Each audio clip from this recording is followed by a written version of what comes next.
Coming up next on BBC Two, it's the Brad Woto stream. But first, it's time for Grandstand in a couple of minutes after a look at the weather prospects with Michael Fish. Because there is a fair amount of rain, as a matter of fact. Am I going to die? Everyone dies. You can't stop it.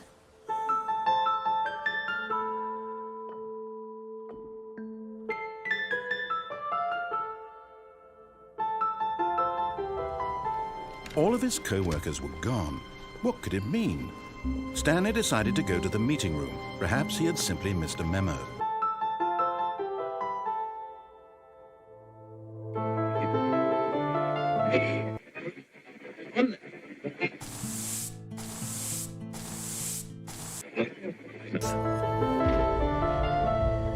We failed. Tuesday Gray here with the top 10 reasons Brad.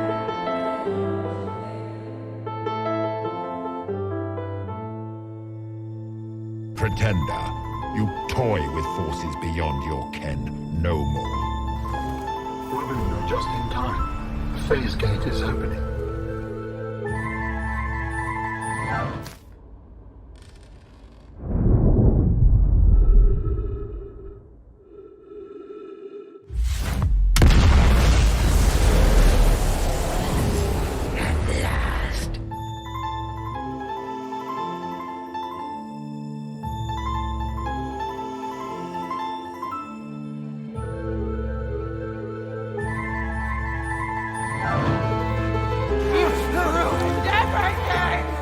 Yes! Dahlia! That's it, her name was Dahlia. The Khan put a bounty on the coast.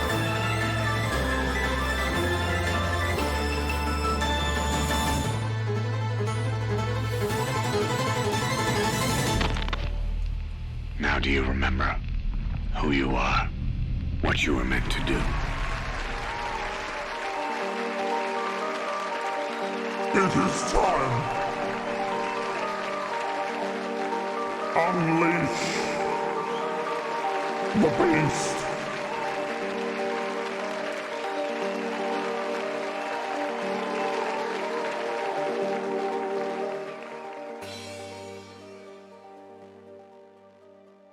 Hello.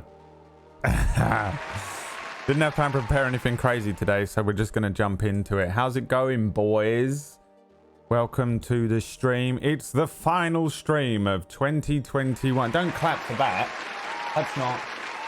What if we don't come back? Don't clap for that. Hey, how's it going? What's up? It's your boy coming at you. I thought I'd dress like one of those esports men today, but couldn't get to my suit because it's in the bedroom. Emma's in the bedroom, sleep. So I was actually going to wear a suit, but didn't prepare it. Was just going to chuck it on, but didn't do it. So they go, suck it up. So I just put on these fucking Vipers, dude. The old pit Vipers. What's up, lads? It's time. We're doing the end of year game vote tier list today. We're also going to be doing the best streamer intro vote. We'll do an ultimate vote as well, like with the best overall game of the year. We have the Power Vote Lottery Powerball $1 giveaway that Kujia is setting up right now. So if you see him wandering around in the chat, if he needs to get underneath your chair or if he needs to get behind you to access the matrix pipe that is plugged into the back of your head, then please allow him. And that's it, man. That's really all we're gonna do. Last year I underestimated how long this would take as well, so I don't know how long this stream is. It could be an hour, it could be fucking 12 hours long. For all I know, we're gonna go over the actual New Year time, UK wise. I know it's New Year for some people in the Australias, and it's nowhere near New Year for some of the people in the Americas, in the colonies. But that's what it is. It's the beginning of the stream. It's the beginning of the stream. J Dude, my good friend, my son. It's been a while, my friend. How you doing, bruh? He's got that nice meme emote. We have good memes somewhere. Do we even have good meme anymore? Have I got it uploaded? There's so many things. Yeah, look. There you go, Brad memes. What's up, boy? Yeah, I've been doing okay. Wait, this is your first raid of 2022? Is it 2022 for you right now? That's fucking cool, dude. Isn't that weird? Isn't that weird? I remember the first year I was streaming, I went, oh, I should do something on New Year and like do the New Year thing. And then I realized that like if I stream over New Year, it's like only New Year for like me and 10 other people in the chat. And then everyone else around the world, it's just like 9 a.m. on New Year's Eve and no one cares. And so I didn't do it because I felt weird. Like if we aren't all on New Year's, then it's just kind of weird. Anyway, I'm glad you did that.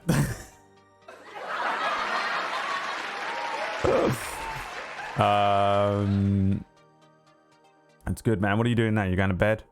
Or are you actually going to do some things? I don't really know too many people that are doing anything for New Year's this year, I guess, because COVID things and stuff kind of ruining everything as always. But yeah, it is what it is, man. Me and Leah are going out on the pole tonight. Actually, we're going out. We're going to go Fabric in London. Go fucking absolutely goddamn mental. Actively catching and spreading as much COVID as we can while drinking Bacardi Breezers like teenagers. That's the plan. That's what we're doing. Not Fabric. Fucking Fabric, man. Can't go out to... Yeah, right, exactly. Yeah. We've gone up from 100 cases to 3,000 cases in a week. It's almost like a bunch of people going and having Christmas dinner with a bunch of random other people that weren't in their little bubble. And then going home, traveling all over the place is, you know, is what it is. All right. Well, that's to be expected, I reckon. Anyway, who's subbing in here? Naya coming in. No longer your dad. What's up, boy? Danny's Tea coming in fresh. Techno. What's up, boy? Thanks for the 19 months. Jack came in with 26 as well. 26 months of extreme, grueling, never-ending endurance training. Yeah, apparently. I also saw Jay the Way slinking around earlier on. I saw that motherfucker slinking around, dude. I don't know if he's still in here, but you should all be aware that if you see Jay the Way around streams, that young man is quite responsible for a lot of the production quality uptick this year, as he gave me a little bit of software to use with my soundboard for not just this, but Table Story as well, and he's a good lad, and I appreciate him. All right, J-Dude, thank you so much for the raid. I hope you have a wonderful sleep. I guess you're just going straight to bed, but yeah, have a good 2022, mate. And I'll see you around, boy. Everyone that just came in from Jade Away, you're welcome to come in if you'd like and hang out. It might be a little bit of a niche. This is like the office party of the year for the stream. And if you're brand new in here today, it might be a little bit over your head as to what's going on, but I'll let you know anyway. We are doing an end of year game vote, a tier list. One of these things, where we tier vote all of the things. Thanks, Cooge. I love you. Coogio, ladies and gentlemen. Also, the absolute fucking best. Honestly, genuinely, and I'm not even kidding. I can live without Noodle. I can live without Enakio. I can definitely live without Hikir being anywhere near me. But I genuinely cannot run this stream without Coogio, and I love him very much. And he is also extremely wonderful and helpful over on Table Story. He runs the bots. He keeps the bots running, and he invents things and gets little, I don't know, man. It just fucking makes shit up that we need at the time. All of a sudden, whether it be on Table Story or over here. So he's a good lad. You can't enter yet, I don't think. Or can you? Could you want to tell me what's going on? I'm guessing he has to turn it on. I'm guessing. Oh, you can. Okay. ! Enter if you want to enter for the $1 giveaway. The Power Vote Lottery Powerball. I know what you're thinking, man. You're thinking...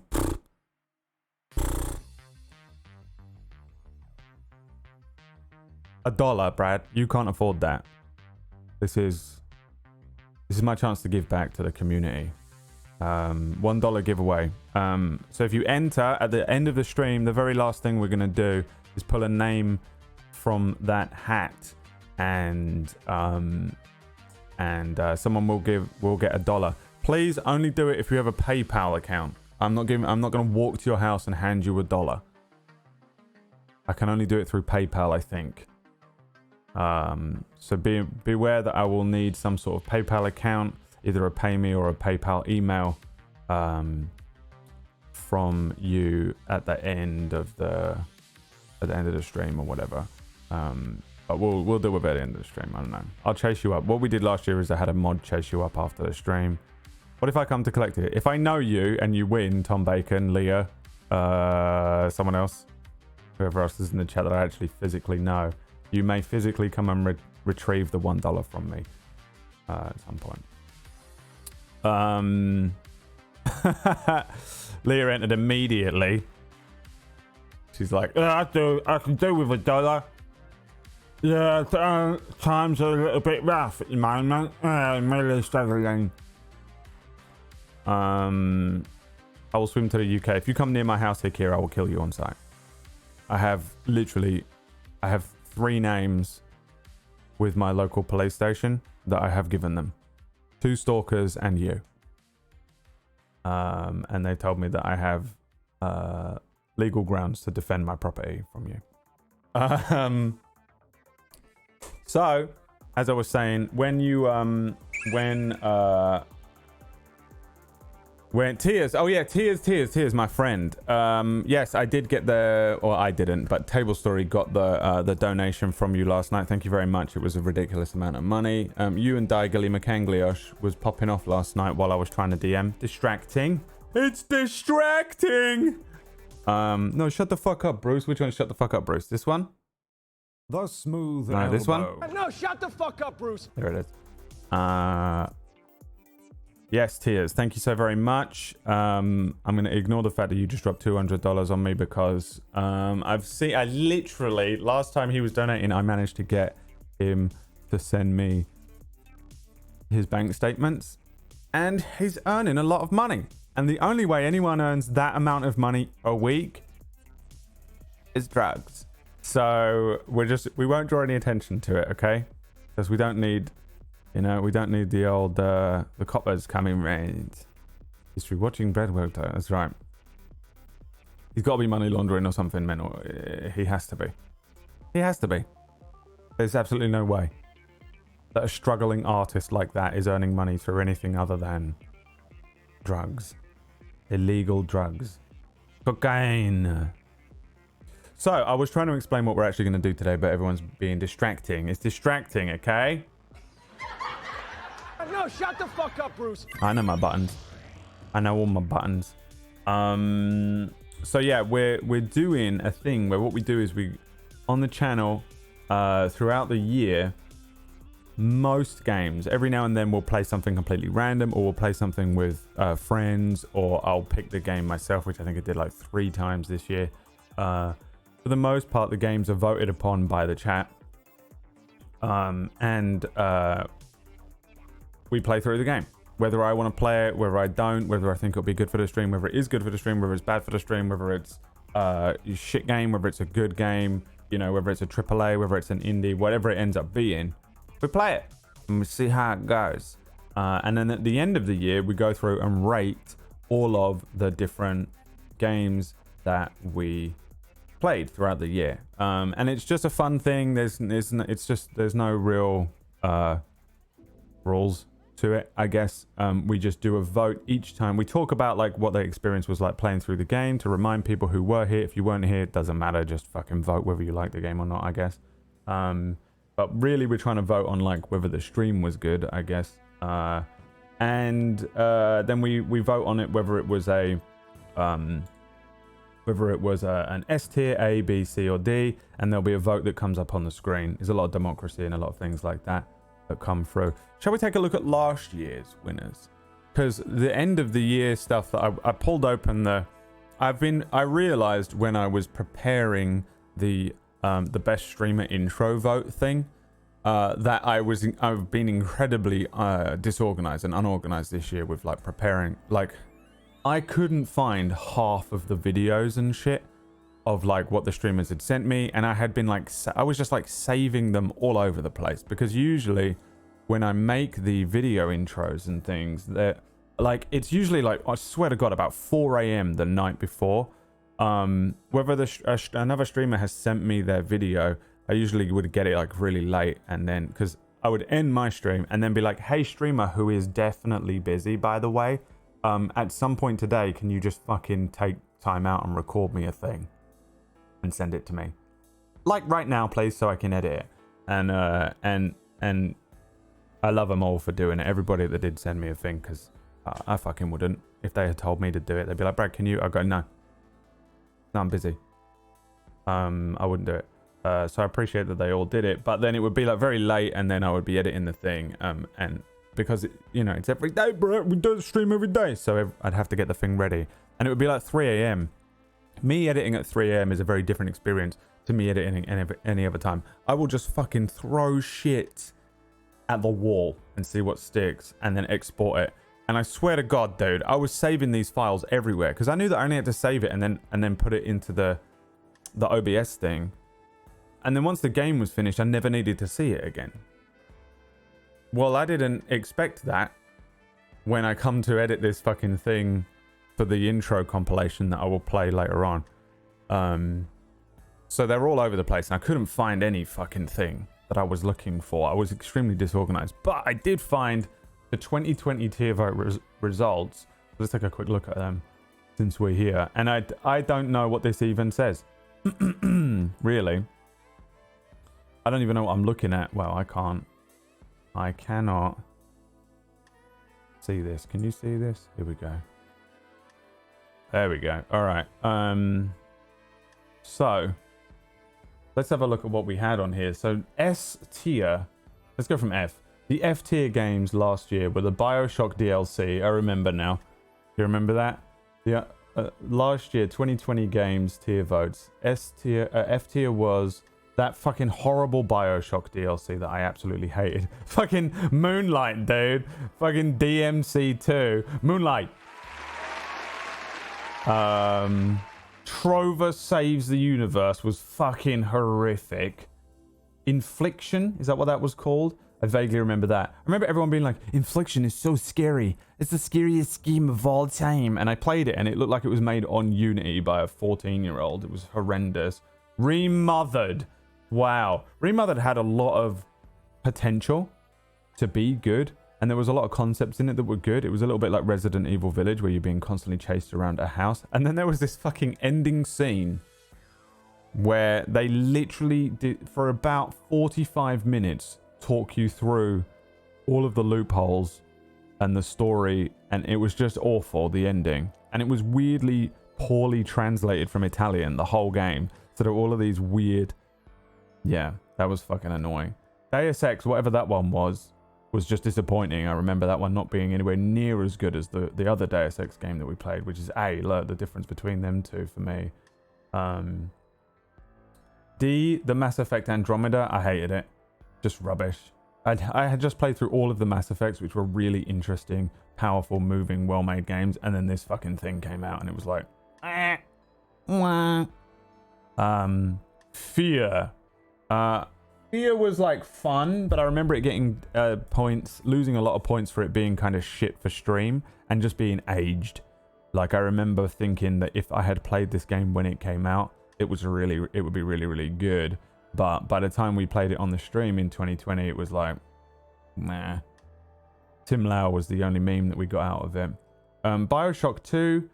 I know that a lot of people really love BioShock, and I definitely agree with some of the things when it comes to like BioShock being innovative and interesting and having a really cool stylized setting. The original BioShock story being good. But I remember BioShock 2 having a shit story. There was just like a weird, like, I hated the story, but I remember the gameplay being an improvement. I liked the gameplay, but not the story at all, which was a shame. Mass Effect 1, I like Mass Effect a lot. And now I go back, I kind of want to bump Mass Effect up. I don't know. I don't know what my rulings were here, but obviously this was also partially down to a vote from you lot, not entirely by me. I can't remember how we did it actually, but whatever. Mass Effect 1 is kind of the same thing. The shame about Mass Effect 1 is it's really dated and I wasn't too into it.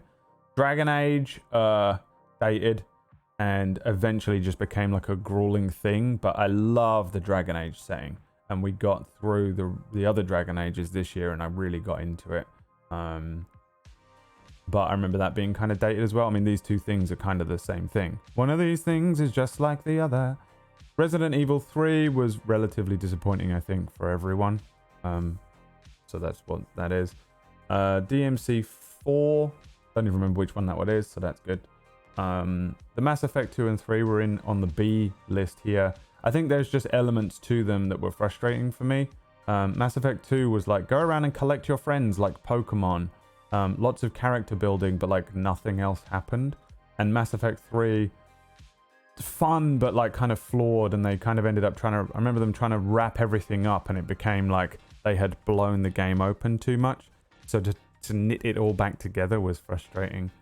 And it kind of ruined some of the elements, I think, of the thing. It was too big by the time there were 3 games in to bring it all back into a close, depending on all the decisions that you'd made and stuff. But I didn't, overall, I really enjoyed Mass Effect. It's just that being nitpicky on certain elements like gameplay became a bit frustrating in some of them. Shadow of Mordor was, oh, this was the original one. Shadow of War is down here. The Shadow of Mordor, I guess. I enjoyed the first one of those. It was fine and fun to play around in, and it was all good.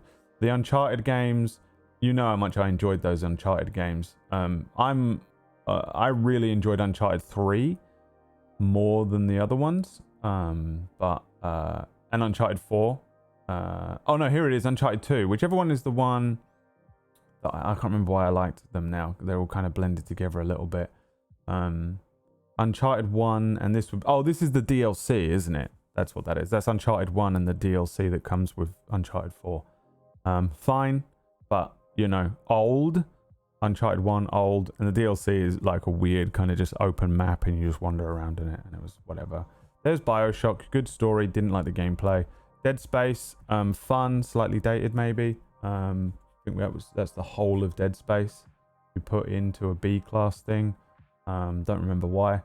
Devil May Cry was fine. Heavy Rain was fine, but was a bit dated and really frustrating on the controls and kind of stupid. Sean! Observer was really interesting. Conceptually was very, very fun, but like kind of gameplay got a little underwhelming at times.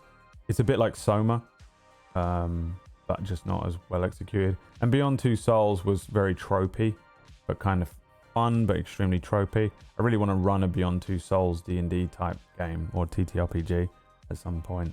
That kind of thing, that kind of Stranger Things, Beyond Two Souls, Firestarter by Stephen King kind of storyline is one that I enjoy quite a lot.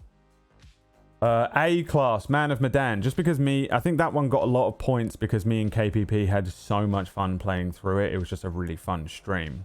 Remember, these are not the game necessarily, but also the stream. How fun was the stream to watch? So this tier list isn't like, if you're looking at it going, Uncharted was the best game of all time, why is it not an S class? People take into account like whether they enjoyed the stream or whatever was going on with it and all the memes that came out of it and shit like that. Soma was excellent, really innovative. We had a fucking lot of philosophical discussions around Soma, which I know that we get into every now and then on this channel, but that one really kind of got my like brain going with those kinds of thoughts and those discussions, which was kind of fun. Dishonored was just really fun to play through, and then we watched some of the different ways that you can play through Dishonored, and that was really cool to watch. Uncharted we spoke about. The Order, that was a game that looked good and played well, but was like 12 minutes long, and just a shame that there wasn't more of it. But I really enjoyed The Order. I wish there was more of it. That was really good. Spider-Man just fucking killed it. That was just a really fun. It's just fun. Spider-Man is what, who gives a fuck about, and I couldn't tell you a single thing that happened in that Spider-Man game in terms of like the story or whatever, but my god did I have fun playing that game. It's just like, oh my god, I just want to kind of swing around the city and enjoy myself. BioShock, while I found what was this one called? BioShock, the one that is set in the floating town city. Really fun to play through. Took all of the elements of the other games that I enjoyed, BioShock Infinite. But that story is a plot hole disaster, and I don't give a fuck what you say about it. The ending of that game really let it down for me, but it's very fun to play anyway. There's the Deus Ex that I enjoyed. That was a really fun experience playing through that one. That's a bit like Dishonored, and you can approach the levels in different ways and build your character in different ways to approach the game. Castlevania, first time I'd ever played a Castlevania game.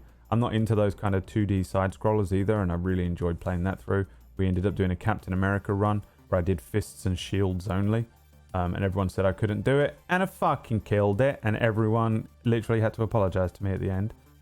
Devil May Cry 5 was really good.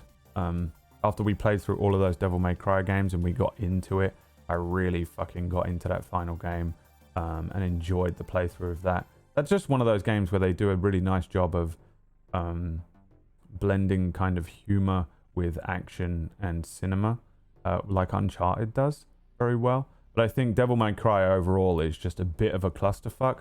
So they really struggle to stick the landing because it seems like it was such a messy flight overall, pulling out Devil May Cry games. But that one was really well done. I enjoyed that one a lot. Until Dawn was just fun to play through because those games, I enjoy them. I find them to be very immersive, which gives them a lot of points to me. As soon as I'm not myself anymore and I'm just playing a video game and I don't think about anything in the real world, get points from me.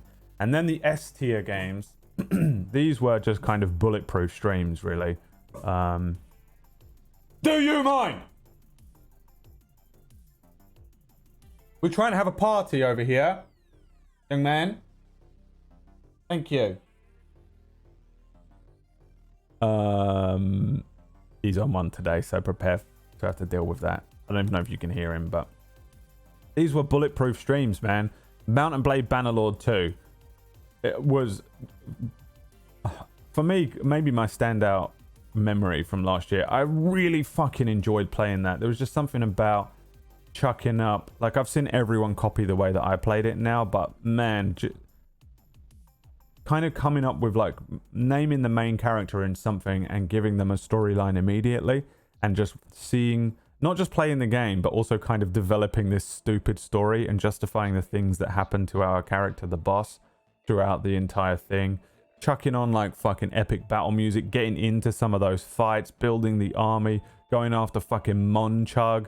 Man, I feel like we really had fun with those. Those were fun streams, man. I got up every single day, absolutely buzzing to stream. And that was a good time with Bannerlord. I think we had a lot of time with that. A lot of good times playing through the fucking story and developing a story for our character in there. I loved it. I absolutely fucking loved it.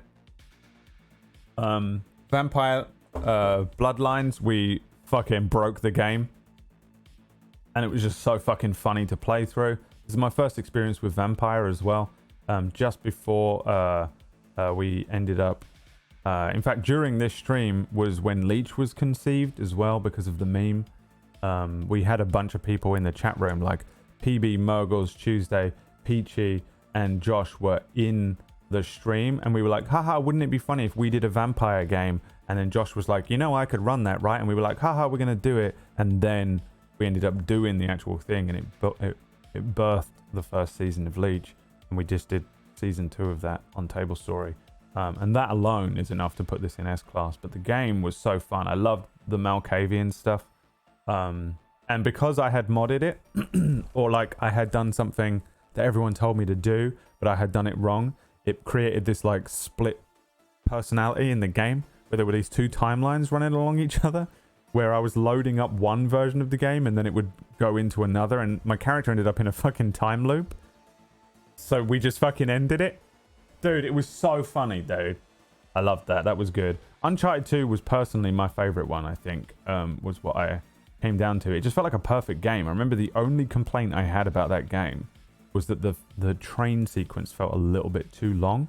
But other than that, I just feel like everything hit, man. It was like a perfectly paced game. For me, I love those kind of like, you know, just 12-hour straightforward experiences. And the pacing and the delivery and the changes. The characters felt comfortable after the first game. I really enjoyed that game, and I feel like it was like paced fucking like a perfect movie, just one of those silly kind of 90s action movies. And then Uncharted 4 was them taking those well thought out characters and applying them into a real movie. That one felt like a real movie that you were watching and playing through, dude. Really fucking enjoyed both of my experiences. In fact, my whole experience with Uncharted was a great time last year. Detroit Become Human, we had a lot of fun with. I think we fucking fucked around so bad in that game. We built so many memes from it, and I was so immersed. And for me, because it was less clunky than these other Quantum Dreams, is that what they're called? Games. The experience with Detroit just became a great fucking stream. Doom, I thought was gonna suck.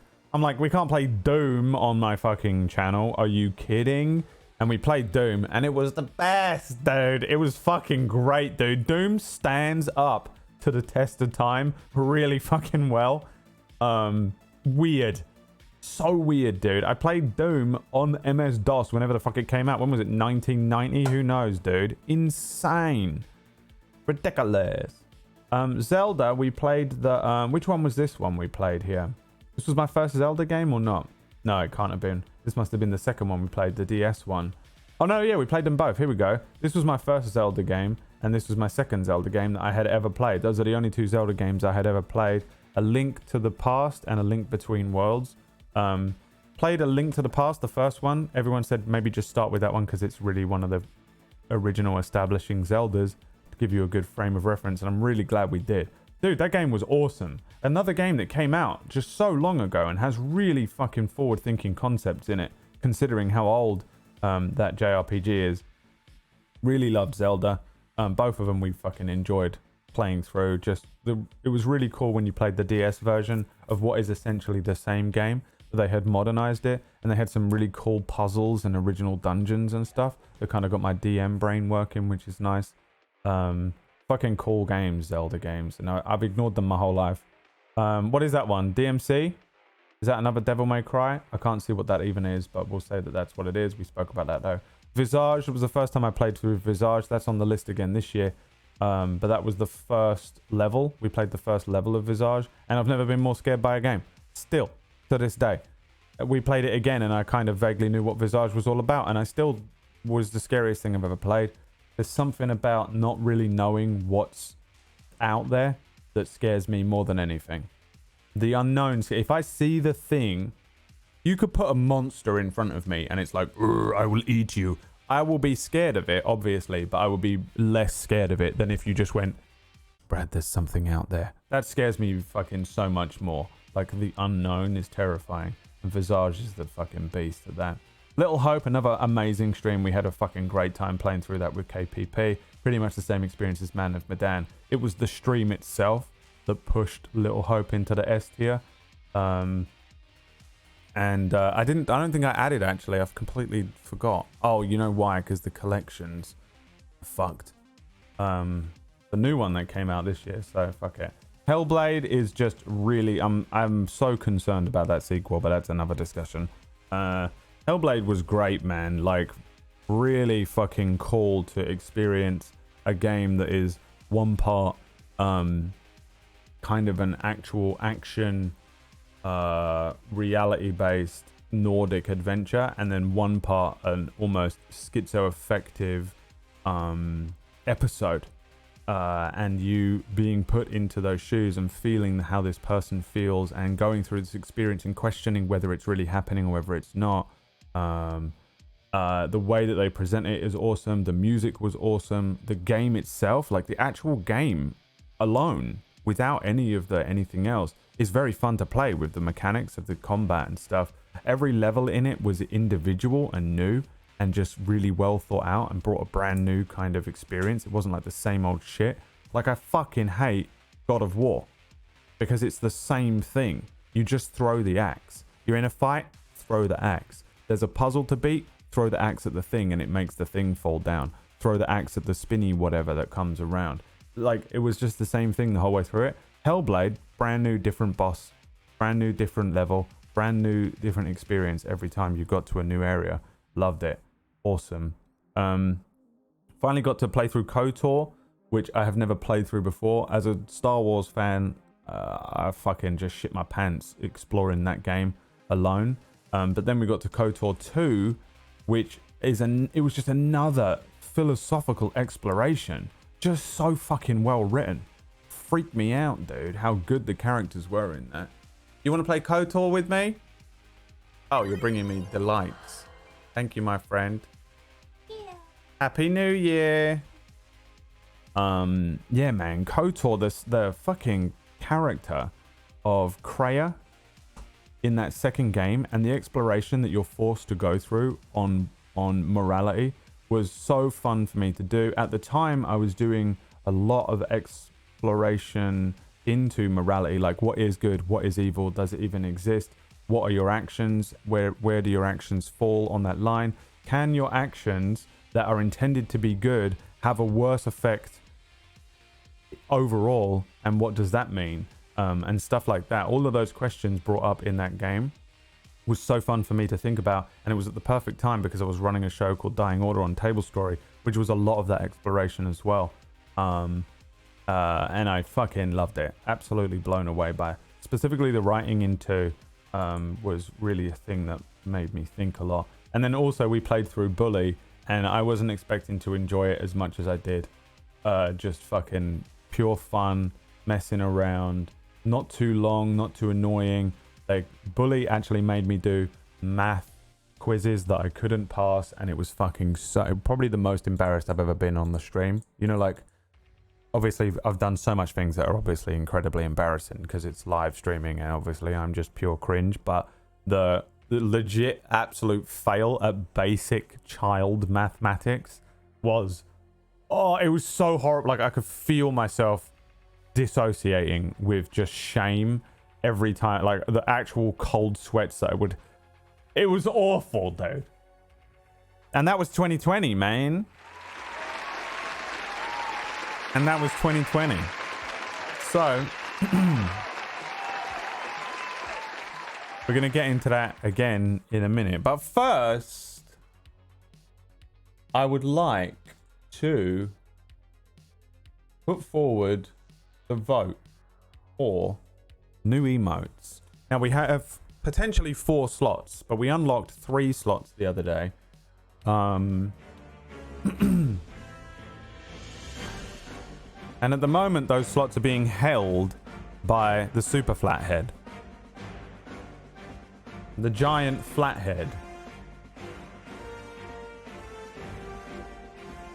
So what we're going to do is we're going to vote on what emotes would be useful in the chat. You've had a couple days to think about it, but I bet no one did, because even I didn't. Put forward for me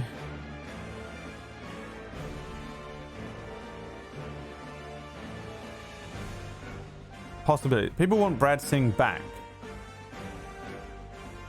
Right, let's just put singing emote. Now, dancing we're getting anyway. So don't worry about dance. Dance, I'm going to make regardless is happening. I'm sorry, I just heard. Wait, what have you just heard? How far away are we from unlocking the new one? I don't know. Let's find out.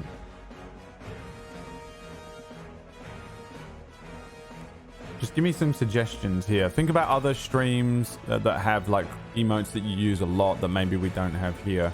It's a good way to get your head around the thing. Brad Shank. Brad Coffee. Would we use that? Hype. It's a good suggestion. Brad Pickles. No, you don't need that. Just go to Emma's channel. She's got her own emotes. Brad Lurk is also Emma, and OMG. Those are technically also Emma. A fail, like a face palm? We have that though, don't we? Maybe we don't. Pretty sure I do have that, but not uploaded.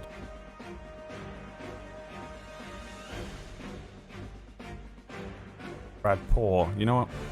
You guys are pieces of shit. Alright, we'll do a face palm. We're gonna get rid of Big Pig. Don't tell Rock.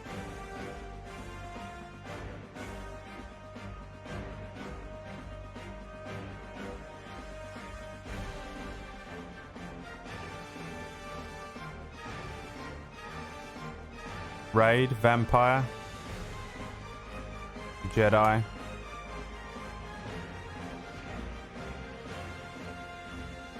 Loading. Vote. We have democracy though. We kind of have that. Sarcasm. What the fuck is hyper boil?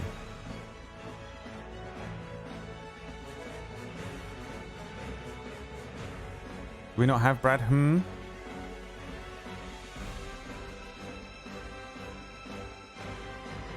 Tom Hardy.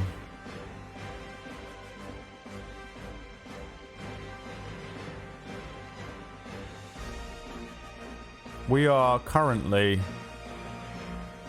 148 subs away from another emote, which we don't need. No need to be greedy. Copium. Oh my god, Brad.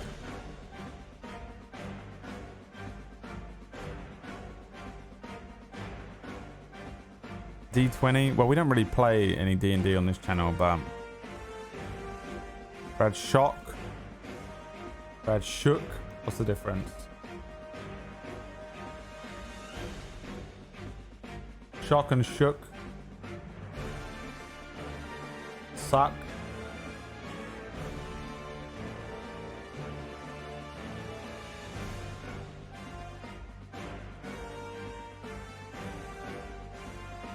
Sus.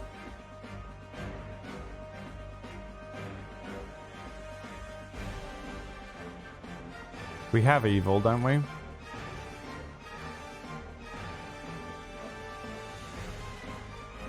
What the fuck is this? It isn't evil. You want another one? Devil?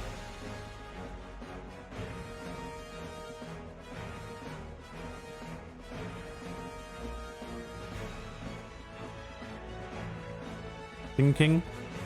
Some form of a thinking one?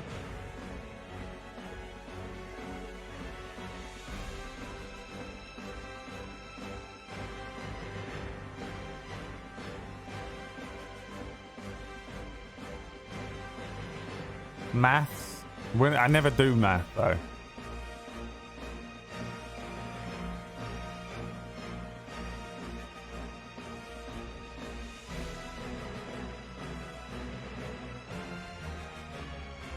None of these are going to have my face, by the way. None of them. We don't do emotes with my face on there anymore. Some of them are still in there, but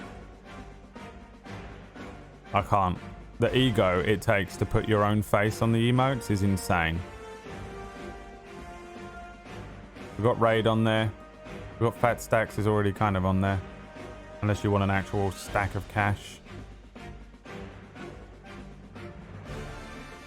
Gordon Ramsay. You kind of have Brad Rant.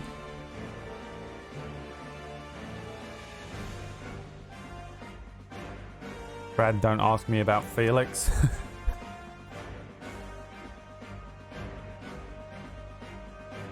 Delicious. That's a good one. Just a fucking block of cash.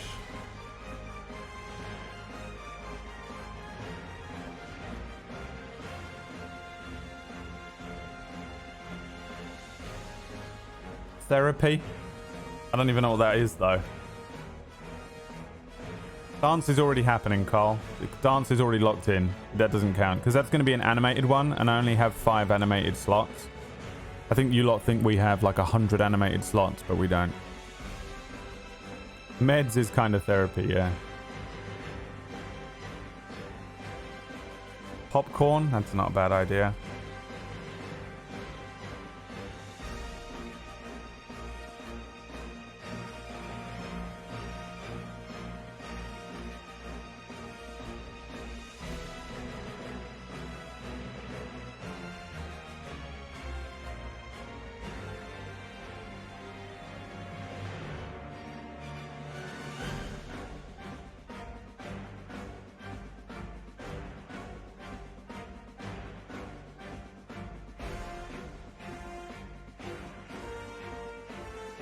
All right, seems to me. But the rest is down to you. Okay, vote. The top one, we'll lock it in. What the fuck? There we go. Top one, we lock it in, then we do it again. Go.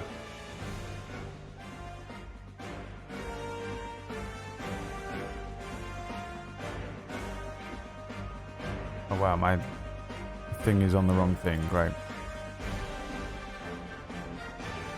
Oh, this is one.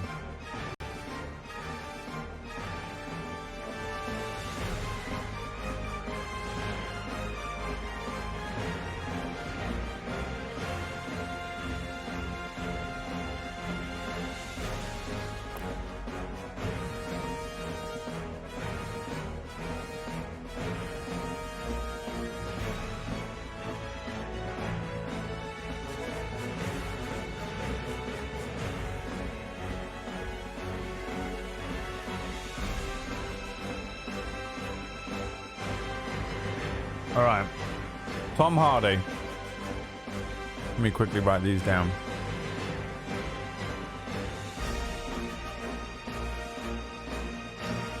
Tom Hardy.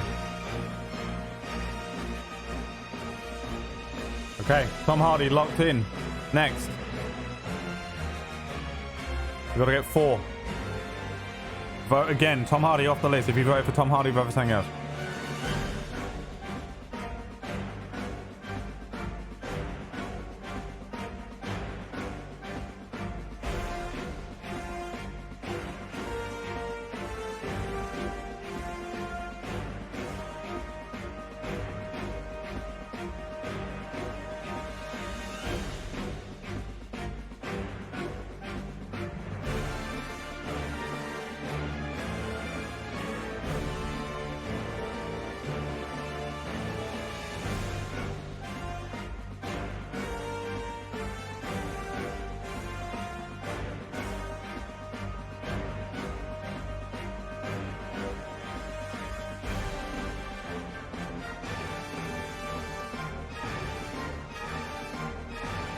Some sort of singing emo.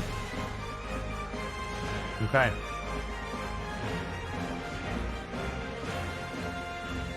Singing removed. Vote again.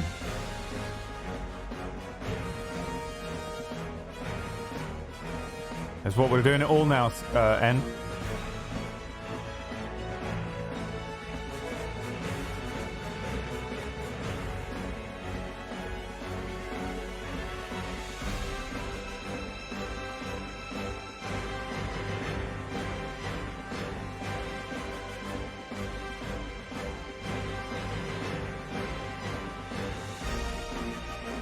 Fucking no, I had no idea how to do a copium emo.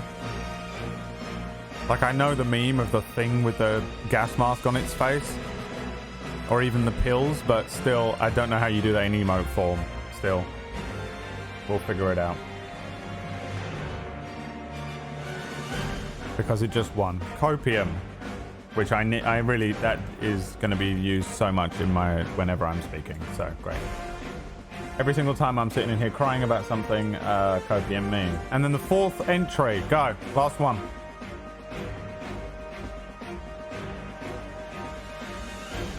Gas mask with glasses? Yeah, maybe. Kermit. One of them has to be Kermit.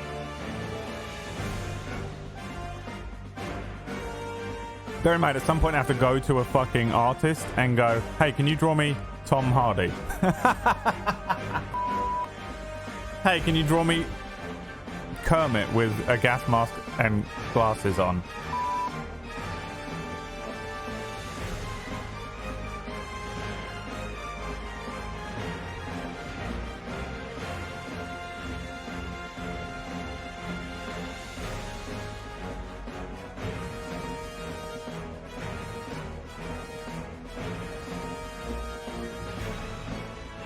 Thinking.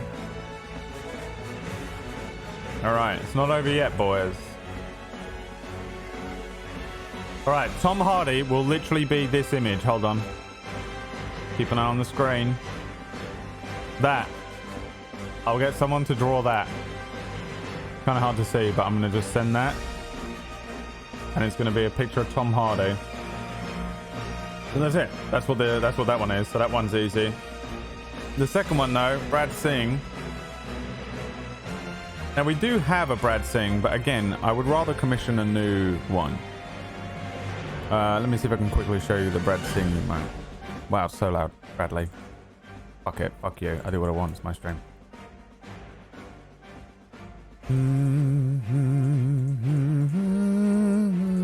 This was the old Brad Singh emote.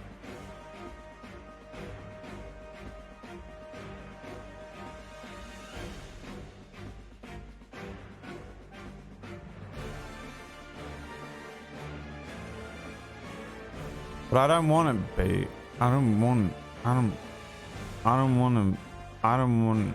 to be my own emotes anymore. It just feels weird and egotistical. Like, who wants me as an emote? It's so stupid. Who cares about me? Not me. Not enough. Don't want it. So, who should the Brad Singh be?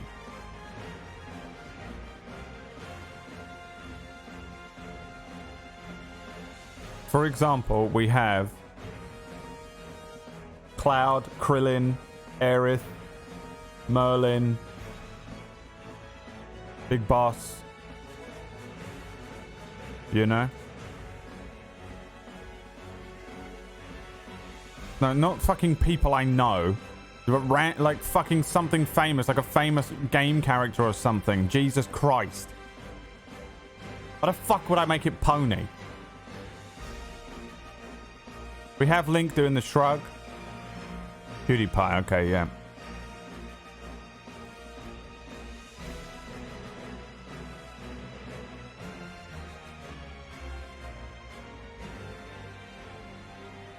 Give me characters from shit.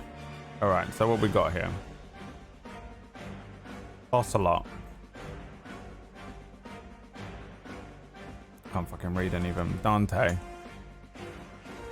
Foggy doing cartwheels. Garnet / Dagger. Vader. Yuno. That's not a bad one. Kreia. Spider-Man. Barrett. Yoda. Rat.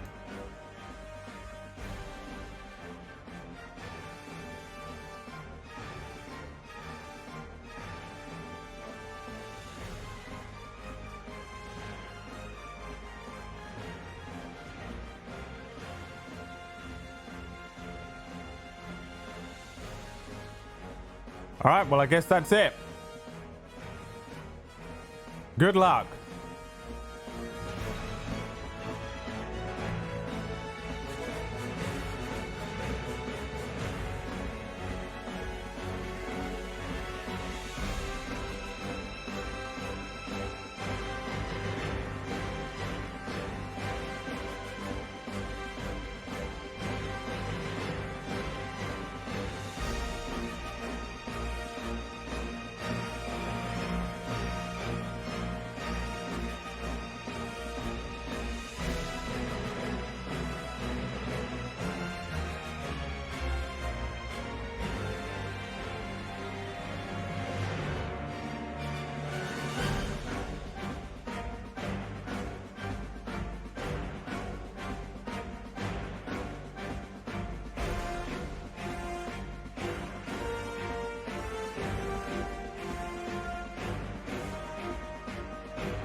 rat.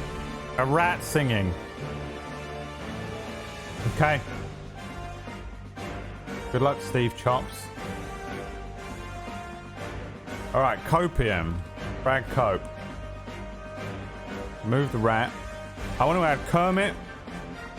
I'm going to add Batman. Who else?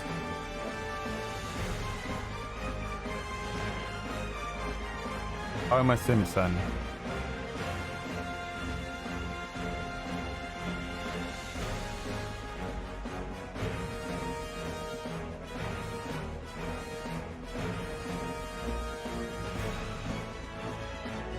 E.T.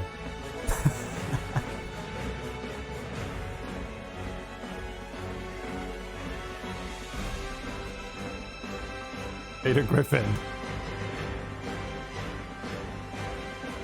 How the fuck are you gonna draw Venom?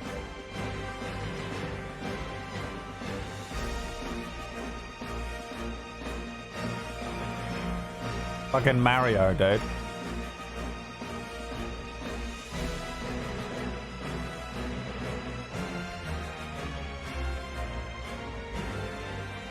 Gandalf.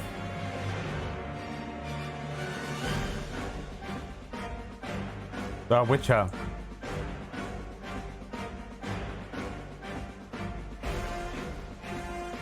Sonic. So you're getting there, man. You get there eventually. Jesus.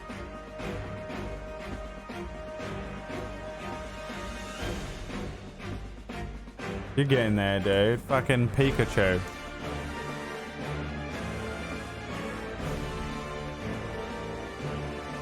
Fucking Goku.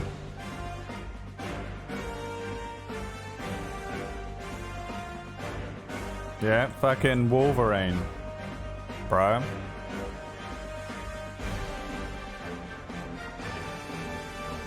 Fucking Shrek, dude.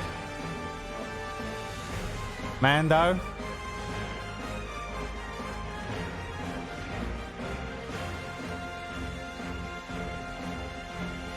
Fucking Millwall supporters, dude. Jinx. Fuck yeah. 24. Who will be the one? Oh, wow, they're not even all on screen. Number 1 is Ocelot. And this is for Copium. We'll probably put a gas mask with glasses on him or something. So, good luck. I don't know.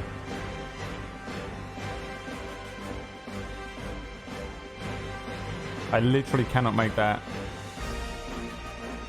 smaller. Yep.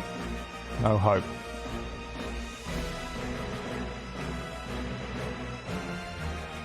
Just the one in the middle of the screen is going to win, isn't it? Because that's always, yeah, look. That's what happens. You people can't actually look up and down.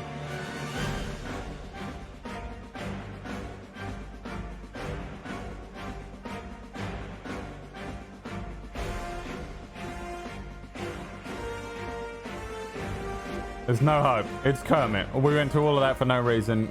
I could have just said it will be Kermit because that's the one I want. Complete waste of everyone's time. Okay, great. What about Brad Think? What is a Think emote? Someone send me one. Alright, let's remove Kermit. We also need to get rid of a couple of other ones. Now, who's not going to look good thinking? Who is not going to look good thinking? Yuna.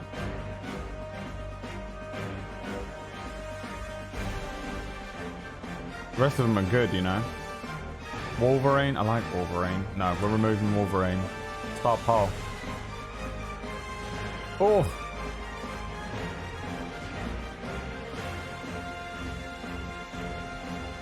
Yeah, it's a emote.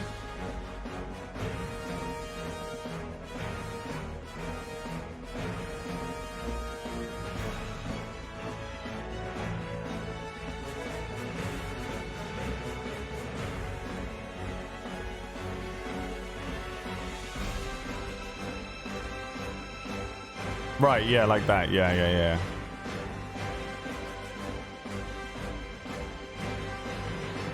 Thanos would have been good as well, yeah. See, just too late though. Maybe be better next time. I mean, come on. Guys, you're supposed to be my extended brain.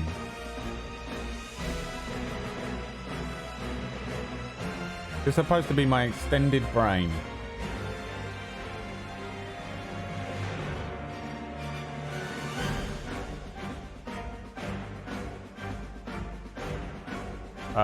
Jinx thinks. Jinx thinks is good. Oh wow, Jinx thinks.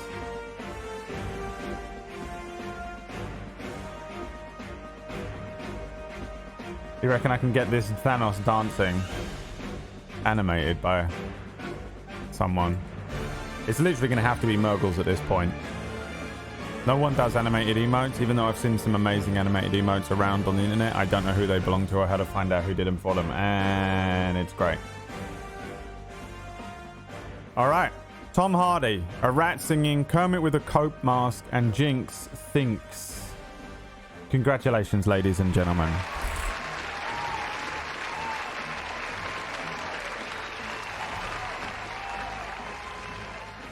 Can you just upload it straight in? I fucking no idea, but I think it's illegal. I would rather it be legit, to be honest. I don't run this stream the way Emma runs her stream, where she just fucking absolute unwatchable carnage. Awful. Done. The emotes unlocked. Ugh. Now then.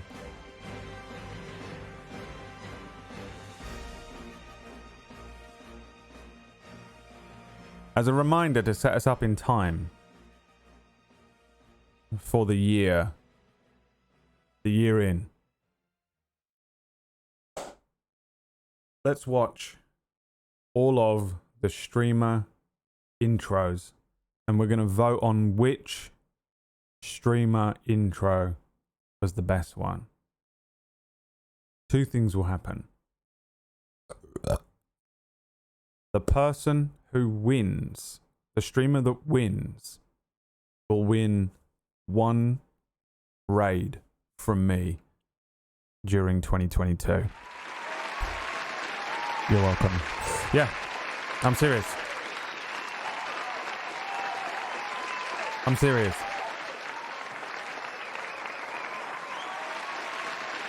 Yeah, I know. Calm down. Calm down.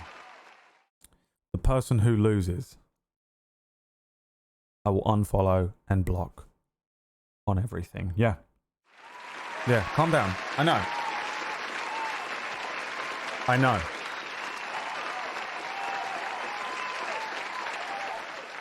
The person who loses is definitely going to be Venelis, because he was basically the pilot. He was the first one to have to do this. And all he did was go, hey, how's it going? But let's take a look at them throughout the year. I am pretty sure that every streamer that sent me something is in here, but I might be wrong. So if I missed any of them, then they're not important enough to me as a person, and I don't care. So I quickly threw this together the other day. It's all of them. We're going to watch through them all. And at the end, of course, as always, with everything on this channel, democracy, and you lot can pick and choose. Let's see them all. There's a bunch in here. Let's remind ourselves of what 2021 was like in terms of all of the streamer intros that I got through some of the games. This isn't all of the intros. We don't have any of the intros for like these. Remember when I would edit these ones? Some of them I edited myself, up at fucking all hours editing some bullshit for the next day. And we had a few different kind of crazy intros that were just edited by me, like the crazy KOTOR one last year and that kind of thing. But these are just the ones that the other streamers sent me. Ladies and gentlemen, it is the streamer intros for your consideration, for the Academy's consideration. It's the streamer intros. Roll the VT, Stanley.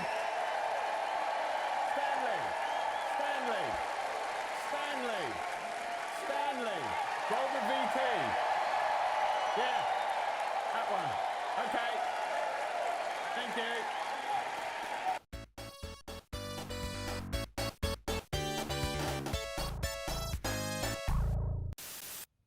Stanley Parable, played by Brad Wodo, presented by me.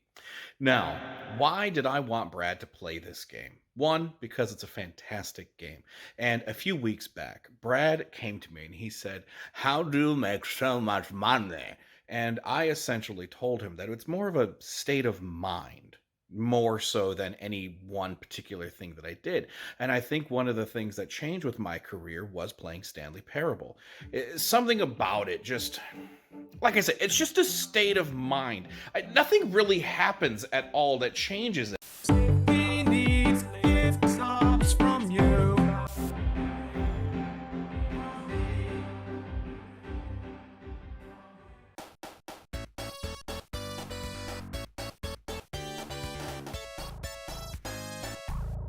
Hello, Brad Wuto. It's me, Katie Peters Ploss, and I'm here to present Quantum Break. Why do I think Brad should play Quantum Break? A few things come to mind. Well, one, Brad's existence already fucks with the space-time continuum, just like a butterfly's wings causing tsunamis on the other side of the world. It just makes sense that he should play a game about it. Second, Shawn Ashmore is in this game, and as we all know, Shawn Ashmore is Brad's favorite actor. Thirdly, this game has essentially parts where you watch like a TV show in between chapters, and as we all know, Brad doesn't like to try very hard when he plays video games, so this will give him a chance to like rest and recoup and recharge and come back stronger for the next part of the game. And last but not least, this is a little fun fact that I felt like I had to slip in here. The actor who plays Littlefinger from Game of Thrones is in this, and that's interesting because as we all know, Littlefinger is what Brad has nicknamed his penis. First of all, I'm sorry, I had to roast you a little bit. I hope that's okay.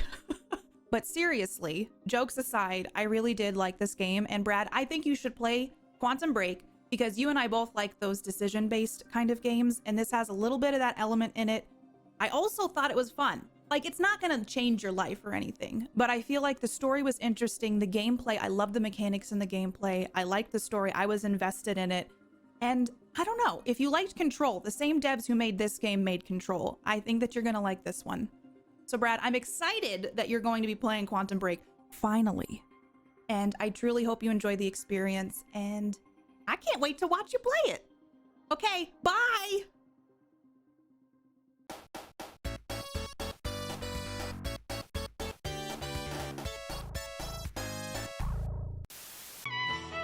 Moonlight, Best Picture.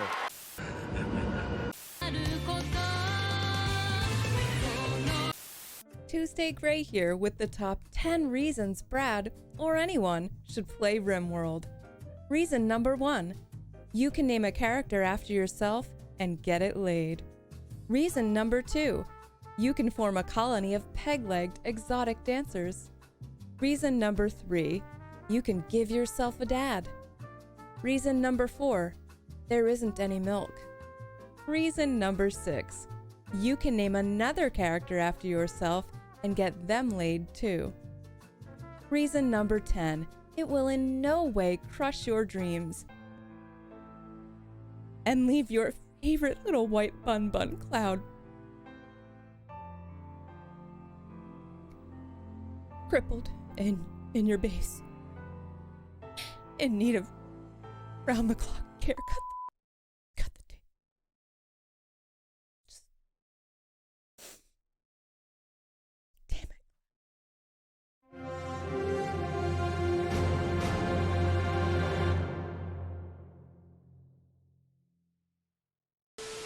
It's time for... I know why you're here. What you've come to see. A man. Hey, a boy, really. Brought up with close-fisted encouragement, which precluded his development into adulthood, and sent him headlong into unbridled immersion to the world of Final Fantasy, where he remains to this day, playing games all day long, in ardent avoidance of his overwhelming existential dread. You've come to witness a man, child, who believes in nothing, create a system of belief, an entire religion, replete with rituals, sacrifices, ceremonies. This square peg round hole sitch promises to be a shitty thrill ride. into ideology.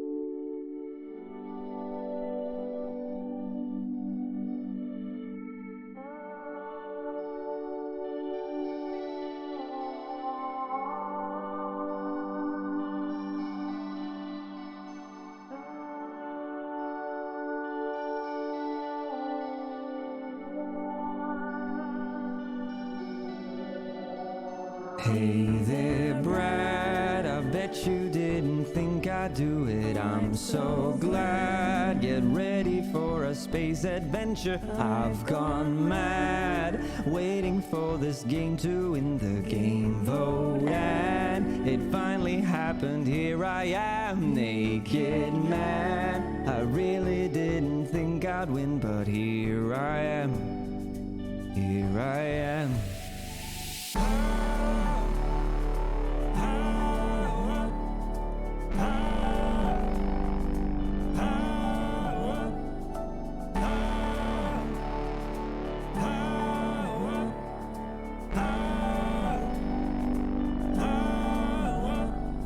Now it's time for you to try to navigate the world sublime and hope that you can learn to land right on a dime. There's also puzzles that will occupy your time. It's just so good that missing it would be a crime. So get your spacesuit on and fly.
Hello there. My name is Big Pig. I am big. I am bigger than I even appear here. The sun is the size of one of my sperm. And my sperm have 3 times the power of the sun. But that is not why I am here today. I am Big Pig. Truth teller. I only tell the truth. I am here to present to you the video game phenomenon that was born of my own mind. Minecraft. At first, this game was intended to be a game in which you craft a mine. But later I realized it should have zombies. Then I found out about emeralds and lost my shit. 3 weeks ago Brad determined that Day by Dave would introduce this Minecraft gaming series. However, Day by Dave selfishly went ahead and got married to a woman who is 3 times more attractive than he should be able to acquire on his best day. Day by Dave is currently sipping a Pinot Colada on the beaches of Paris with his new bride, and I am here doing his dirty work. I cannot sing. I am Big Pig. Enjoy this Minecraft playthrough. Remember, praise be to Big Pig. Praise be to Big Pig. Death to the false idols and democracy. Praise Big Pig. Truth teller. Russian diplomat. Mystic deity. Celestial of the poor. YouTube influencer. Big Pig.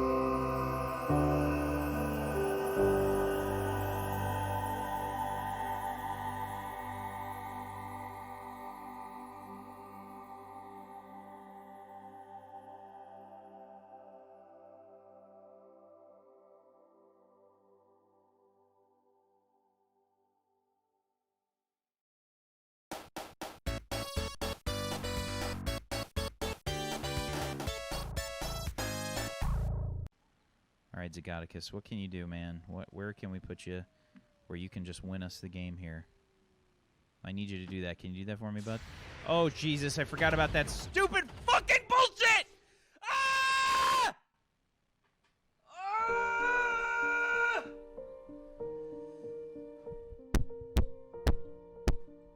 Fuck!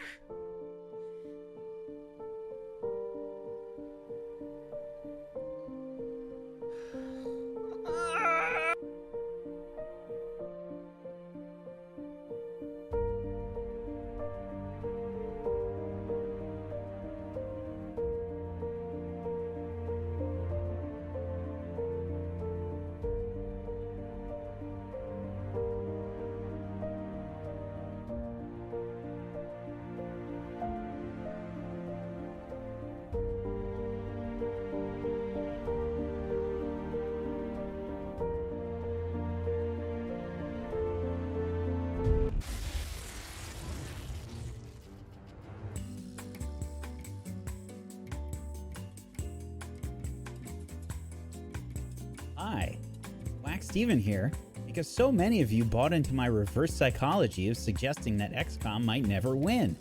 Congratulations! Since you voted for it, I might as well make one of these stupid videos to prove my loyalty to Brad. So, here are the reasons why Brad should play XCOM. Reason number 1, RNG. Brad loves RNG.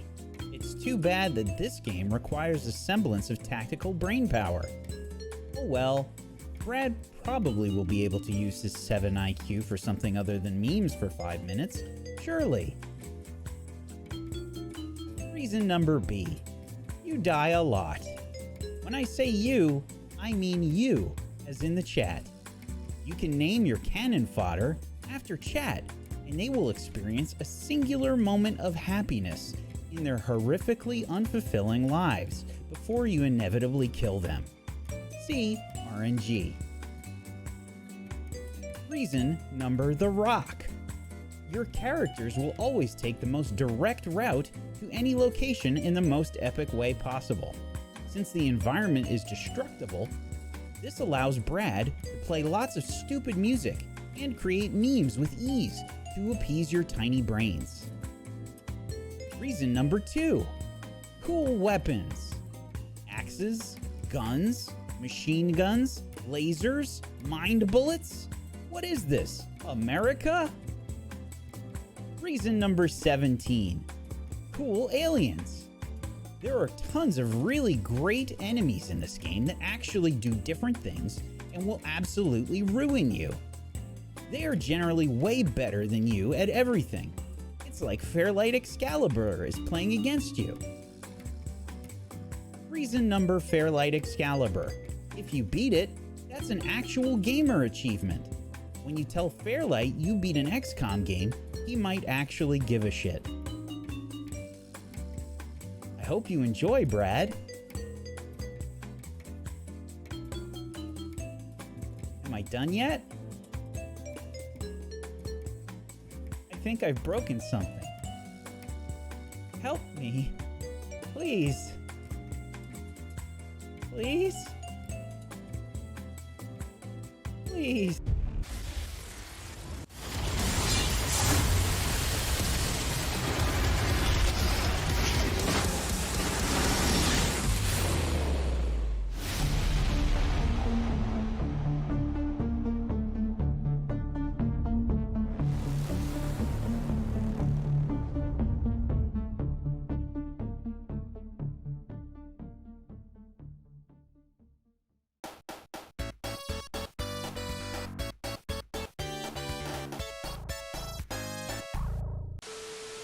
Oh. Look at that. Bloodborne 1. Who would have thought?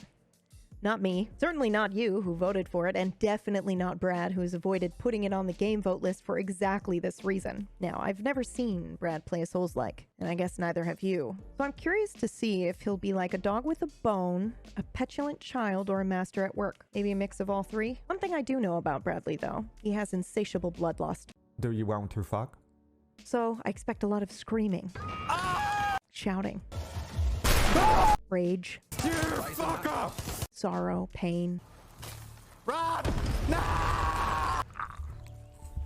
Or maybe at the sweet taste of victory after a long, hard-fought battle. Unrivaled display of strength. Either way, I'm excited to experience this. So thank you, chat, for giving us all the gift of Brad's low-health Bloodborne run. What's that smell? All right, hopefully that's good, bitch.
Coming up next, CBC2. Do I have to do this? Like in the accent and everything? Alright, fine. Welcome to Brad's Pump and Dump. Brad does the pumping, you do the dumping. Now let me give you a tour of the station here. On your left-hand side, you got 50% of the chat that wanted to watch literally anything other than Gas Station Simulator. On the right-hand side over here, you'll see the same pit where we buried the bodies of the other 50% of the viewers who came and voted for this game but ain't here to watch it. That's right, here at Brad's Pump and Dump we have a very high customer satisfaction degree. We want all our customers to be satisfied, and that means the customer is always right unless the customer is wrong. Much like Twitch chat, the customer is always wrong. And that's alright, because Brad is always right. Do I have to say that? No, I'm not saying that. Fuck that.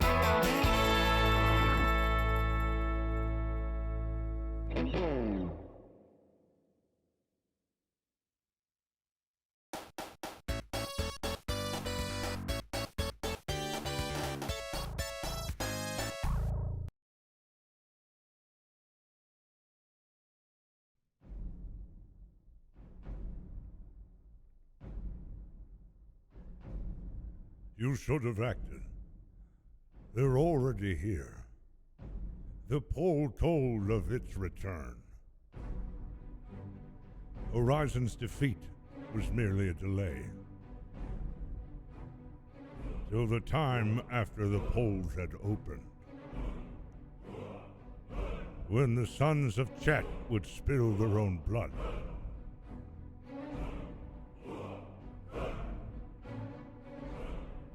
But no one wanted to believe.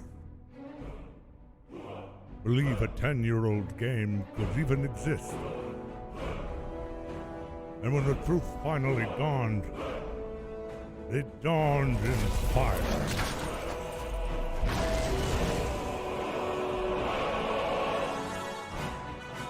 But there is one they fear. In their tongue, he is Woto King. Brad Woto!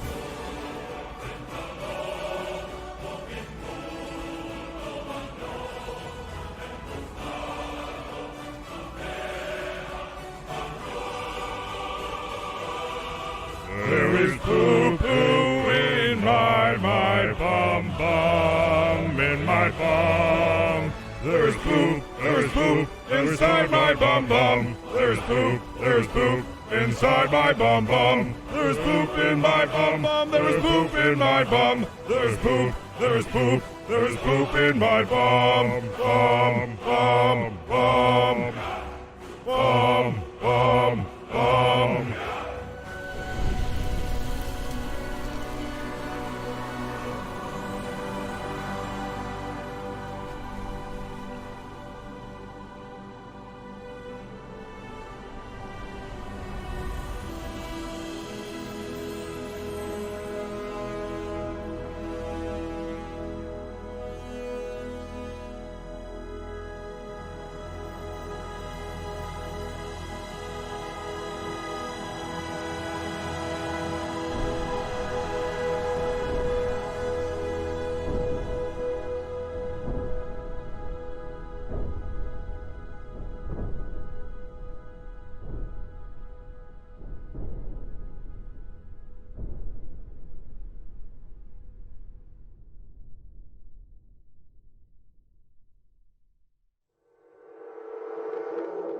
Coming up next on BBC Two, Brad Woto will be playing The Elder Scrolls Skyrim Anniversary Edition. Stay tuned, should be fun. Because there is a fair amount of rain, as a matter of fact.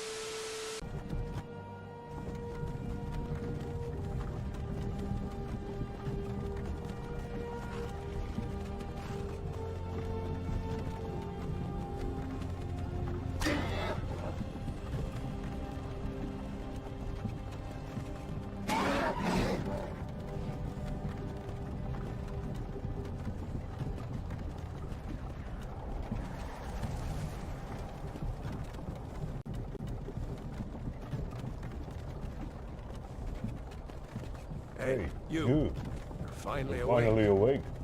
You were trying to You're cross trying the to border, cross the border, right? Walked right into that Walked right Imperial into that ambush. Imperial Same as ambush. us. And that thief over Same as there. us.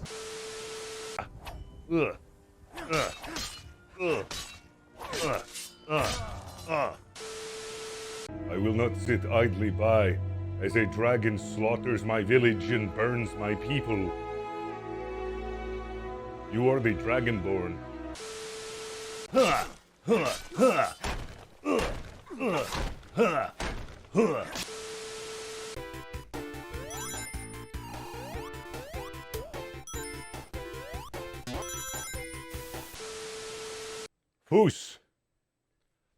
Fus Roda.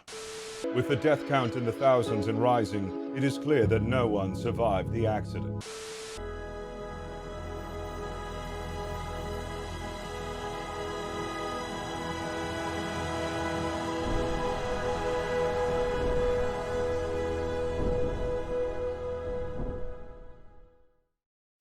And there you have it, ladies and gentlemen. Oh, it's looping. Fuck off, Ven. Get the fuck out of here, Ven. There it is, ladies and gentlemen. Remember who you are, Simba, and prepare yourselves once again. It is time. Vote for the intro that you liked the most. You have until the end of this song. Best Streamer Vote Intro 2020-2021. Ven, Stanley Parable on 1. 2 for KPP and Quantum Break. 3 for Tuesday Grey and Rimworld. 4 for Pony and the Outer Wilds. 5 for Big Pig and Minecraft. 6 for Whack and XCOM. 7 for PB and Bloodborne. 8 for Leah and Gas Station. And 9 for Fist of the Walrus. Go for it, boys. It's democracy.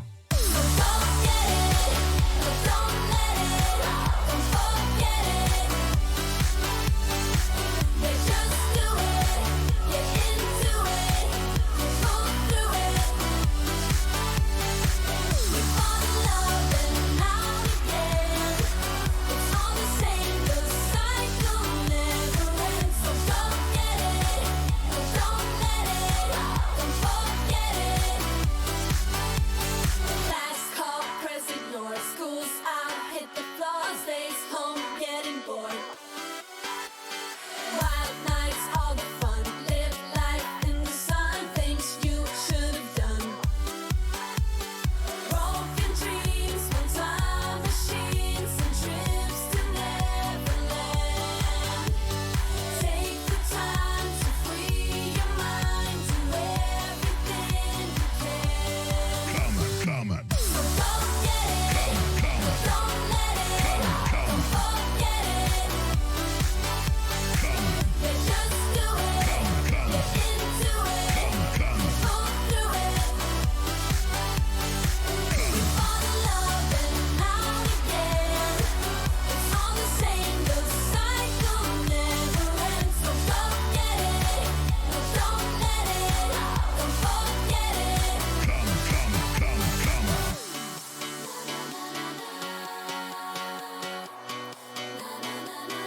It is done. There it is, ladies and gentlemen. And the winner of the Best Streamer Intro Vote 2021, Pony Punch, featuring Pumpkinberry, with the Outer Wilds song, of course. I even wrote on my notes, Best Streamer Intro Vote, Fist versus Pony, question mark. I literally was like, I might as well really just make it Fist versus Pony because I know everything. I know everything before it's going to happen. I know everything about everything. I can see the Matrix code. Go fuck yourselves. There we go. So at some point in 2022, we will gift Pony with the coveted prize of 1 raid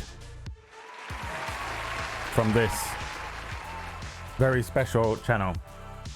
And let me just block Ven on Twitter and on Discord. I just need to block him on my phone to make sure he can't call me, and ban him in the channel. There we go, ladies and gentlemen.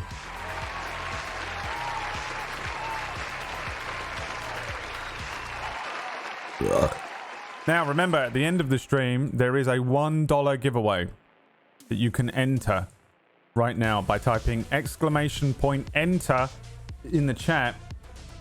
Please only enter if you have a PayPal thing so that I can send you the $1 through PayPal. If you haven't got a PayPal account and you win, you don't get anything. You don't get anything. I'll keep the fucking $1 for myself. I'll buy myself a KFC. All right? Okay? Okay? And now, of course, ladies and gentlemen, it is time. We finally get to the main event, the official tier vote for the year. And to usher us in, a quick word from a very good and close friend of mine. It's this guy.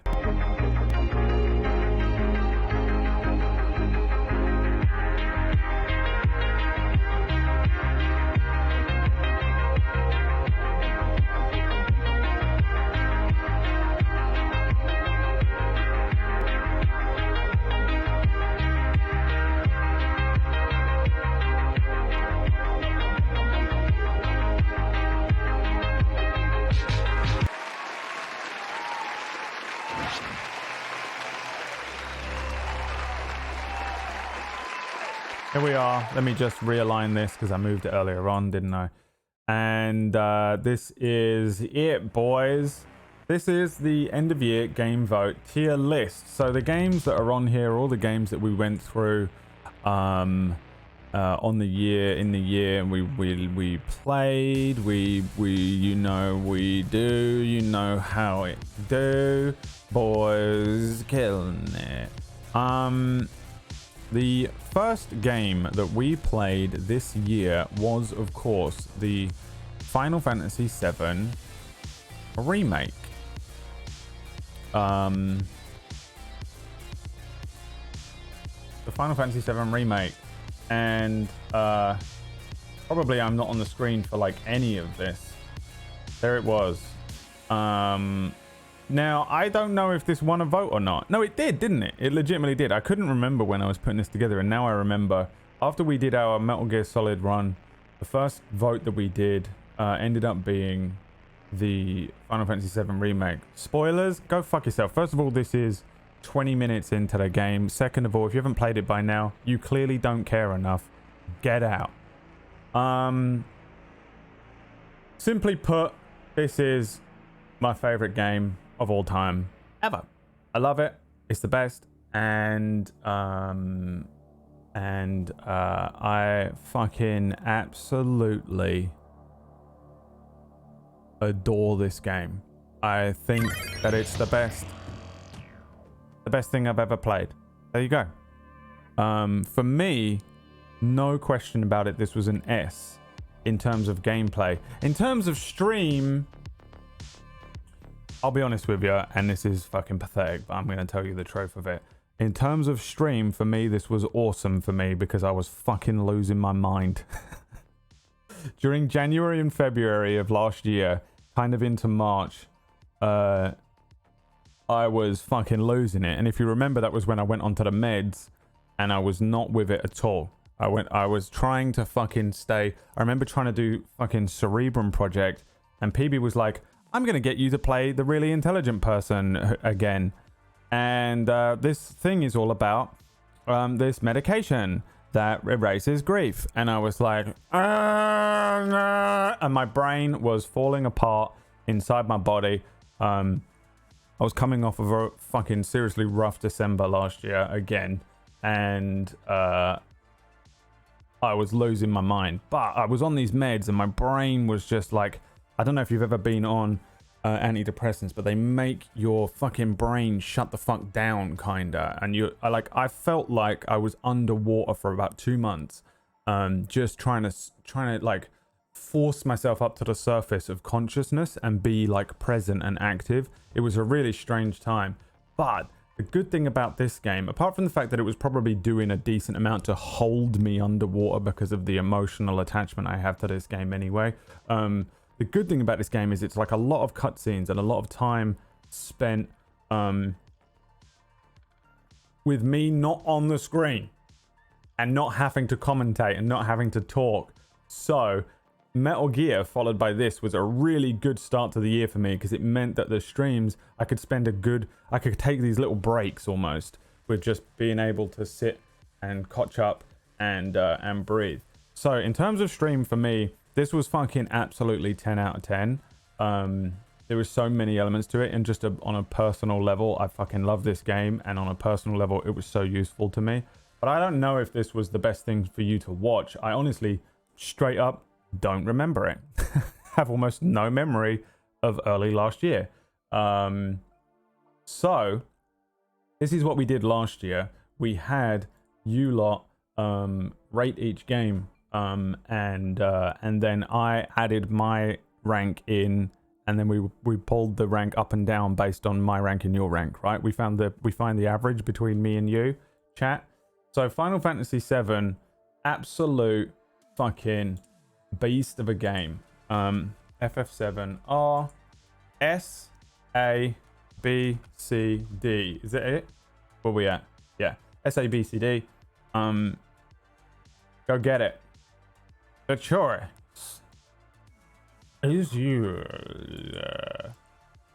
Yeah, man, I fucking absolutely love the remake, and I'm not gonna go into it. I'm not gonna go into full reviews for these games. And if you weren't there, obviously, by the way, those of you that are new to the stream or have no idea what's going on, you can just vote on whether you like the game or not, or don't vote. Who cares?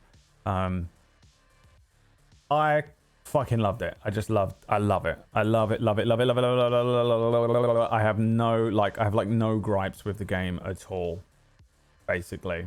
I also managed to do the fucking pull-ups like first time, which was the fucking most beast gamer mode. Every now and then you people will, you treat me like I'm not an absolute fucking legendary level gamer.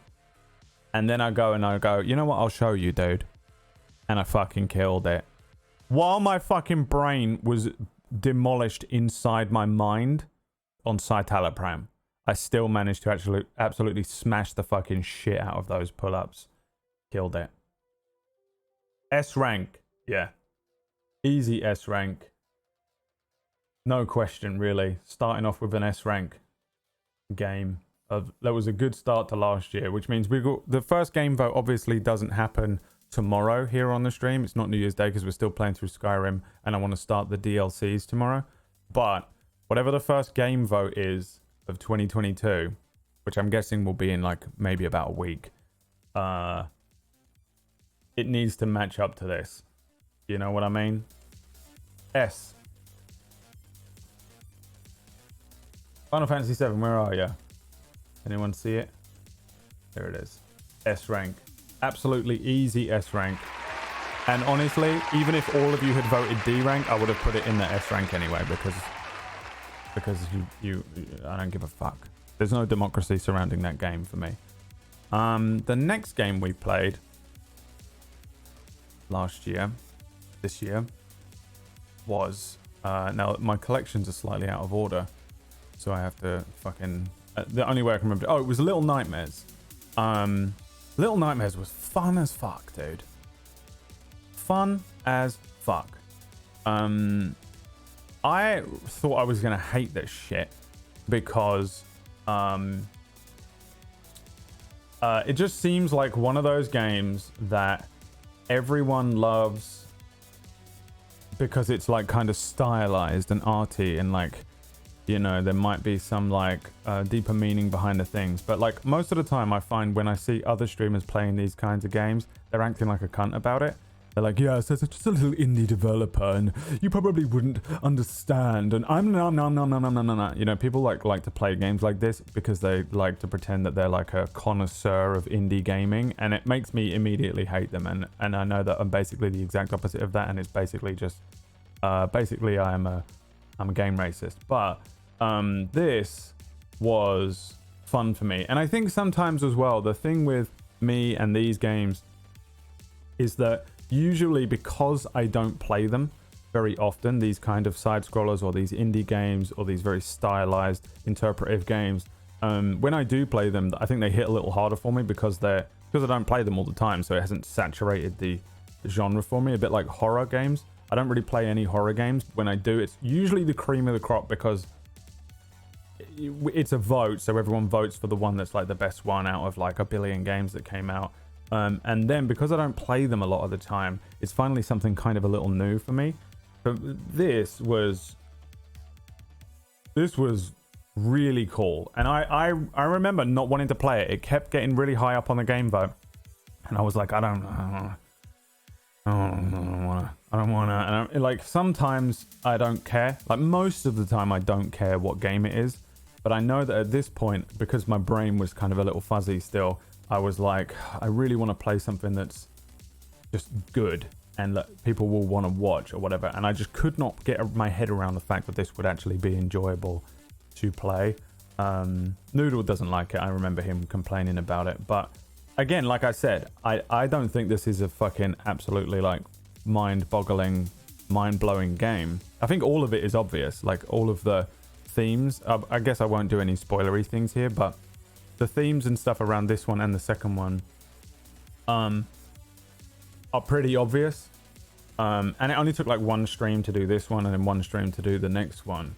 But I had a lot of fun with it, and because I don't play them, I really enjoyed it. I actually do like the style. I think that the way that all of the puzzles are set up in this game were really quite innovative and interesting, and there were moments in it that make you kind of stop and think and question what's going on, and also it'll get you. To not be too spoilery, because I think it's worth playing yourself. I very much enjoyed it. I remember enjoying it more than I expected to, because I went into it with just such a low opinion of what I was expecting from it, and then I enjoyed it a lot. So for me, I don't know where I really rate this, so I might just leave it down to you lot. But I rate it pretty highly. I guess I'll let you vote, and then I'll tell you. I'll write it in my head. I've written it in my head what I think of it, and we'll see what you lot think about this one. This was Little Nightmares 1 and 2, both of them. So we're putting them both on the thing. The Little Nightmares games. What did you think of them? I liked them a lot, and I enjoyed them for the stream. I think they were pretty good for the stream. I remember them being like about as long as I wanted them to be. Like I don't remember exactly what I said at the time, but my memory of it from this point is that I got to it and was like, okay, that was about what I wanted. It was about where we were for the thing. For the stream, like just as I was kind of starting to get a little tired, it ended, you know. It was a fun watch. The chat ban gauntlet was ridiculous. Oh yeah, the chat ban gauntlet that was that in the second one? The little thing you play as well is literally Emma. That is how she moves around. I'll give you about a minute on each of these votes. Get your votes in and where you think. So, a few of you say S, a few of you say B, but most of you say A. I think I would give it an A as well. I don't know if the game itself is an A or a B, but I think for the stream, it was pretty good. And I don't base my opinion on like for the stream necessarily like entirely on like views and stuff, but I'm going to take that into account partially because I think it makes sense. But I remember it being like decent views kind of game. I remember it being kind of fun, and we had a bit of an interaction going on. Some games like Final Fantasy VII wasn't amazing. It is not amazing either for views or viewer interaction, or the fact that I like when I was saying I get off the screen for the cutscenes and stuff. Like some streamers don't do that, and therefore some viewers don't like it. They just want to constantly be talking to you, and I don't fucking give a fuck about any of you. You're nothing to me. You're parasites, and I want to enjoy the game. The game is the focal point of the stream for me usually, but some people don't like that. So sometimes there's a good give and take with that kind of blend. It's kind of not a thing that I always observe on the channel, but I'm aware of. I'd say A as well. You know, I'd put that in an A there, specifically for the stream. Game-wise, still, I wouldn't want to play it over and over again. I wouldn't want to play too many games that are exactly the same as that, because I'm sure there are billions of games that are very similar. In fact, I've seen that there are billions of games that are very similar. But for me, Little Nightmares was probably about an A as well. I really enjoyed that one. Next was the fucking absolute horror show, and you're going through it right now on PB's channel. The fucking demonic entity that is My Summer Car. Just fucking horrible. Just a horrible game. But maybe the Bannerlord of 2021. Honestly, for me, I fucking cannot believe the things that came from this game. The memes. I even got 2 YouTube videos out of this game. There was so much to this shit. Holy fuck. Oh, was it Control next? Oh, it doesn't matter. No, I don't know. My VODs are out of order. It doesn't matter. But the fucking absolute horror show that was this game. And just, I don't think I was even prepared for it. I don't think I knew what to expect. The only experience I really had with it was that I had glimpsed Fist playing it a little bit. The infinite Sundays, the fucking building the car itself with Hakia, getting on that fucking bike and dying, Grandma, getting in the car with the fucking terrifying pedophile man, the house burning down, dude. All of it was ridiculous. Let me see if I can pull up the house burning down.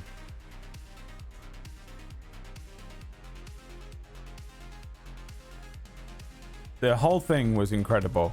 I will forever. This is the story of a boy. A tragedy. The story of a boy who became a man. I got Fist to do the voiceover for it. A man who lost it all. Where is it? There it is. I fucking got so pissed off because someone told me that. It's a test. It's a psychological test to see what kind of psychological fortitude you I know have. I'm in the way, but I don't care. Do you have what it takes Oh, I guess I can do this. to survive the game? I was told the sledgehammer would fix the dents. You fucking assholes.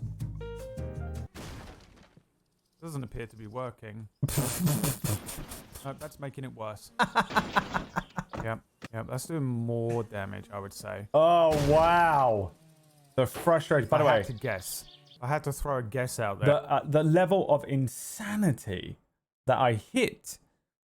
No game, and no, I know that, like, obviously on the stream at times I go completely insane, and I know that, like, probably every day, there's at least one point where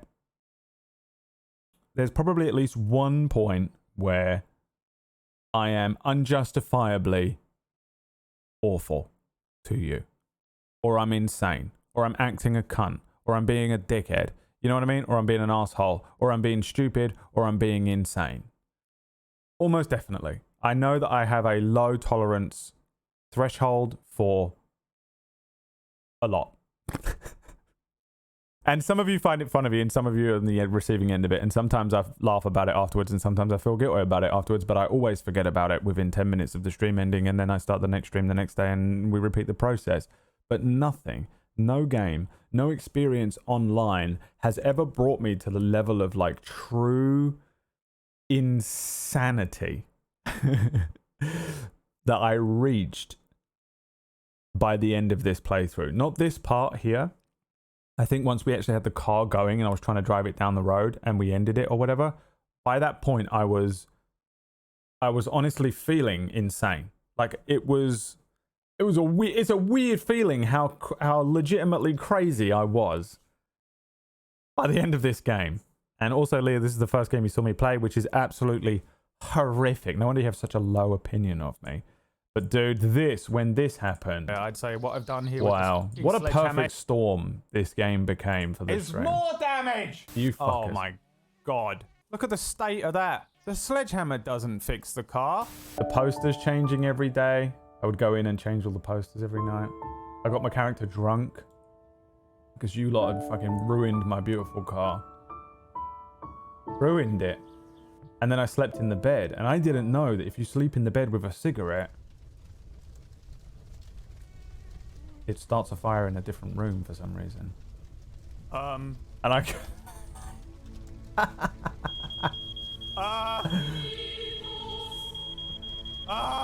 I had no idea what to do, man. Oh,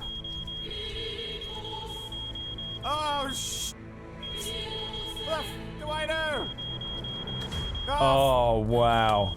And once it burns down, man, that's it. You just have to keep playing the game without a house. It's still Sunday.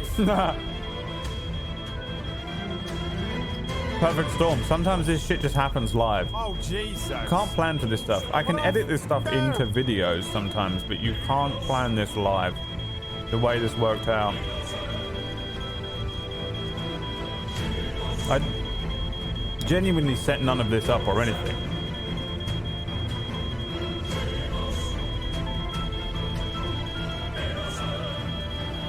There's no post-production in here anyway either. I just had this song on the keyboard, on the soundboard, and fucking away I went.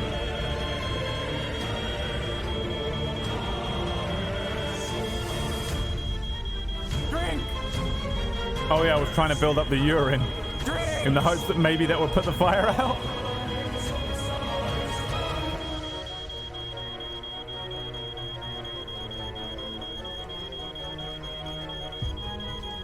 Fill the bar. Drink, stay hydrated, drink water. It was then that he was born. That was when he was born. Then I was like, I'll probably be burning my dick. Imagine how much that would hurt. Ow! It burns.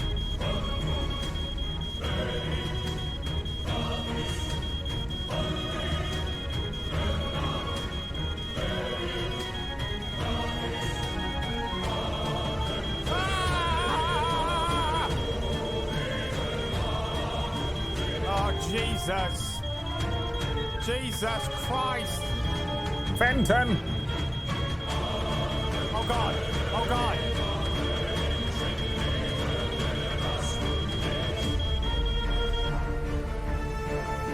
Oh my God!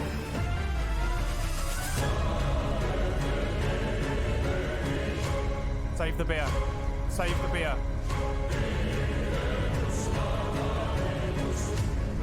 The commitment to the bit. Well, the thing is, I almost always role play as something in the games. It's a good way to Save the sausages! to build memes, Okay, it's hot. Okay. which is a nice through line, I think, on streams. When you have like memes that everyone can get in on, it makes the streams fun. I think, for everyone to keep coming back every day. And then they subscribe and give me all their money. Oh my god, look at it, dude.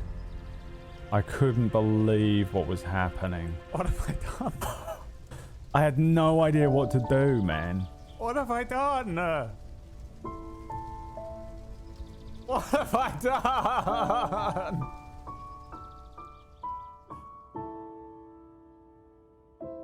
And this was the video, I guess. Yeah, man, it was fucking, it was something else, dude. That was definitely something else, that fucking playthrough. I really, really had fun with it. It was at the end of February as well. Like I was saying, I was a fucking insane person at the end of February. And I think I was coming out of the haze of whatever the fuck is wrong with me. And it was, yeah, it was just a whole mixture of just, like I said, perfect storm. Sometimes that shit just works out. Some games as well just work well on Twitch no matter what. I don't know if anyone's been watching PB's playthrough of this. I know Emma played through it. Every time I see someone playing this game, it's a good stream game, but it's just such a shit game. It's just so horrible. It's just so not fun, really, to play. It's just so frustrating, but it just creates these moments and these streams that are just something else. Yeah, My Summer Car was really, really I'm literally looking at it and getting triggered out watching it. My Winter Car is coming, yeah, and that's why we didn't do a second My Summer Car playthrough, because I made a promise that I would go back into it, because everyone said to me that my car not working. I remember everyone screaming at me. They were like, why don't you just press this button? And I was like, it's not working. And they were like, you're doing it wrong, you're doing it wrong. And I was like, there's no way I'm doing it wrong this many times.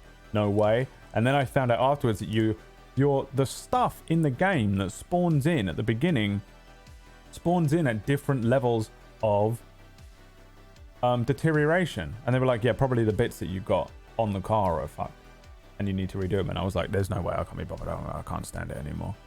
I can't stand it anymore. Yeah, My Summer Car, dude, just a fucking absolute killer experience. What a banger of a game. And what a great stream experience that was this year. I enjoyed it a lot. I can't imagine that any of us are not going to vote S. But it was good shit, man. It was really good shit. Phoebe is starving because she can't buy food because she stole from the shop. Yeah, you can't do that, man. I know that eventually we stole the fucking thing out of the pub. We broke into the pub and stole the... Because I couldn't get any money and shit. It was horrible. So we had to... It's just this, like, diminishing returns game where slowly but surely you just start... Like, everything starts to break down. And we had to break into the pub and steal the fucking slot machine or whatever the fuck. It was mental. 10 people... No, 8 people.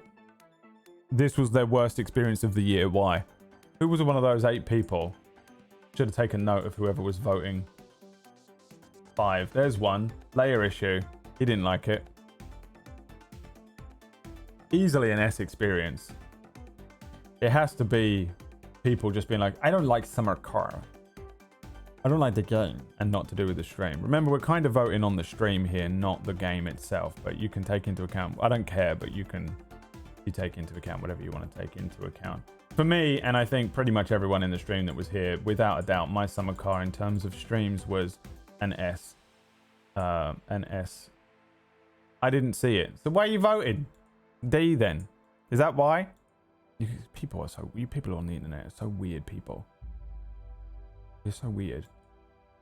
Do I need to put in a thing that just... Do I need an extra one on there that just says I didn't watch it? You don't have to vote, you know. The game that we actually played before that, because my collections are out of order, this might all be out of order anyway, was Control. I fucking loved it, dude. What a fucking great game. I was into this so much. I can see why some people might not love Control so much, because of the the amount that there is to the game that kind of, in order to enjoy the game, you do kind of have to really immerse yourself in it. And some people just want to run around and shoot things, but realistically, the gameplay itself, you're kind of a Jedi without a lightsaber. You pretty much do have the same abilities as a Jedi. You have the Force, and then you get some different weapons, and you can customize yourself to be whatever you want. And I really enjoyed not just the story, but kind of looking into more elements with this. This opened up a world of SCPs and stuff. I really want to run something on Table Story that is based around an SCP or an AWE event or something like that, because of Control. The hiss and some of the weird things going on in this game actually helped me to refine some elements of Mistlight as well. There is actually some Control Easter eggs in Mistlight, which I'll tell you all at the end of Mistlight one day. Maybe I won't. I'm kind of thinking the closer we get to the end of Mistlight, the more I'm thinking I might just leave almost everything ambiguous and not tell you anything about it. But we'll see. I don't know. I change my mind every other day. The ashtray maze, the fucking take control, that fucking the whole experience for this game really resonated with me well. But it does seem like one of those games where I can see some people not being as much of a fan of it, but I think it's a really fun game to play. I think that the setting is so interesting. Even reading I read all of these little pamphlets and all of the things, and I looked into it and I was getting into it. And if you let yourself look at every corner and read every word and give yourself to the game, it's a fucking rewarding experience for sure. I will say a lot of people's issues with Control was the ending fell a little flat, and I do agree. But I don't know if Control is the type of game where the ending matters. Because if anything, it just felt like it was setting up more things. I know they had a crunch thing with everything, and the whole. I don't even know how the studio put out a game this well based on the issues that they have. And I know that they've made this game kind of made them a little bit of money, and they put out like a crap shooter just to make a chunk of money to help them fund some of the other things. Later on in the year, we went back and played the Alan Wake DLC within this game as well, and it was just a great experience to return to. I had a huge amount of fun with this game. I even spent time offline trying to beat some of the time attack stuff and finding other things. It was a great experience for me personally. I was in the right place for this kind of thing. I think that kind of these games that are easy to watch on stream with, you're just running around as a girl with a gun and you just shoot things. Cool. Anyone can jump in at any point and watch this game and not care about the story or what's going on and just enjoy the pretty colors and the guns shooting and the fucking character flying around and all the cool things that happen. But on top of that, if you're here because you love the game and you're watching me, I was reading all the things, and I think that a lot of people who want to immerse themselves into the story and were watching from the first episode or love the game itself, you can enjoy the story of the game and stuff as well. These kind of games for me are my favorites to kind of play on the stream, because I think that they cater really well to two types of audience member that come by here. The random viewer who just pops in to say hi and watches for an hour, and the people who are here every second of every day. With it not being too confusing to look at, or not being too dated, or not being too boring. If you're watching something like maybe Suikoden that we played later on in the year, kind of just you jump in and you have no idea what's going on. You have no idea what's going on if you're a jump in type of viewer, and you really do have to kind of watch the whole stream, and it's hard to do that, and it's hard to make a stream that caters to just that, because it's just not how live streaming works. So this was a great game for that, I think, as well. I really enjoyed playing it through. I think it's an easy to watch game, and it's also a game that you can give yourself to, and I find that the game itself is very rewarding if you do that. Looking into it and reading into it and looking at all the stuff and piecing all the bits together is great. And then just working out what's going on as you go through the game is just a fun experience. I loved it. For me, it was a fucking... we had a fucking awesome start to last year, actually. We played a lot of really good games. Maybe we kind of figured it out. Probably because 2020 was the first time we did the game vote, and was my first year full-time streaming. Whereas 2021 was my first time feeling like I knew what I was doing and you lot knew what was going on, so you were voting for the right games, maybe. It felt like we started really strong last year. I liked it. I liked it a lot. But did you like it? We may never know. Let's find out right now. This was Control. So let me add another one in. Didn't see. Don't care. That's for fucking layer issue. Didn't see. Don't care. Yeah, man, I really like Control, and I recommend it to everyone all the time. It's been free on Epic about 100 times, and I think it's just a good experience. I really enjoyed it, and it's one of those games that gets my kind of creative juices flowing. It makes me want to run something like that on Table Story, which I always appreciate as well. I can't remember what my criticisms of the game was now that I'm all the way out of the game. Like, looking back with hindsight, I have nothing but just good vibes and good feelings about it. I don't remember what my criticisms at the time were, but I think I had a few. But now that I'm away from it for, you know, almost a year, I'm like, what the hell was even wrong with that game? It was perfect. What a perfect experience. Let me thank a couple subs, by the way. I've missed them all because I'm kind of doing a lot today. Somersault gifted a bunch of subs earlier on. Nyko came in with the 17 months. Thanks, friendo. Daniel Severo, the COVID King, came in with the 43 months. And Hellraiser, thank you for the 23, boy. My longest year boy ever. Kind of caught between an S and an A, you lot.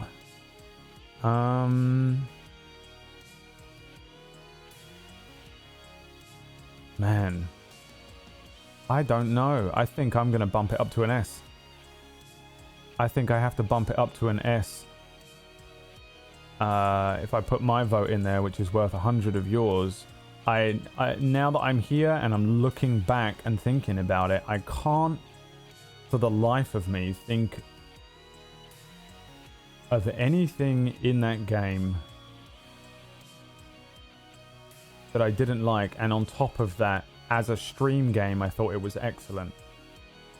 It's really, really tough for me to really bring that down. Like, I think it was a great game all round, just to play, enjoyed, and also for the stream. I've got nothing bad to say about it. Really gave me a lot of ideas. Got my kind of creative juices going, which is just a benefit personally that I like when I'm watching something or experiencing something. It makes me kind of want to run something like in that kind of setting. Can't beat it, man. Yeah, Control was great. The Alan Wake DLC as well afterwards was great. Did we play Alan Wake after this? Is that what we played next? What did we play after this? Did we play Alan Wake or did we play... No, we didn't. We played Stanley Parable, I think. Yeah, you're right. It was Stanley Parable next.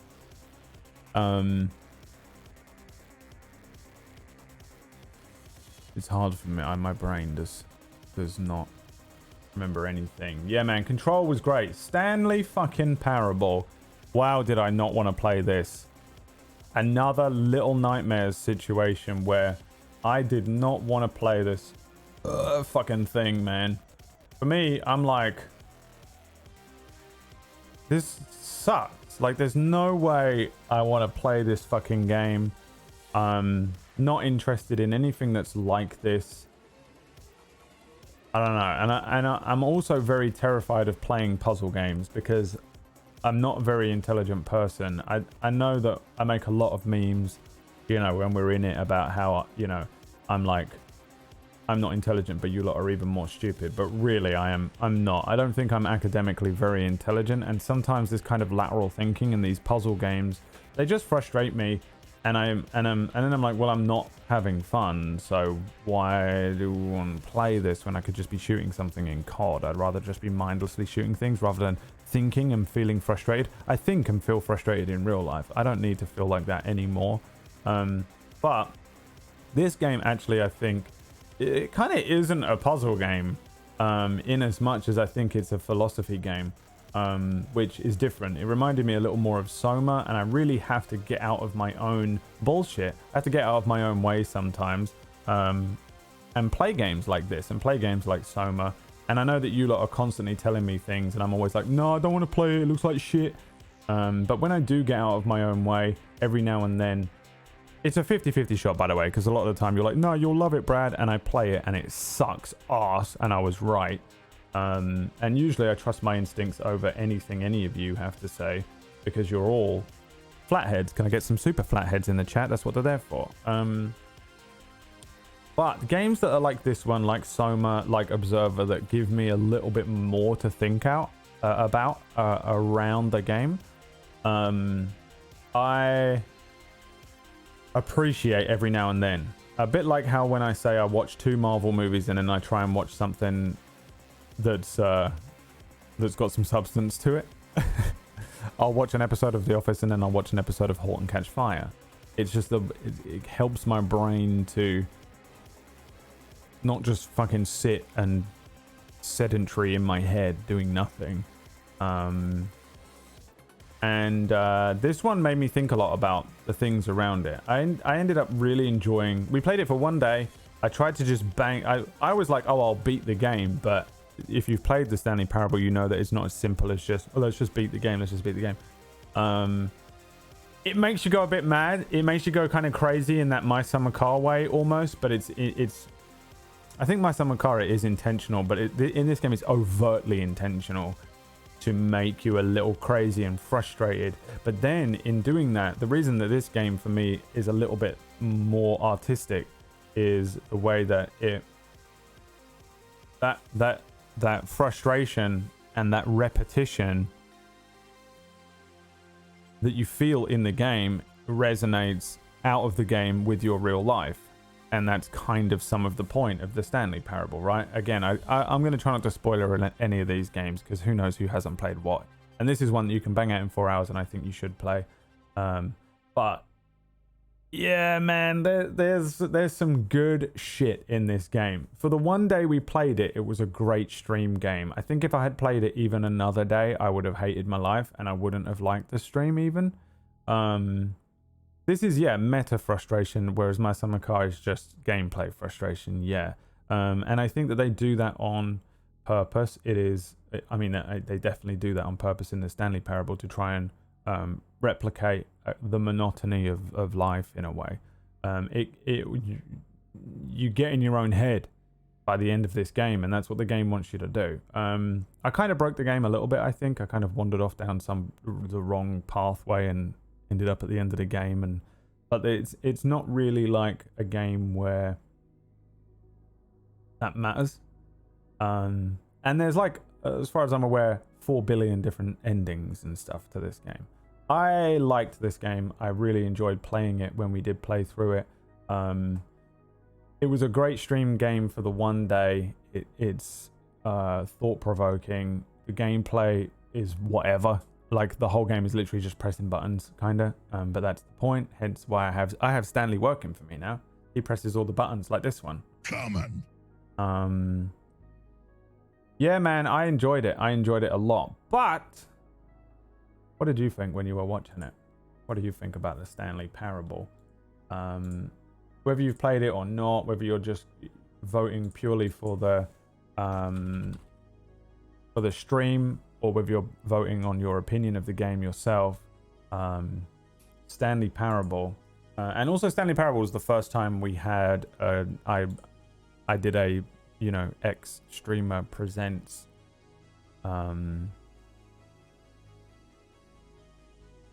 thing with Ven. It was the first time we had a streamer present the thing, and I started to lean a lot more into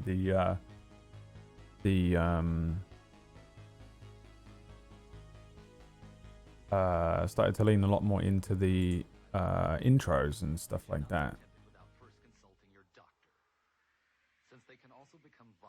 There's some good games this year, man. God damn.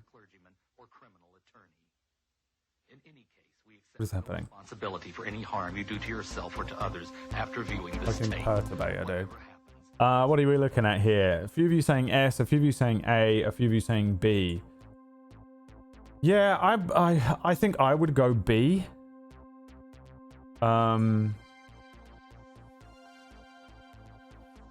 Between a B and an A for me.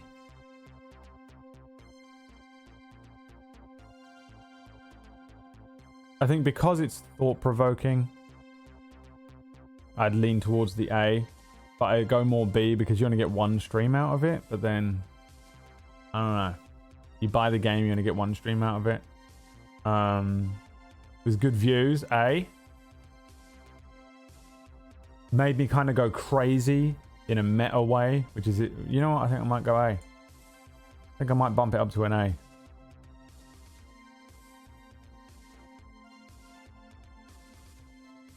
When I think about the artistic merit of it, and how the difference between just chucking out a AAA game, or by the way, chucking out a random indie game. Every indie game thinks it's the fucking Sundance Festival winner of games, and they never are. But sometimes they are, and Stanley Parable is one of those. I actually think maybe this is an A. And I think about some of the other games I played, some games that are a little similar. Even 12 Minutes wasn't as good, so I'm going to go A. I'm putting it in the A category. It's down. It's done. Who cares? No one cares. Doesn't matter. This is irrelevant. Okay. The next thing we played was Dragon Age 2. After doing Dragon Age Origins in 2020, it took a long time before everybody voted around to Dragon Age 2. I fucking loved it. And everyone, there seems to be two camps of people with Dragon Age. People that like Dragon Age Origins and Dragon Age Inquisition, and people that like Dragon Age 2. And I am the person, I'm one of the people who likes Dragon Age 2. I prefer that kind of linear experience. I played a rogue Hawk, and there was something just so fun about the way that you did combat in this game. With him spinning around constantly. I enjoyed it. I was in a good mood when we played this as well. The end of February, beginning of March, I was coming out of that fucking crazy haze. I was becoming a human being again, and that fucking citalopram was in my system. So maybe that's really all it was. Maybe it was just the first time I'd felt stable in about 15 years. But I think Dragon Age Origins does a really good job. We had a good long discussion about the differences between Dragon Age 2, Dragon Age Inquisition, what I personally liked about them, why I understand other people might like this, that, the other, and all those kinds of things. So I won't go into it in a huge way here, but I know that with Dragon Age Origins, I feel like the best thing it does is world building. Dragon Age Origins is just the greatest experience for, like, let me introduce you to the richness of the Dragon Age setting. And I'm always into that kind of thing because of how much I run D&D. So I love getting that kind of creative nourishment. What do you want? You want to watch it? If you come over here and you sit down, you can have this watch it. Quantum what's it?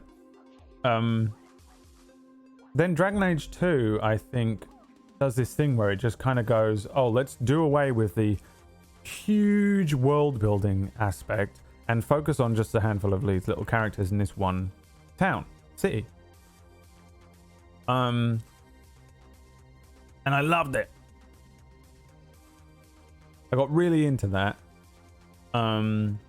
We had a lot of good memes coming out of it with Hawku-chan and the woman, what's Isabella. The way we approached everything in the game was interesting with the Aris Hawk and stuff.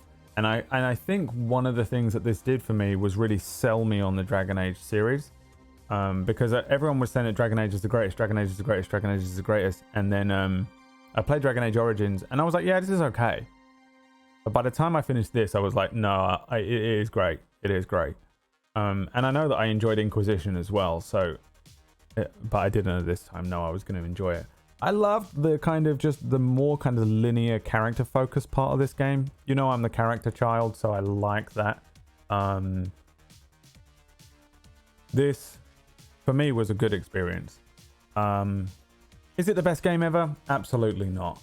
Is it the worst game ever? Absolutely not. Is it different? Is it so different from the other two entries in Dragon Age that it's kind of almost uncomfortable? Yeah, I get it. My personal experience with it was very strong. Was it the best stream? I don't know. I don't remember it being a bad set of streams either. I'm also now very hyper aware of the fact that I can't tell if I was being lied to by Citalopram. What are these clips? Hold on. What is this? I'd rather have the crit chance, the crit damage percentage rather than the 4 armor. I don't know if 4 is a lot of armor, but really big. I'd rather have the crit chance, the crit. What have you done? There can be no turning back. Oh yeah, Anders. God, what have you done? He did plant a nuke. Yeah. He did plant a nuke. I knew it. Fucking Anders. What the fuck? Oh yeah, there was some solid memes, dude. Marvel Studios Hoku-chan. Maker have mercy. What have you done? Yeah, man. Yeah, it was a good experience, dude. Yeah, this was a good experience. I enjoyed Dragon Age 2. I enjoyed it, man. What did you think of Dragon Age 2? I don't know where I would put it. But I do remember having a good time with that. I do remember being in a good mood. Might have been Citalopram boost, might not. Might have just been a good game. Yeah, I know that I certainly had fun with it. Objectively, I think I could probably rip the game in two. Subjectively, I recall it being a good time on the stream. I definitely enjoyed it more than Origins. But it did make me want to go back and play Origins again, because now that I knew what was going on in the world and I had a better understanding of the different political alignments and races and stuff, it did make me want to play Origins again. Not that I thought Origins was bad, I just found it kind of to be a bit of a grind at times. And I didn't find that with this game, like really ever. We were able to just kind of get in it and remain focused.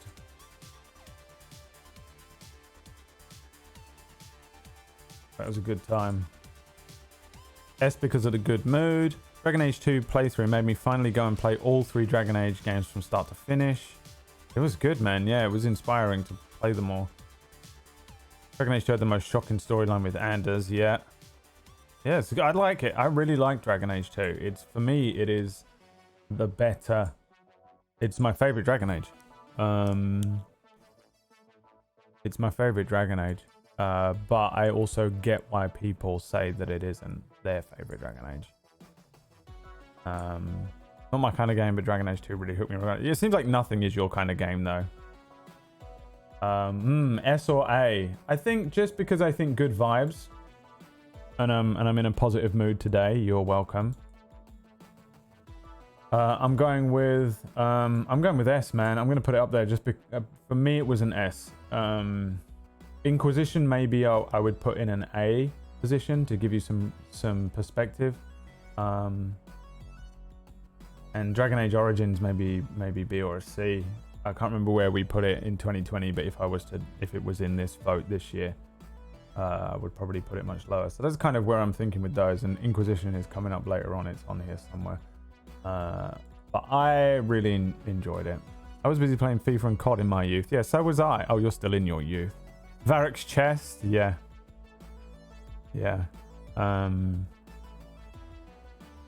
Is it really on the same level as Final Fantasy VII? Well, yeah. And the thing is that we're taking into account the fact that this is a stream, not a game. This isn't a game review. This isn't IGN's top games. This is Brad's top streams of the year, based around the game. And the things that around Final Fantasy VII, if we're looking at this objectively, this would be like this. Probably.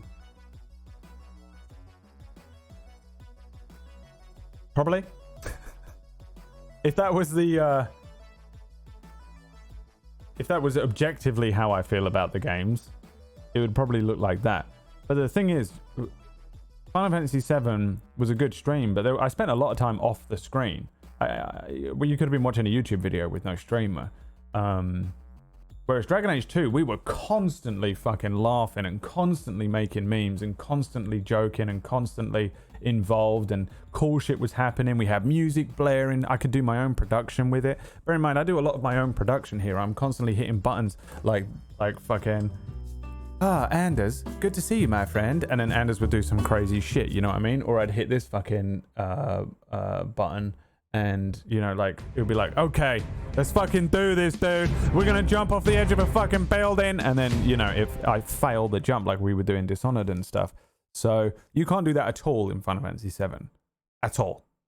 You, and like something like Metal Gear Solid, you are on for the ride. They've done all the production for you and you are just there.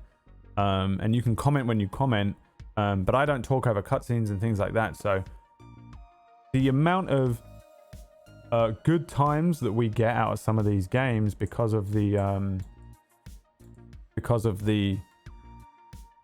streaming element of this is what is shifting this. So bear in mind, I know a lot of people probably think this is just a tier vote of like my favorite games based on IGN's top rated gameplay. Not at all. Dragon Age 2 streams were as good as the Final Fantasy 7 streams. Final Fantasy 7 is just my favorite game ever. So personally, I fucking loved it. And I think probably that bled through the screen for people. Dragon Age 2, nowhere near as good of a video game. Not even close. But the fucking time we had with it was so fun. And the memes that came from it. And I just really enjoyed myself playing it. And the same with My Summer Car. What a fucking piece of shit video game. Absolute trash. But the memes, the joy, and the fact that it was like a community experience almost. Brings that up in the rating. So that's what we're doing here. This isn't an objective game review thing. If you want my like actual objective game reviews, I tend to do it at the end of playing through a game. You can probably go to the final VOD of each of these things. I have a collection. With all the games that I play, and you can just go and watch all of them, and you can probably go to the back end of every one of these VODs and you'll get my actual review, and I tend to try and give my opinion in a biased and an objective way. Still, Dragon Age 2 streams this year S-Class streams. Yeah, barely though. I think it could easily be an A, but we're going to put it in S because I think the Inquisition streams were an A. Possibly. We had honestly, this year has been pretty solid. I'm not gonna lie. I like the difference between this year's tier list and last year's tier list is pretty crazy now that we're looking at it. Because last year it was like, yeah, that sucked, that was okay, that sucked.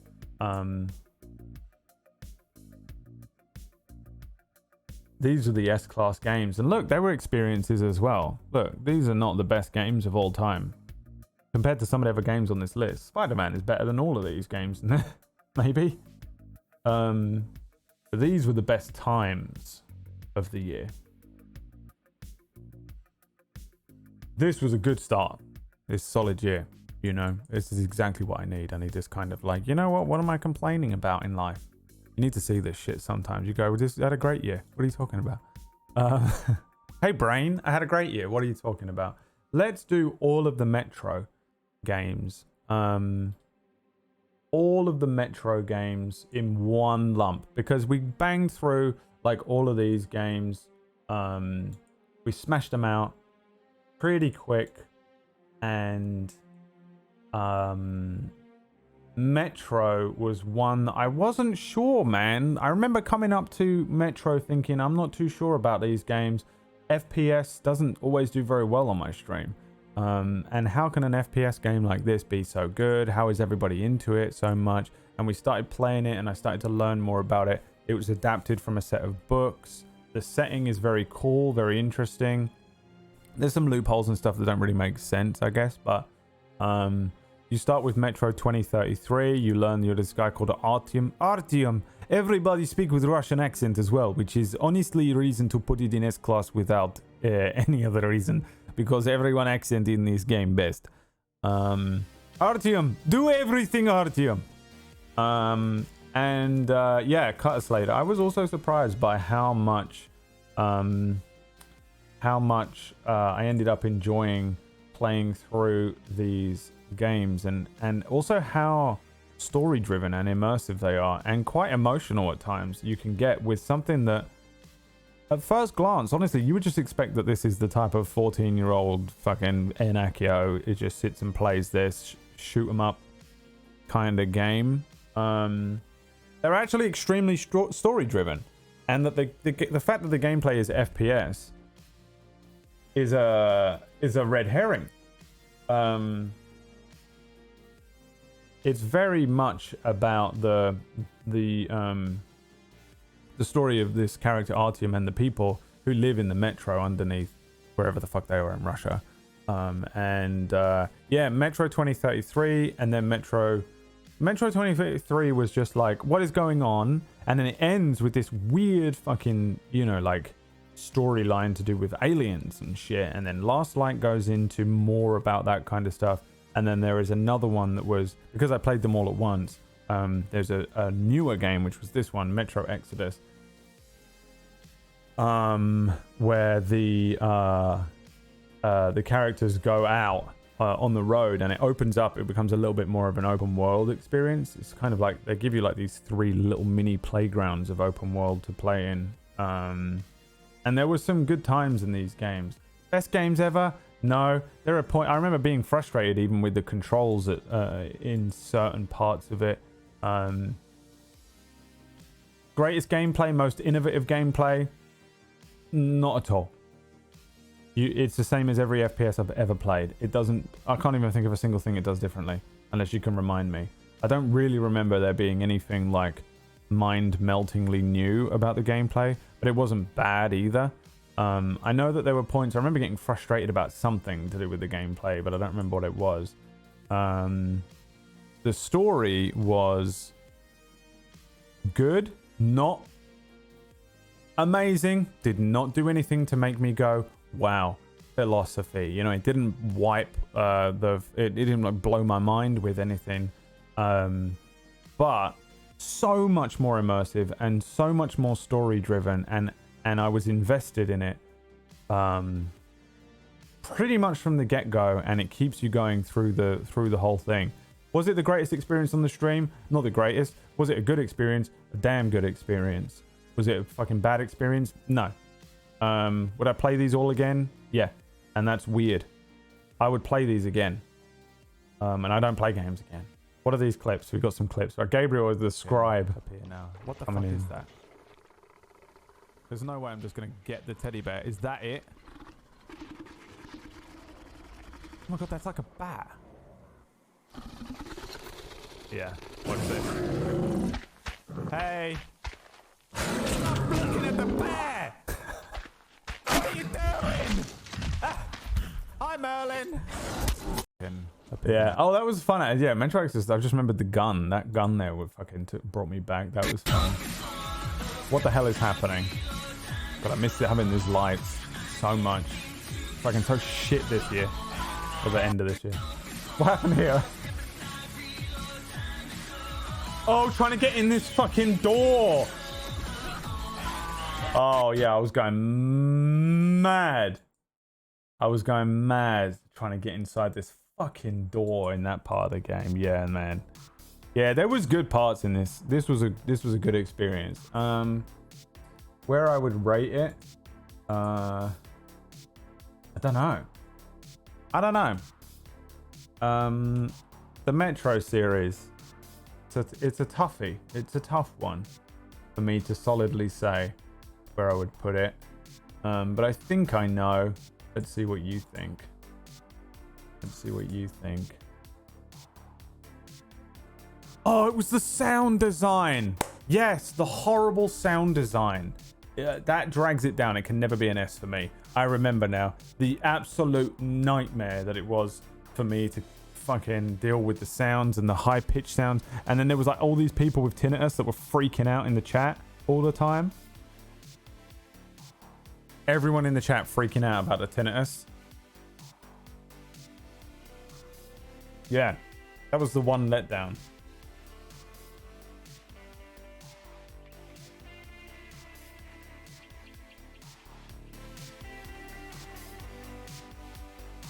The tinnitus sound.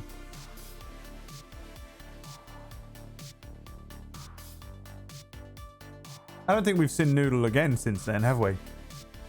I think that was the last time he came round.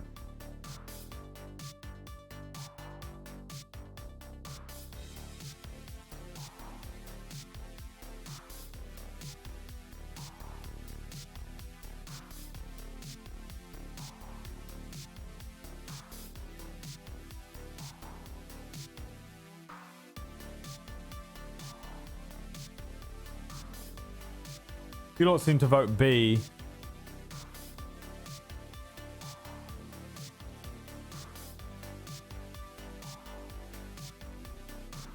Oh, it's hard for me to say now. It's between B and an A for me. Let me think about it. Pleasantly surprised. Nothing mind-meltingly good. This was pleasantly surprised, philosophical. This was pure philosophy. This one, just a good game. These were exceptional streams. Exceptional stream. Did something in it even different. Took me out of my shell in some way. Good game. Okay, bad.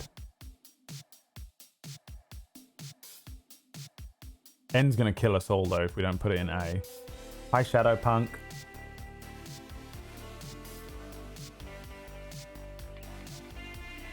Honestly, I don't know, man. I think it's between an, I think this is a B+. I think this is a B+. Now, the next game, I might be wrong, but I think is Pippa Funnel and the Stud Farm Inheritance Part 1, which has the greatest intro to a video game I've ever played, which is here. Dude. Watch this. What the fuck? It was 7 minutes in. Why is it so quiet, by the way? How did this even get on here? This was Emma's edition, wasn't it? Oh no. Oh, I thought that was me. Look, what have I done?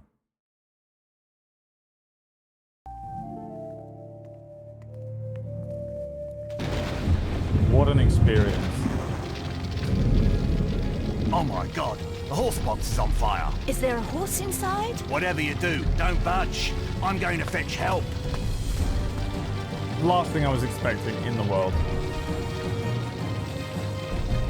thought this was a game about like riding horses. Why is it starting out like a fucking like a fucking action? This is Uncharted. The building is on fire. Do I have to reach the burning horse? What the fuck is happening? Is this Oblivion? I'm so confused. Use L to walk. You press square, you will start running. I'm sure I heard someone talking to me. I actually got voices. There's a horse inside. I've got to What is up with that, by the way? That was never. Was that ever explained? Why does she have voices speaking to her? A demonic entity that has started the fire in the beginning. This was the fucking craziest beginning to this game. Ah, why is it so loud now? She's running, guys. Okay, this is walking. Ready? And this is running. Ready? Walking. Walking. Ready for it?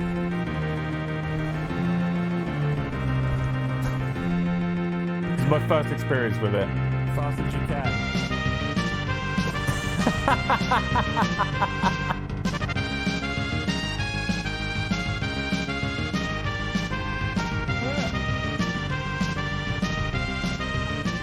Dude, why did this game start like this? This was fucking insane, this game. This was one of the greatest experiences of my entire life, and I never want to experience anything like it ever again. That's it. I don't know what to tell you about it, man. This shit was off the fucking chain. The fucking horse riding part of it, the clean the horse part of it, the absurd storyline, the music, that fucking sad music that came out of it. I think I have it actually, didn't I? Isn't it part? I think I used it somewhere in here. This fucking song came out of fucking Pippa Funnel, dude. What an experience. Nothing in this world would have me put this in any... No matter what you vote, this is going in S, but I'm curious. Pippa Funnel. One of the greatest fucking video games we've ever streamed on this channel. The drama with Esteban. The absolute chaos. The ridiculous... Everything about it was absurd. Like, it could have just been a game. It didn't need a storyline, and yet the storyline was... like the craziest K-drama you've ever seen. The most insane Spanish soap opera on the planet times a billion.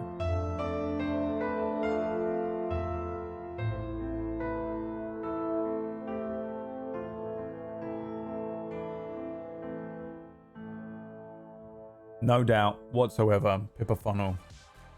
S rank. And there you go. Where's the guy that was confused about the fucking... what the fuck we're doing here? Pippa Funnel just made it in.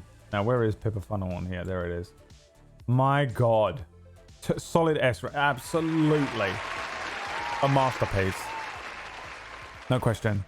No question, S rank. Now, what came after Pippa Funnel? Quantum Break, was it? Oh, we did after. We went from fucking Pippa Funnel to Quantum Break. Wow. Dude. Quantum Break. So we continued with our Remedy. Look at that hair. What is going on? We continued with the Remedy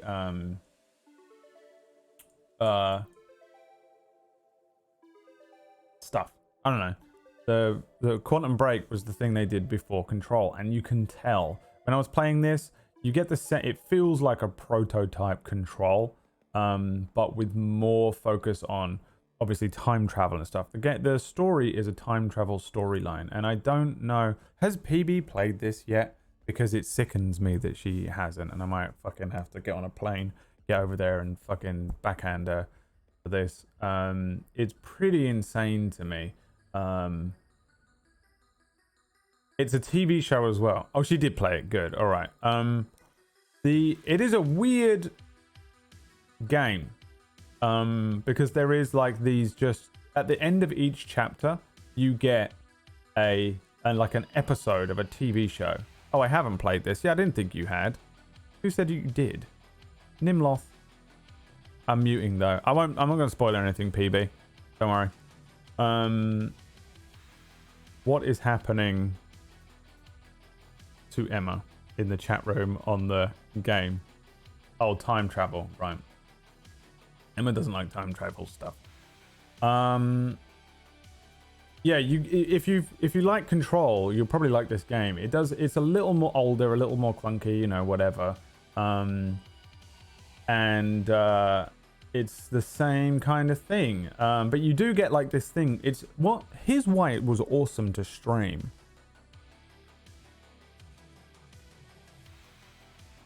Each chapter took about 3 hours. And at the end of it, you get like a 20-minute TV show episode to watch. And it was a perfect stream. And I played 4 parts. And it was just... It was like someone was producing my stream for me. Like I had a producer that was like, okay, and that's time. And then we move on to this section. And we move on to that segment. It was great.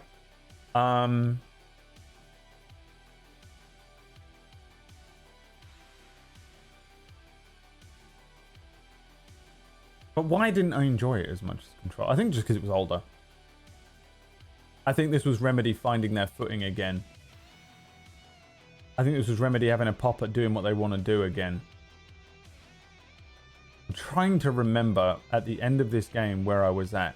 I loved it, by the way. I loved it. But I don't recall it being quite as impactful as Control. I know that I really enjoyed the story. I love anything with this kind of time travel, and I loved playing through it. I think it just didn't have, you're right, it doesn't have as much going on. Like, there isn't as much to explore and read and do as Control. It's a lot more linear. It's not really an SCP exploration. It really is just play through this story. And also, there's Alan Wake on the board. Look at that. But the fact that it fits into the Alan Wake Control Remedy universe is my shit. I love it. No mystery. Yeah, it is just like go, go, go. It's a railroad storyline with just Control vibes.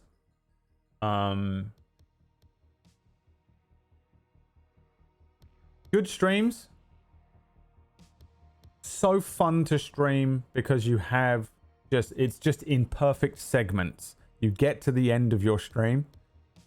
It's easy enough that you get to the end of the game, then it plays a little video for you and you sit and you enjoy that, and then the stream ends. But it just doesn't have the impact that Control has. It doesn't have the depth that Control has, and doesn't have the polish that Control has. And for that, it's marked down a little bit. I loved it though. And I would happily play Quantum Break 2, and I would happily honestly play this again as well. And I cannot wait for PB to play it, and I'm not going to talk any more about it. I really can't wait. I'm going to watch all of PB's playthrough of it. I think she's going to dig it. And I'm pretty shocked that she hasn't, honestly. So, Quantum Break was good shit, man. Control was Control is S class. So this, I don't know, man. What do you think? It feels like a type of game that, like, I'm surprised that not everyone loves. It's one of those games. Same with Control. Like, it freaks me out that, like, not everyone loves it. Wait, what are these clips? Gabriel's providing us clips. I recognized Will's workshop as soon as I saw the old billboard on top. The area we refer to as Ground Zero. It was clear that the workshop was at the center of the Monarch operation. Oh god, there are dudes! I recognized Will's workshop as soon as I saw. Oh god, he's here. Time drinks. You okay, bro? See, this could be Control. You wouldn't know. Is he dead? What's happening to him? What is... What's going on now? Yeah, it was a good time, man. It was a good time. I wish that I had played this and then Control, maybe. Maybe that's my thing here. Quantum Break, man. Quantum Break and Control. Why isn't it everyone's favorite game? They should be everyone's favorite games. Fred, thank you for the 12 months, 1 year. Ass. My good friend. You think Fred is an ass? Yes. Me too. Pink balls for 2022. Enjoy them.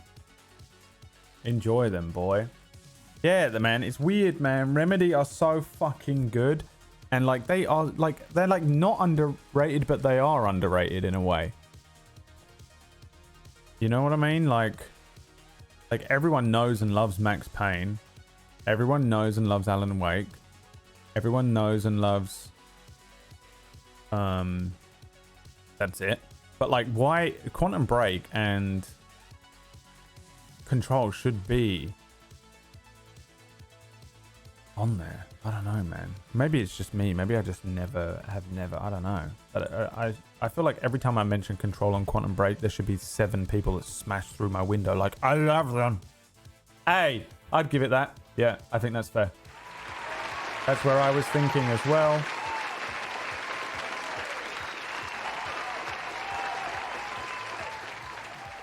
Quantum Break in the A there. Innovative and interesting enough. Great for a stream. Really fun to play through. Fun game mechanics. Not polished at all. It definitely drags it down. Doesn't have the depth, the exploration, or the overall magnitude of impact that Control has. But it's interesting enough and was a good fun time for the stream. And also just for me personally to have these like segments that are perfect stream hours was great. With definitive endings, with a little, and we all just sat back and got to enjoy a little TV show together. It was a bit like doing a watch party thing, you know. That was good shit. RimWorld was next. RimWorld. Now this was the first RimWorld playthrough with where we had all of the crew. And we ended up lifting off at the end of RimWorld with the ship lift off. I wonder if I can find the end, because the end was chaos, wasn't it? Yeah, look. We're into an era of time where we have the I already had the BBC coming up next on BBC Two thing in May. I thought that would come up much later in this. Oh, it was Pink Flannel. We should have done a Pink Flannel today. I saw Tom Bacon going on about it. It's happening. Well, get yourself to a crypto sleep casket. Oh yeah, this was everyone that made it out. Everyone get back here! Oh, I fucking undid Get back them. here right now! Get back here right now! I had a lot of fun playing RimWorld. RimWorld is one of my favorite games ever. RimWorld is just such an addictive game. But I am of the opinion that it is one of the best games ever made. It just has so much random shit to it. Like, there's just so much random things that can happen. It's a storyteller. And when you view it like a storyteller and you play it like a storyteller, instead of just sitting there trying to min-max I gotta get 7 pieces of herbal medicine and I got to build this world over here. And you can do all of those things. Obviously. But when you also embrace the fact that it's supposed to be trying to tell you a story here, it is a really fun time, and we had a lot of fun with this. We had the 28 Fennec Foxes. Brad was left behind. We had the deaths of some of these like fucking some of these characters and some of these things that happened. The thing where Emma turned on Vertigo and murdered him at the end or whatever, and all that kind of stuff that happened. It was fucking good, dude. It was a good playthrough. Dr. Wolfman has a breakdown. Wolfman, stop! Stop! PB and Mr. B dying together when they went on that one trip. The drunk cat. Asshole. Stop! Melee attacking a fast medical station. What a piece of shit, dude. If she gets it to a 300, she's gonna fucking fix it in time. Was Wolfman a furry? We had the furries. Bro.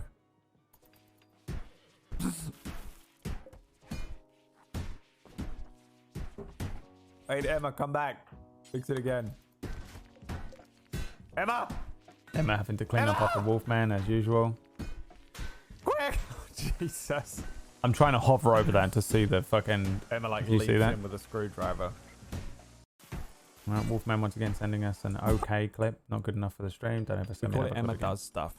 It doesn't matter what it is. She'll be like chopping up fucking vegetables and stuff, and it's just so fucking fun to watch. Love it. Emma does stuff. Putting stuff in the dishwasher. I got a plate. She gets like a normal sized dinner plate. Yeah. But to her, she's like, oh. Takes it over to the dishwasher.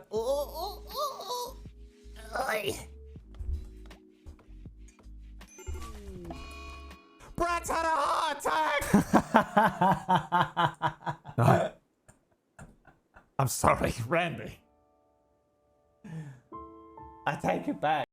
We call it Emma does stuff. It doesn't matter what it is. She'll be like, chopping Yeah, up dude. fucking RimWorld vegetables is and just a stuff, and good it's just time, so man. We played this for a decent amount of time as well. This was on for.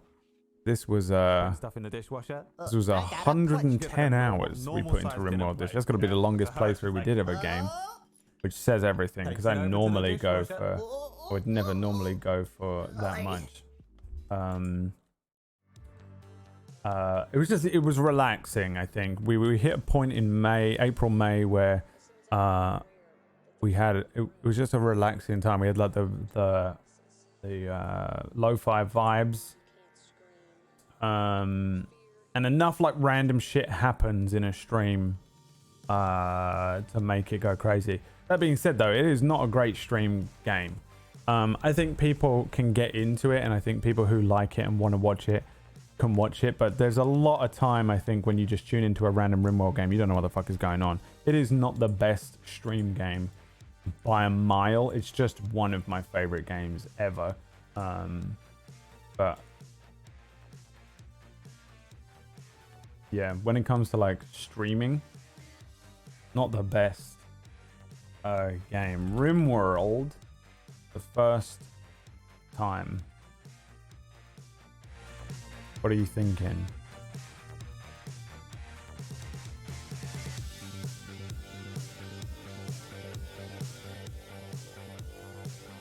S rank.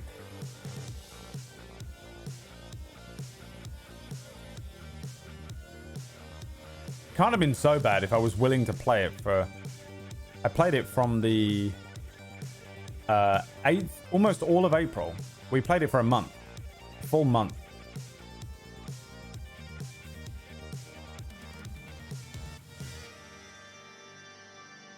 And that's pretty crazy. Fallen angels, they come to people inside of dreams. Outside time and space. We also it did come back. It actually won twice this year. S rank for RimWorld. Yeah, that first RimWorld playthrough was pretty iconic, I'd say.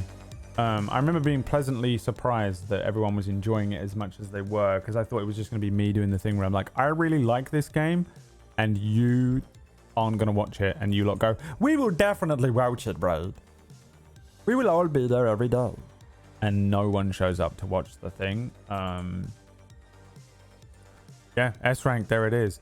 Emma Chan Origins, which was Dragon Age Inquisition, was the next playthrough.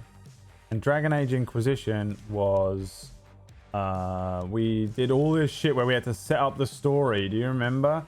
Get this correct. And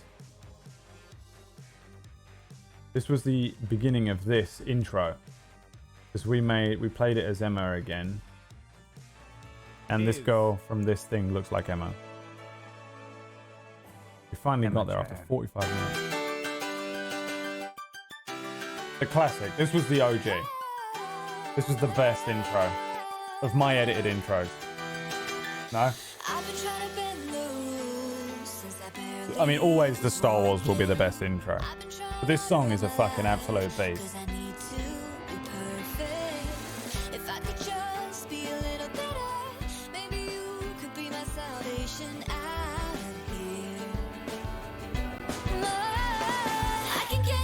Emma even started her stream with this intro for a couple of days.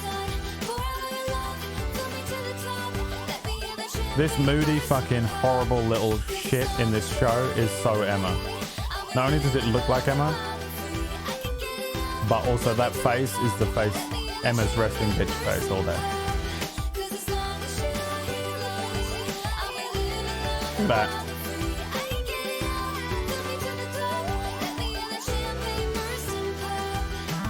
When I was going through how many intros I edited this year, by the way, you lot don't understand the fucking effort that goes into this. Have you ever seen a stream like this?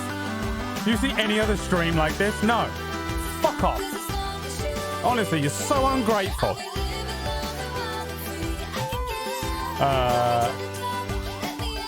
The amount of these that I edited through, because they have multiple, there were multiple different ones as well. Like there would be,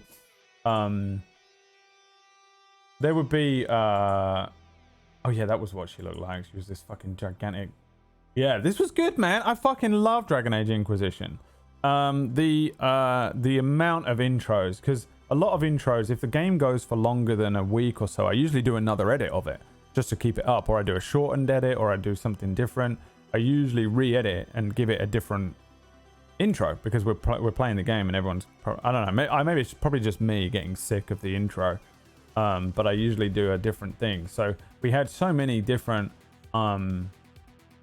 intros throughout the year that I had edited myself, not the streamer ones, which a lot of those I edited myself as well, but just the normal game intros. If the game was a proper game, I was editing some sort of intro for them every game, and I would stay up late and edit some fucking thing. And I'm a beast editor, don't get me wrong. I'm fast at editing.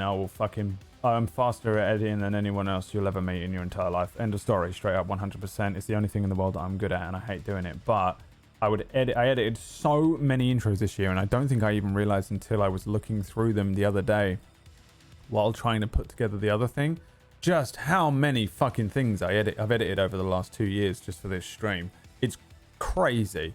Like, it's just gigs of bullshit.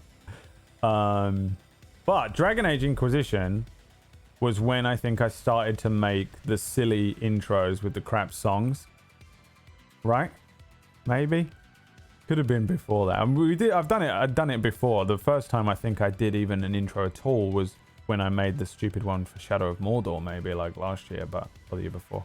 But this was when I started to really like make them all kind of cheesy and dumb, and that meme began, that we had those like crappy 2000s pop song playing over some sort of crap fucking edit. I also have to edit these things without spoiling the game for myself, which means they're even worse than they could be, because I have to I rely on not looking anything up. It's quite hard to do. Now, what are these clips that you've got for me? What is this one? Emma Chan is approaching.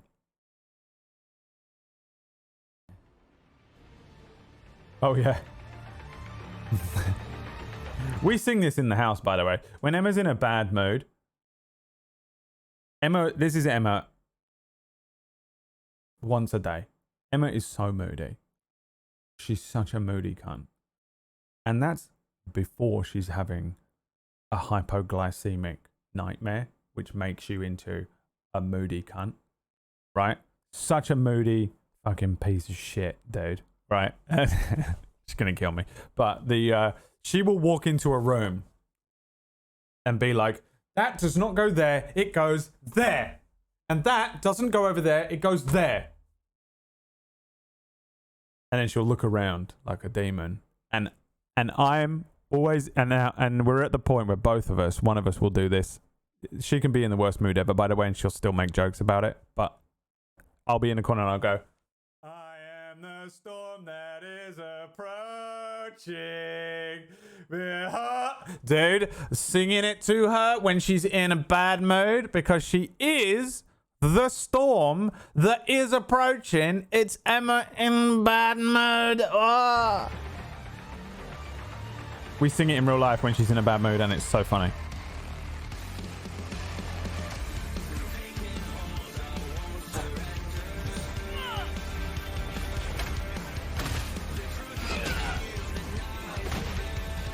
Yeah, man, Dragon Age Inquisition is a weird blend, isn't it, of both Dragon Age Origins and Dragon Age 2. And not all of the things that I liked about both were picked up. Just some of the things I hated and some of the things I liked from both games. This was a good time, though. We were on this for a little while as well, huh? Was this 40 hours? 46? For the wrath of Emma Chan. Pretender. Fuck you up and your grandma. This is a solid game, though. She's the grandma around here. There is a storm coming. And we tried to make it so that it was modded and it had all of the thing that goes wrong ruins the entire thing. The tiny crew. Because Emma's fucking small. Who's this? No. Why are you small too? No. No. Bianca's the same size. No. What's happened? Why? No. No. No. Tiny noodle.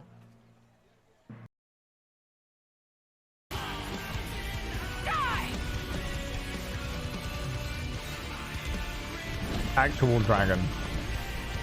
Uh-oh. Let's go, baby!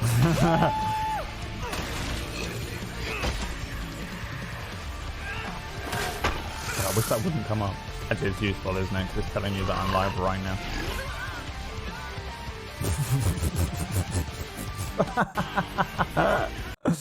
Dude, this was a lot of fun. We had some mods going. We had some silly shit happening. The story, the game on its own is just pretty fucking great. Yeah, I really enjoyed my time with Dragon Age Inquisition. Was it an S-class time? I don't think so. Was it absolutely solid? Yes. Oh yeah, there she is.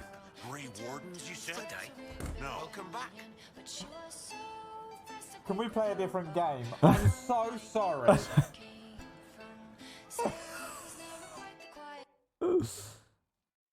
So, this is it, huh?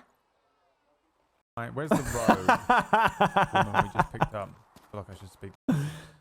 Oh, solid. That's enough doom and gloom. You just won a big victory for the Inquisition. What are you going to do to celebrate? A cake. A giant cake. You're on the TV while I cook. All right, well, I'll avoid doing this on your TV then.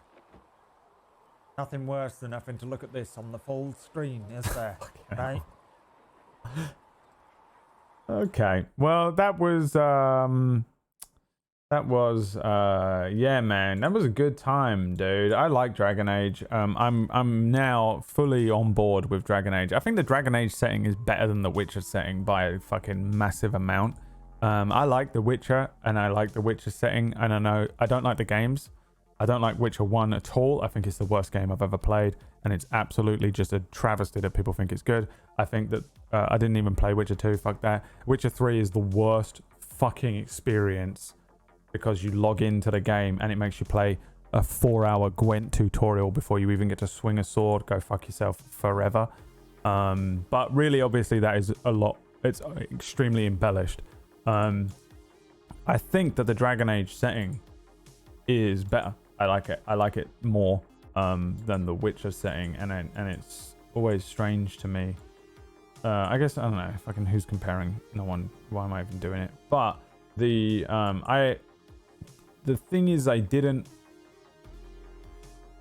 guess I didn't get it, and now I do very much get it, and I really fucking I really found the Dragon Age 2 and Dragon Age Inquisition is what sold that for me hard this year. And now I'm very, very much looking forward to this next Dragon Age installment that they announced. And I know that there's potential for it to be an absolute mess because it's not all of the same people and things. But yeah, man, all the Morrigan stuff, the fucking fact that that woman shows up in the second one, the dragon, who was in the old woman from the first one. I can't remember her name, but yeah, I really like it, man. I really, really, really dig Dragon Age now, and I'm super into it. What do I think about the actual game itself? Now, Dragon Age 2 was popping off, and it's my favorite one, which is why it's in S. Is this one an S? Inquisition. Let's see what you think, and then I'll wrap up my thoughts on the thing. Where is it? Where's the vote screen? There it is.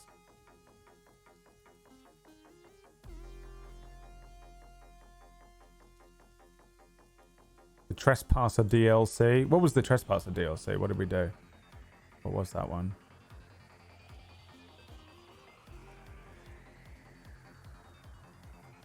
Oh, yeah. The fucking end, of course. Yeah, that was just the end of the game in my head. But you're right. It was the DLC with Noodle. And then Noodle shows up. Yeah, the setup for whatever this next fucking thing is. Dragon Age is great. Dragon Age is great. And I stand by it. And I'll stand by you. I'll stand by you. I don't know, I hurt you. A? Yeah, I'd say it's E. I'm going with A as well. I think A. I accept that. I don't know what that one is. But this is Dragon Age Inquisition. A. There we go. Next one on the list is Subnautica. Below Zero. Not really as great as the other one. Wow, this was a good intro. This was a good intro. Not as great as Subnautica by an enormous amount. Bit of a letdown. But solid linear Subnautica story.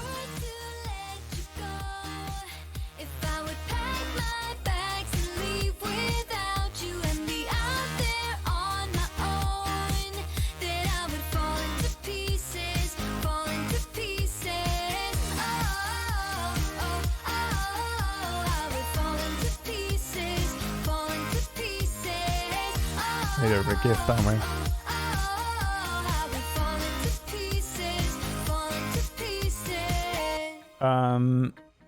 But if I were to let you go, if I would pack my bags and leave without you and me. It took me ages to find an anime that was something to do with being underwater, by the way, that I could use for this intro. I don't remember that much. I remember being there at fucking middle of night going, I don't care anymore.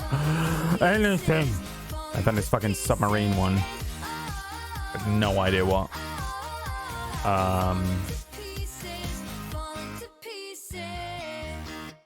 Subnautica Below Zero. The yeah, man. No, Subnautica, one of my favorite games I've ever played. Best. Absolutely terrified. This game, never terrified once. Didn't get scared of anything. Maybe I probably got a couple of jump scares here and there and stuff, but like the fear, nothing. Comparison. And I think that took a lot of the wind out of this game for me. It is a great follow-up though, because you speedline through this stuff. You have to play the first one, play Subnautica. You have to. And the good thing about this one is that they don't make you do all of that grind again. You can quite quickly rebuild, and get to a point where you're kind of just playing through the game. They introduced a couple of different vehicles. They introduce, and this game is smaller and more linear and focuses more on the story. And Subnautica does have a story, and you are on a bit of a time limit in it, but you have so much more time, so much more to explore, and it's slower to grind through building all of the things until eventually you become like a superpowered thing. This one I find to be it was a lot more streamlined and stuff. There was a point where I was losing my shit because I was trying to find magnetite or something, and I was just doing it. There's a bloated middle part of this. Generally speaking, I think it's a great follow-up to Subnautica, but because Subnautica on its own has such a huge impact, it's the same reason I can't play loads of horror games. I play one horror game, I've played them all. I'm not scared of anything after I've been scared by it once, kinda. So like this, I can't just be scared of Subnautica again. Obviously, it's kind of scary, but compared, all of the comparisons and stuff, just not. It didn't have the overwhelming, ridiculous impact that the first one had on me.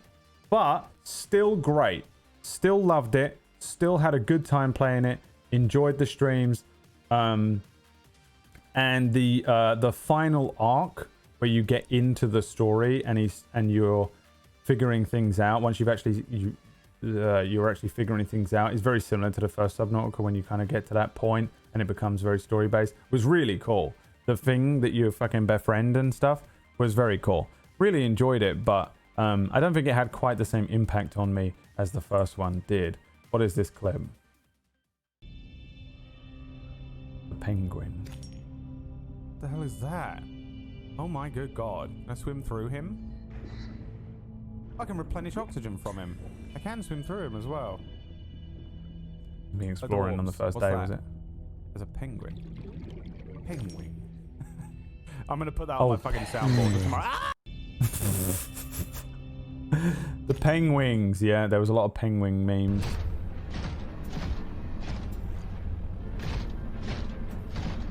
There's a thing to scan. What? Ah! No. I don't even know what happened there. What is in this? Right, power is at 75. Our base was fucking in a dope place in this game as well. Now we need... Bit of cool looking base. What is it? The lead we need for the moon pool, isn't it? There's probably lead like right next to where we are though, because it's by the vents, isn't it? What's in this? Right, power is 75. Yeah, man, fucking good times. Subnautica. It's one of the best games you can ever stream. It is one of the best. If you're like looking for a game to stream, I think it's one of the best games you can stream, all round and in general.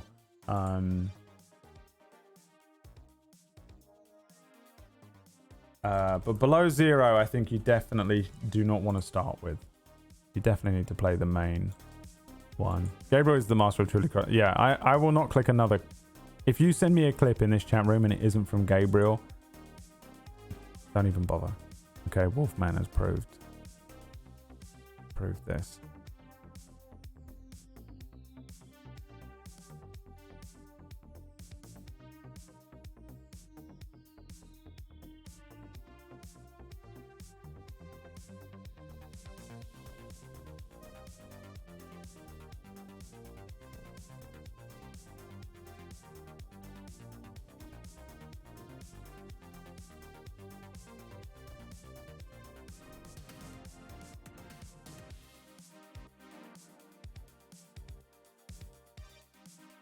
Between A and B, I honestly think I would put this in B category.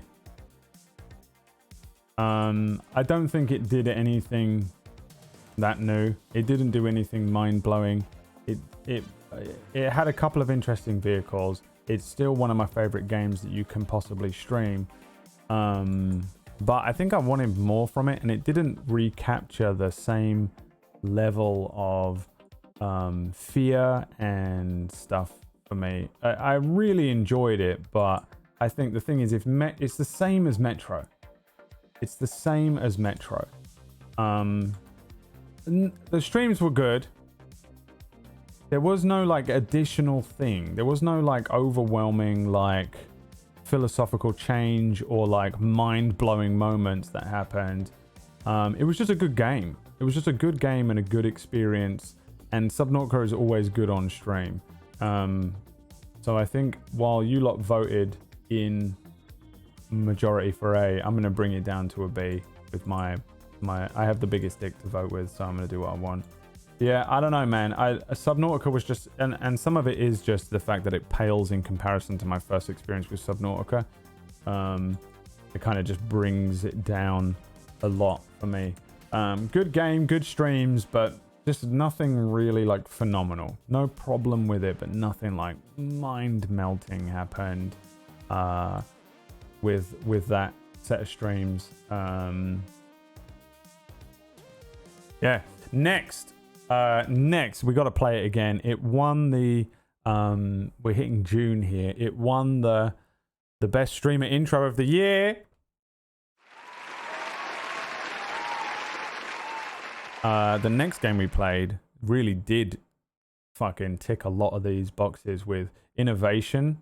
I think innovation and philosophical and thinking about stuff and just like that kind of the fun science, like the science behind it, the elements of space and bending space and time and relativity and shit like that are very fun and enjoyable to think about and play around with. Outer Wilds was a fucking great couple of streams. Let's play the intro again.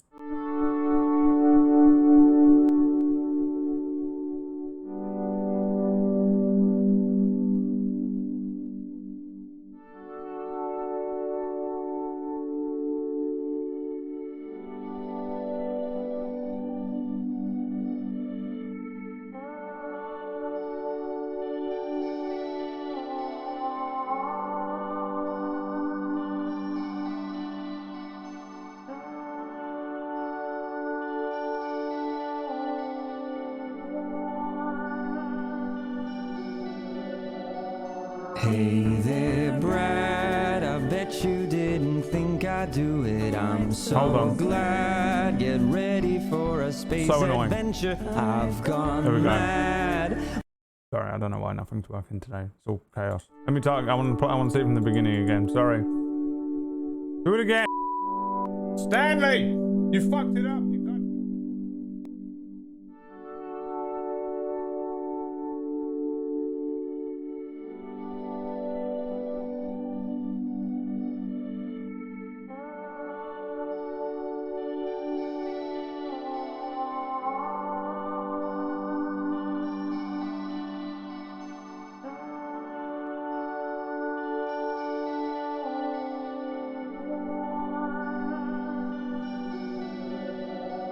Hey there, Brad. I bet you didn't think I'd do it. I'm so glad. Get ready for a space adventure. I've gone mad. Waiting for this game to win the game vote. And it finally happened. Here I am, naked man. I really didn't think I'd win, but here I am. Here I am.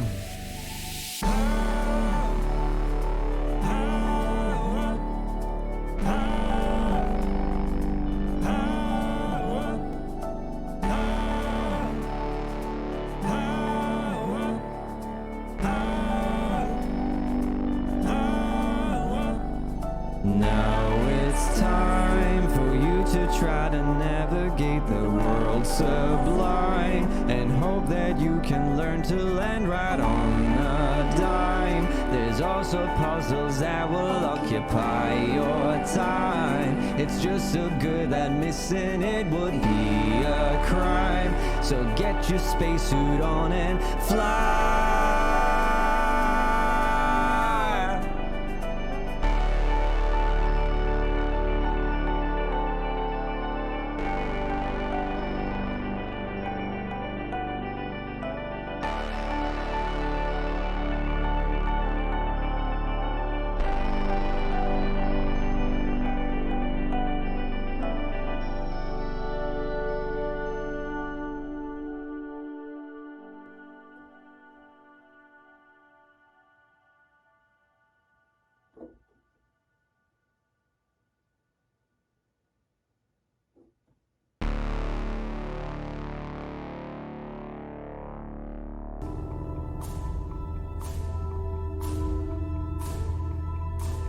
What are you doing? Docking.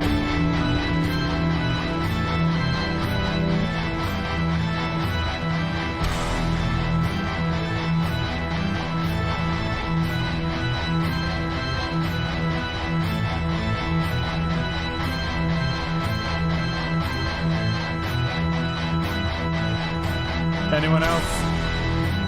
Getting triggered out? Anyone else? Remember the full set of streams? To try and land on the fucking sun station thing? And I didn't even fucking need to? Are you fucking kidding me? I didn't even need to do it? Are you having a fucking giraffe, son? Outer Wilds, dude. What a fucking absolute set of streams, man. Great game.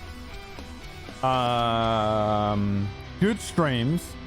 Maybe not the fucking absolute best streams, but good streams. Very good streams. Incredible game. Incredible game. I remember also, I'll tell you another thing about Outer Wilds that is nice, is that you get a fucking sense of accomplishment when you beat that game. And I didn't let anyone backseat game me through anything. I remember thinking at the end of that, like, I'll tell you what is a nice feeling when you're a fucking absolute, like, fucking suicidal pessimist like me, is the feeling of accomplishment with anything. You feel good when you beat that game. And I worked it out and I did it all myself. And I really wanted to, I made a point to myself that I wanted to fucking do it myself. I wanted to prove to myself that I can figure out some of this shit and just work out some of those puzzles and figure out what was going on with the game. It's super interesting to figure out what is happening, where it's going. It's kind of mind melting at times and getting your head, a lot of getting your head around that game is a lot of the game is getting your head around the game, like trying to figure out what's going on. Going through all the little figuring out the order to do the thing in the end took me so fucking long. I'll be honest, that's why I'm so afraid of the DLC, because I just remember being like worn out mentally. It was like I was studying for an exam. Like by the end of each lesson, I was like trying to remember everything, keep everything in my head, figure out how to do everything, where to go, how to figure out it, to get into that, like the bramble cluster and go to the end and get the thing and do that and get to this and work that out so that we can go to there. And have I done this? And is it because I'm missing that? Is it because I haven't done that? Is there an element that I'm missing here? What am I trying to figure out? It's very cool.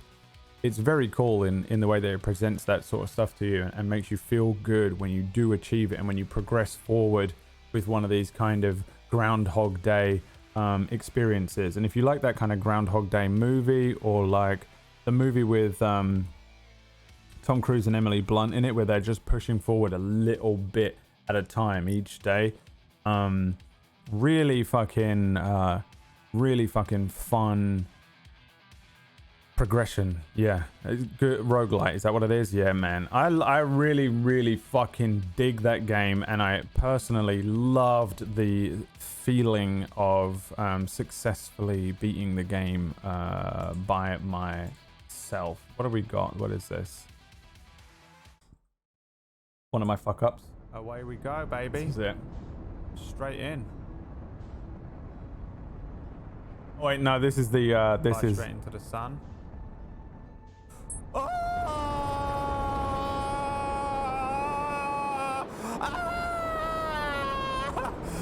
Fuck! Get the fuck away! Fuck this planet! Whoa! Oh, actually, the luck. Some of that, I just remembered how I actually figured out the ending. The ending was pure luck on some of this. Well, there's no way I'm gonna finish this. Can I kill myself? Let's go into the sun. It's time to go into the sun, Merlin.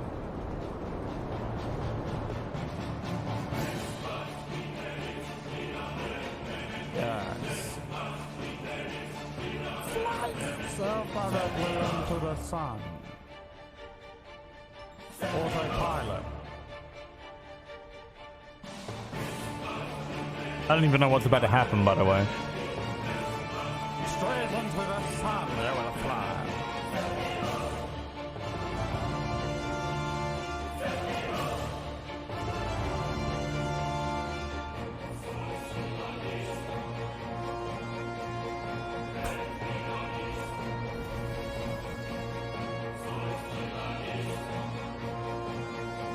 Well, there's no way. Oh, that was it. Okay, I thought something was going to happen. Nope, not at all. Nothing happened.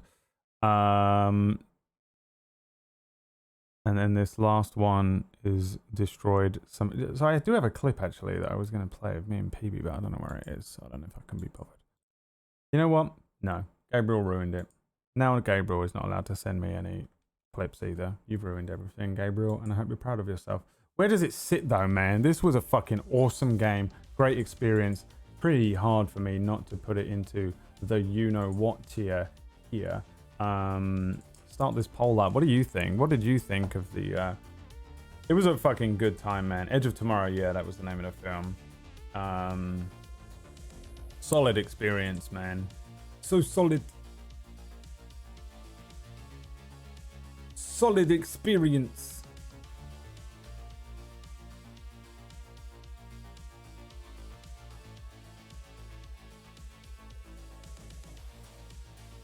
So solid crew.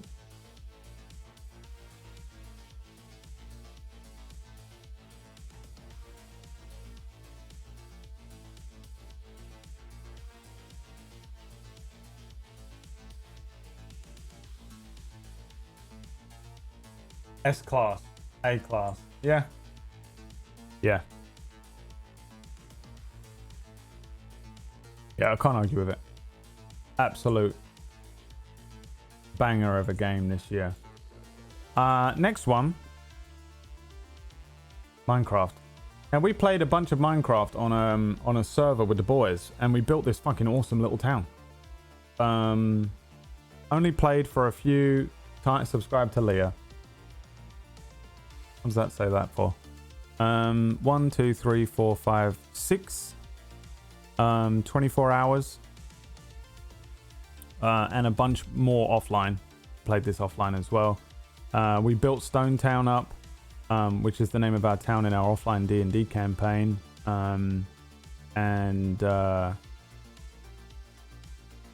So the reason we played this is because Minecraft released this thing called Caves and Cliffs, and as far as I can tell, there was no difference.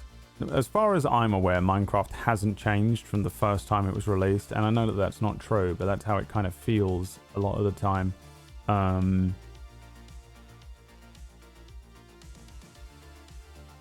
This was... I mean, it's Minecraft. You can't go wrong with it. I fucking love Minecraft. It's great. And the same thing happens with Minecraft every time. You log in, you become unfathomably addicted to it for 100 years. What is happening? What did I do here? I went offline. You become unfathomably addicted to it for a few weeks, and then you turn it off for 2 years. Yeah, this was just an easygoing time, man, and it was fun to play some games with the others. I think after this, maybe we played the Night of the Dead, because we were playing in a group, and it was fun to play in a group, and so we played some more games in a group after this.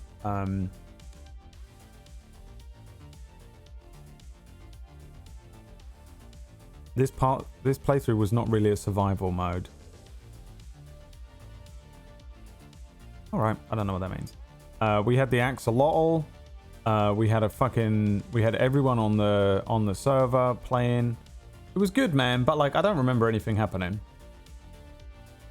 I'll be honest. I don't remember it being an exceptional Minecraft playthrough. I don't remember anything different. I feel like every time I play Minecraft, it's been the exact same experience. It's not unenjoyable. Minecraft is popular for a reason. I know that like some people might be like, it's cringe. But Big Pig was a pretty good one. What is this? Minecraft clip? You are fools to face me, and you have learned to pay the ultimate price.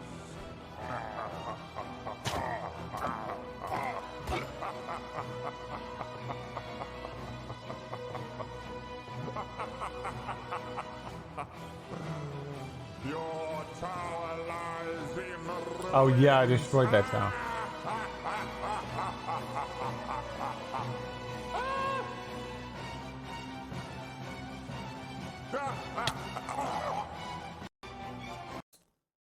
God damn it.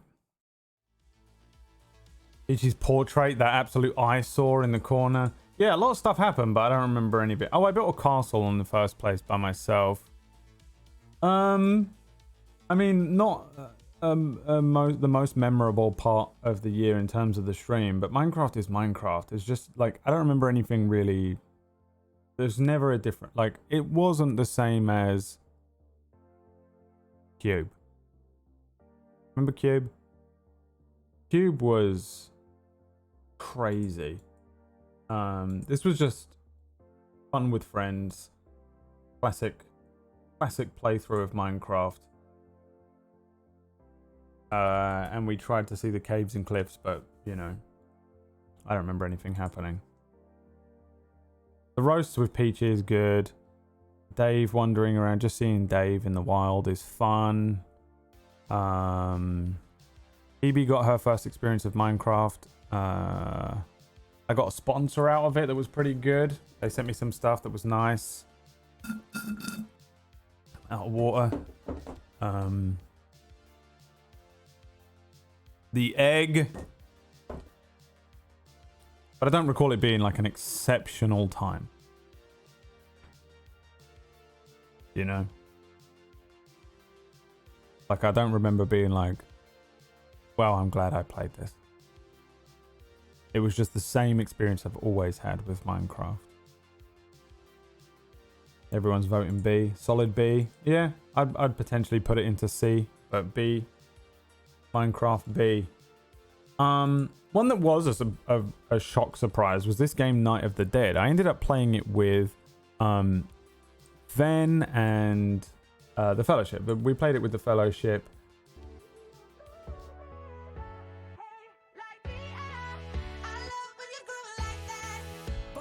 Yeah, it was this one. The High School of the Dead intro. Now, this was very fun to play with the boys. We got Tuesday out of her coffin. We dragged her out of her coffin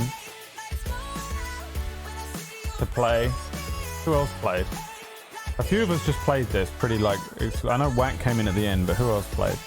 A few of us were playing this every day and building this stuff. And this was super fun. I had so much fun with this. PB, Leah, Bri, Scott, Dave.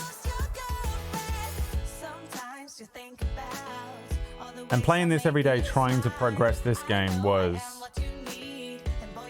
what it was about, dude. I really had fun with this. But again, it's just one of those games. I don't...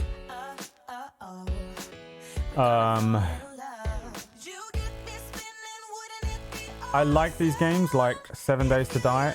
I think I prefer this one to that because we played that for like the week before. And I liked a lot about this game, and I wish there was a little more. It was quite early access maybe or something, I don't know. But we had... The thing that was fun about this game was just playing it with the others. Restarting the server 100 times because it was impossible. Yeah.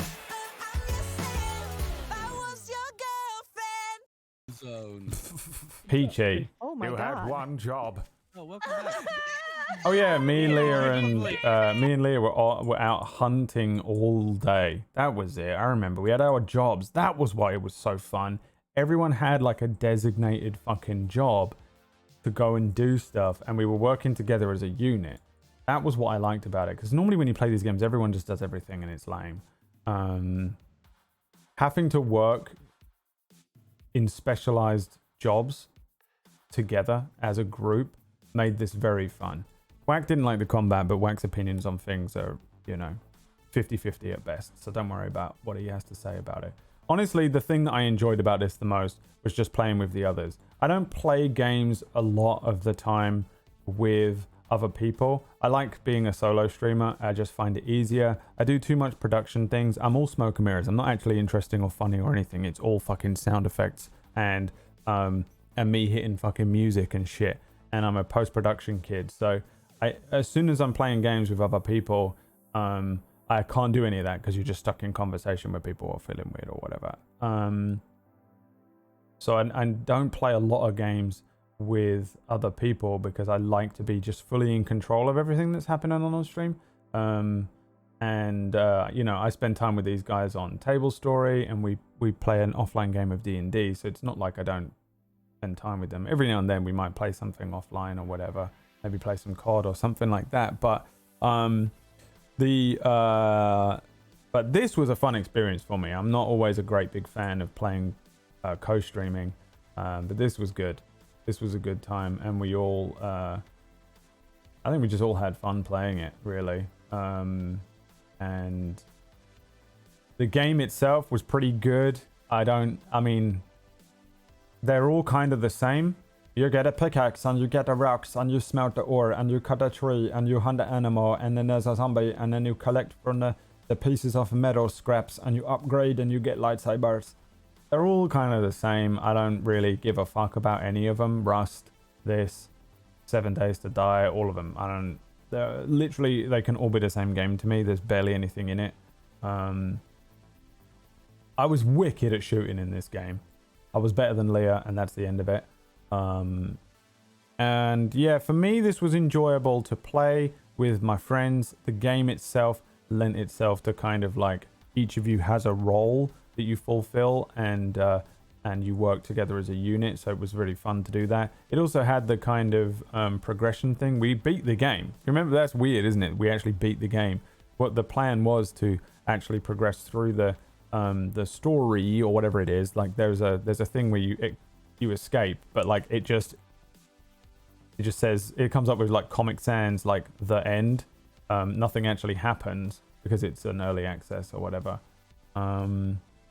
But we did it, and it was good, man. It was a good time. It was a good time. For me, it was just enjoyable to play. But what was it? The best streams? I don't know. Was it the best time ever to watch? I honestly don't remember. I don't remember what it was like for you lot to watch these streams. For the most part, I find you lot hate it when I co-stream. I might as well just have half viewers.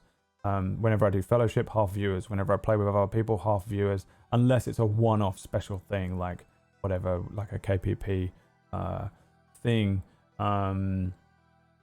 So I don't know how much you lot enjoyed it or whatever. Hikir was probably losing his fucking mind. Probably didn't watch a fucking second of it because he couldn't backseat game. You know, stuff like that. So I don't know what you guys thought of it, but for me it was I really enjoyed that week of playing this game. What's it called? Night of the Dead. And I'd be willing to play it again one day as well, like if they do some updates and stuff. I don't know if it's half of these games end up just getting thrown to the wayside eventually, but yeah, for me it was a very good, it was a fun week, but in terms of stream, can't remember. Honestly, cannot remember whether we had any views or any of that stuff. Don't remember.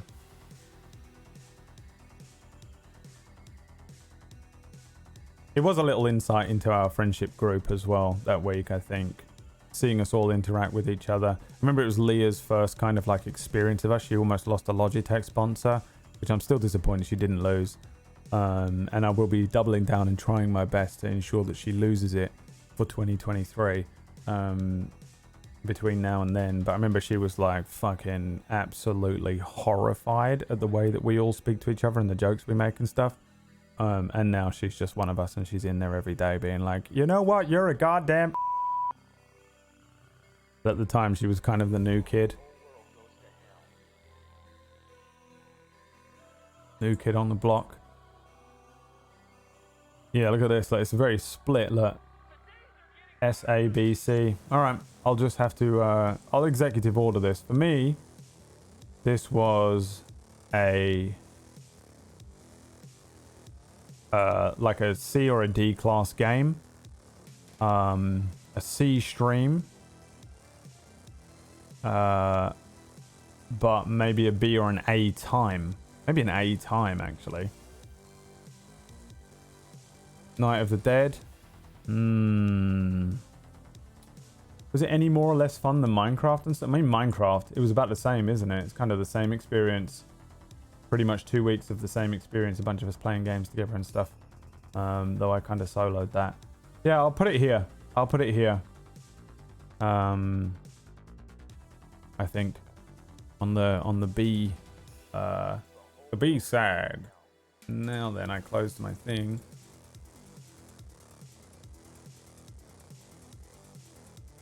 Where is A Way Out and the Medium? A Way Out wasn't a game vote, was it? Or was it? I don't know. It's not on there. Suck it. And the Medium... Yeah, where is the Medium? Oh, that was it, PB. Is she in here? I knew she recorded me 2 intros. I messaged her and was like, didn't you record me 2 intros this year? And she went, no. And I went, yeah, I don't know. I don't remember. You know why? The Medium, something went wrong with the VODs. And I had to delete the VOD. And I'm going by my collections to see what games we played this year. So it's not on there. Fuck it. But I didn't play the Medium.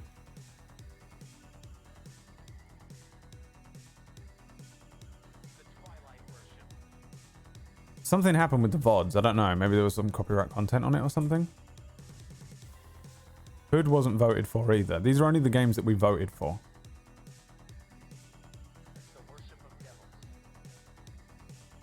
These were only the games that we voted for. Hood as well. Literally just said it.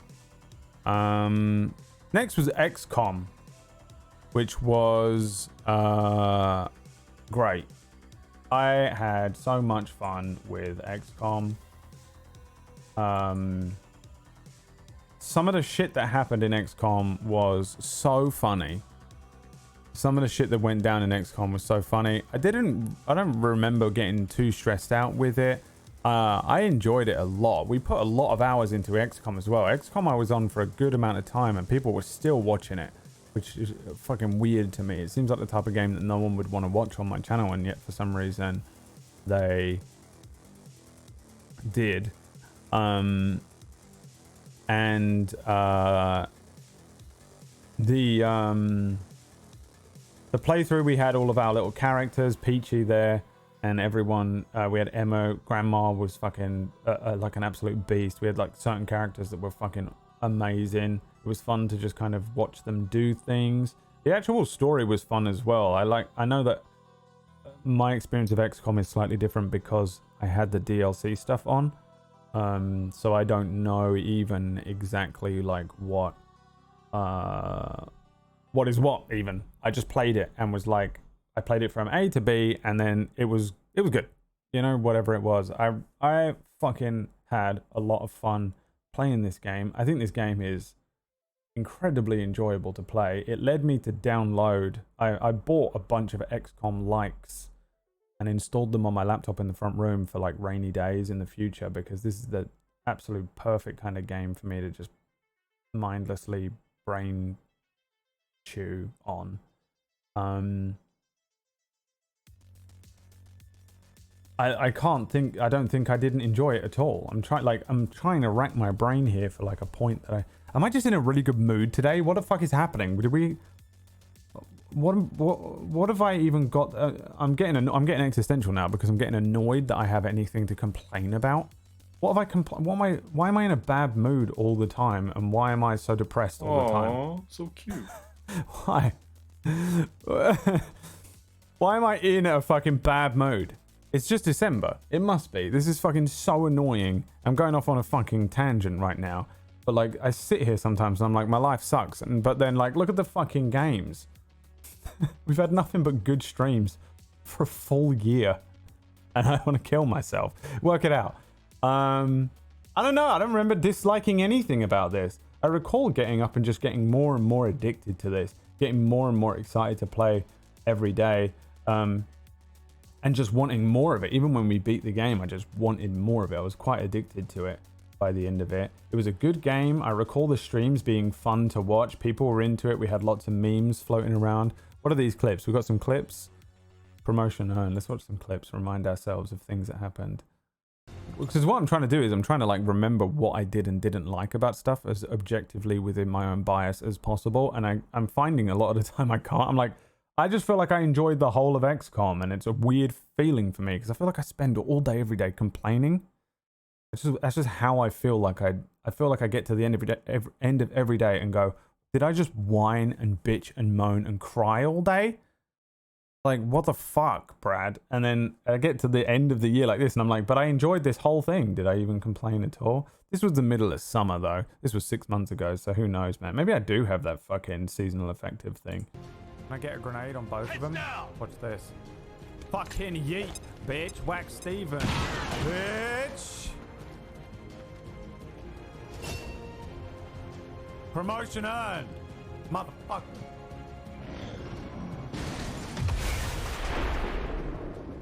What the fuck? What is going on? Oh god. Can I get a grenade on both of them? Oh, yes, XCOM. We have to kill this fucking thing so badly. Nice! She can't miss from there. Oh, yeah. 89%.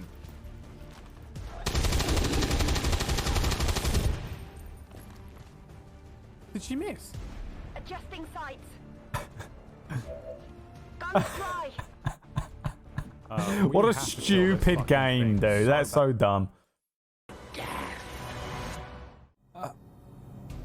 Oh, this is fucking 60 seconds long. This better be good. It's not good. He's just pity. I'm not watching a 60-second clip. I'm not doing it. I'm not doing it. No more 60-second clips. Unless they are absolutely the greatest thing you've ever seen.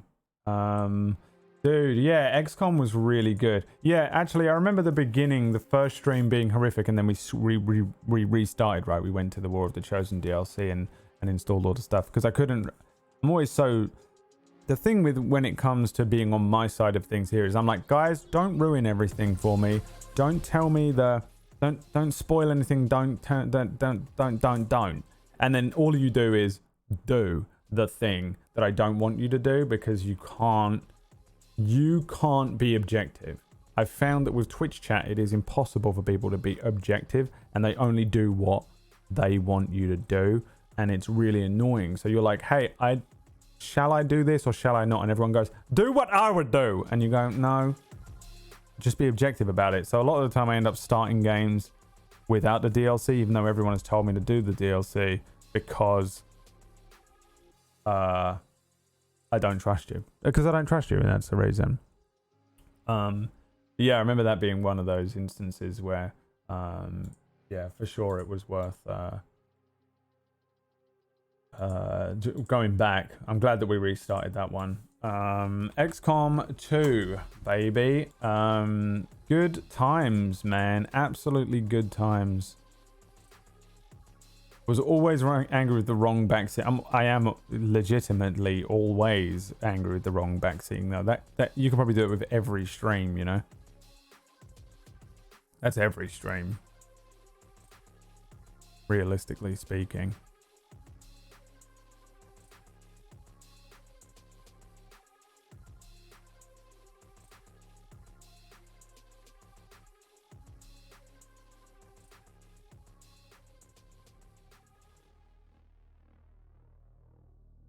S tier. It has to be, doesn't it? It has to be.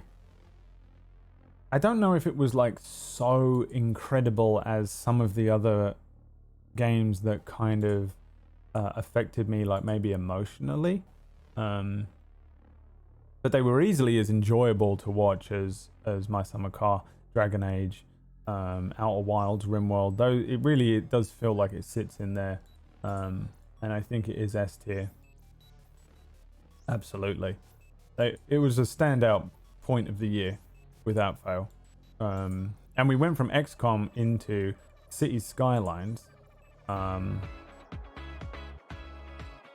And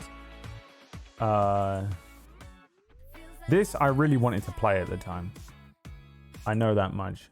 I don't know if it was the most phenomenal set of streams. I don't remember anything that happens in it. I know it ended strong. Shut up, JG, you fucking... Oh, Millwall. Oh, yes, dude. We had the Millwall chance. And that was just making all the money for us. That was the best, dude. I loved that. Just learning that. I didn't realize that was a thing. And then we built all the different areas. We'd follow a garbage truck around.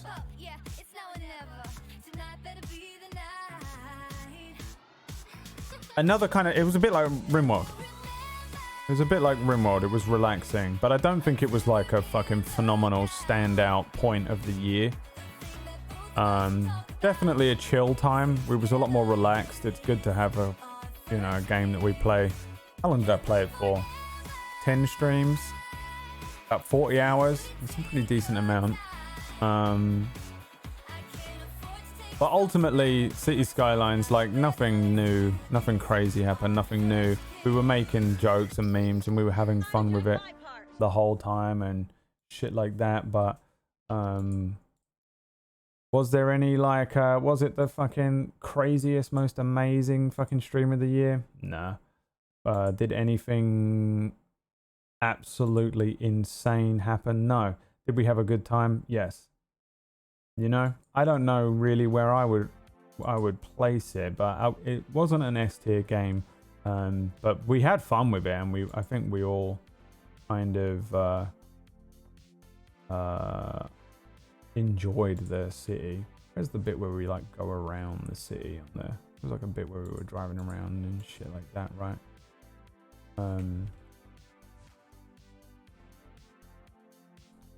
The city was not. It was one of the most successful, maybe the most successful game of City Skylines I've ever played as well. It didn't really go horribly wrong at any point. It was a fucking textbook gamer moment. But, you know, most incredible fucking stream ever? No.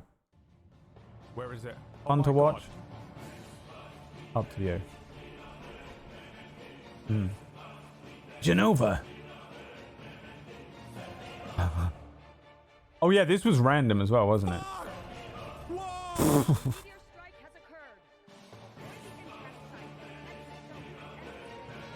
Yeah, that was fucking horrific.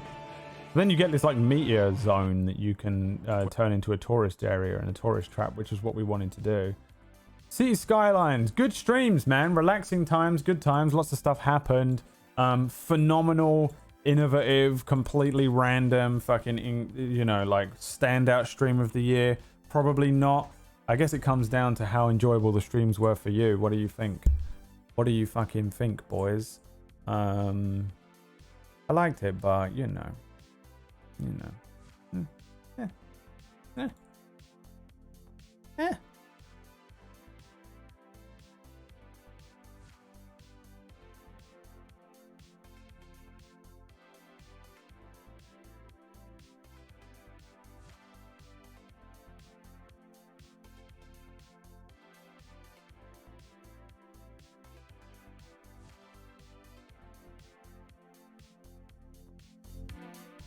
AB. I think for me, it would be in the B class. I'm glad that you enjoyed it at that level, but I don't remember it being. I just don't remember anything.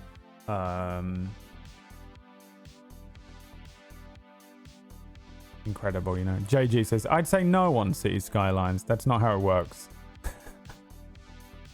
And then voted A. JG, go home, you're drunk. AB positive. For me, B. I'm gonna make the choice of B. I think it was fine. I think it was in here with this level of stream. Fine stream. None of these are bad streams though. I can't believe that you people don't think I'm the best streamer of all time. I clearly am. Yeah, it was okay, man. It was okay. It was a good time. It was relaxing. It was fine. But I don't remember it. Like, nothing happened that was like, you know, a cut above the rest. After we played that, apparently we did Alan Wake. Now, Alan Wake I very much enjoyed. And of course, because I played Alan Wake, 1 week later, 1 week after playing Alan Wake, they released the special edition fucking remaster or whatever. I was a bit concerned about Alan Wake. I remember when Alan Wake came out, and I was a younger man, and all of my friends only played FIFA and COD, and they refused to play anything that had a storyline in it. And one of my friends had it on the Xbox and was like, yeah, all you have is a torch and you don't have any guns. Which is so funny, man. I've been watching that show Mythic Quest, and I told PB to watch it because of that one episode. And I'll just say, because that episode about having only a torch in a game. And I went, oh, is that it then? And I went, yeah, all right, I won't bother with it then. And so someone told me not to play it because you only have a torch and you never get a gun. Well, that was a lie. First of all, because that's not the case at all with the game.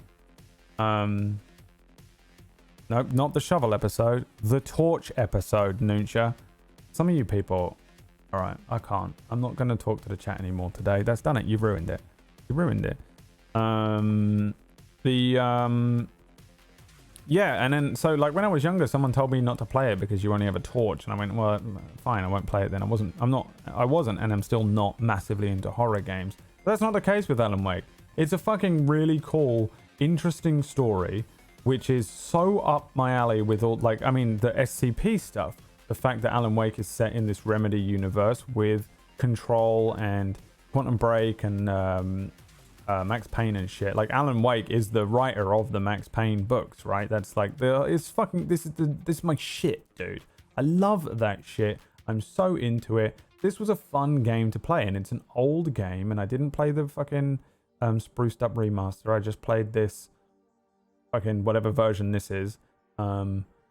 And the story's great. It's old. It's dated in terms of gameplay, but it wasn't that bad. Like, I really was expecting this to be shocking, and I don't think I even really noticed it. I know that there were certain elements to it that I was getting frustrated with. I think maybe hitboxes or something. I can't remember. But I really loved the story, and I had a few reservations about it. I didn't think I would be able to enjoy it as much as Control or Quantum Break. ultimately definitely did. I think all three of them are a perfect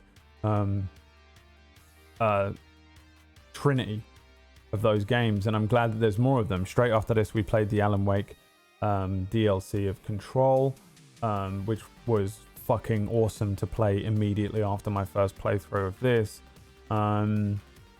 Not a perfect game, but it's old, and if I had played it at the time, I think I would be blown away by it. It was great to experience. I really loved trying to piece it together, figure out what was going on, which I think I did. There's some like weird shit that goes on in it and stuff, but yeah, man, it was a good time. I really fucking loved Alan Wake, and I'm really looking forward to more from this story, because it seems like they're going to make another one. We had all the memes. Alan Lake. There was good shit, right? What is this? Let's have a look at the clips then. Is there one of these little fuckers coming for me? Ah!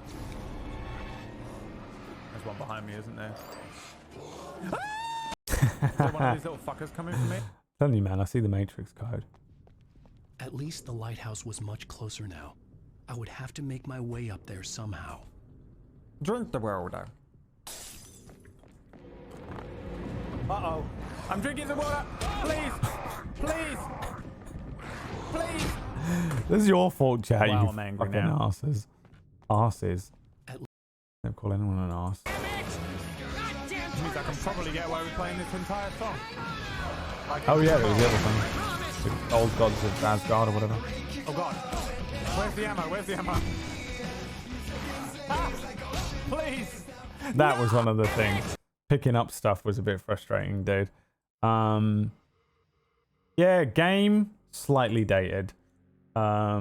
Experience great. Viewing experience, I don't remember. I have no idea if it was fun to watch me play that. I don't know what your experience of me streaming it was. I know that I was enjoying it. Sometimes I have to be like, was I excited to stream that day in my head? Like that's sometimes how I kind of get into the try and remember state. And I think I was looking forward to streaming every day. Often it's nothing to do with the actual stream as to whether I can be bothered to stream. You know, did you feel like going to work that day? But I know that I enjoyed Alan Wake a lot, and I had some reservations going into it because I was a little concerned that it was just going to be too old. And it was also like, you know, when like you really enjoy something, like I really enjoyed Control, I really enjoyed Quantum Break, and I didn't want to play Alan Wake and find that it kind of ruined that for me. Like it ended up ruining the what is that called, like a streak, I guess.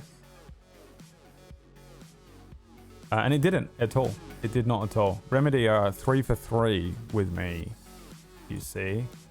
Yeah, I think fair. Completely fair. Not perfect, but certainly gave me a lot to think about. I love that universe. I'm so into it. I'm into the setting. I really love everything that Remedy does when they're putting themselves in this kind of position. Yeah, I'd put that in an A class as well. I think those were some A level streams. Don't remember anything else though. Next was Squeaky Deaky, and Suikoden was a PB. PB said, I'm overtaking. PB just tricked the vote. PB overtook the vote and forced everyone to make Suikoden win. 500 people voted for Suikoden, and the next day 20 people showed up to watch it, which we knew would happen. I fucking love Suikoden. I love Suikoden 2 and I love Suikoden 1. I was so into it personally, but my god, is it a stream killer. It is probably the lowest views I had all year. Maybe that or Ruined King. And it's just so hard not to take that into account or be highly aware of that when you're streaming.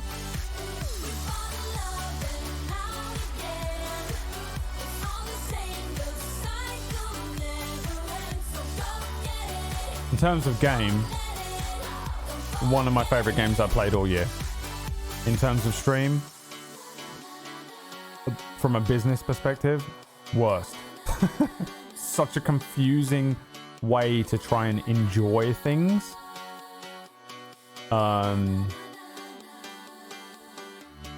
Sometimes when you're a streamer and you're playing and you want to try and combine those two things. So yeah, I don't know where I would put it. Love the game. So fucking happy that I've discovered Suikoden. And I'm gonna play them all again. I'm gonna collect every single fucking character. But Suikoden 1, compared to Suikoden 2, I don't think it's quite as good.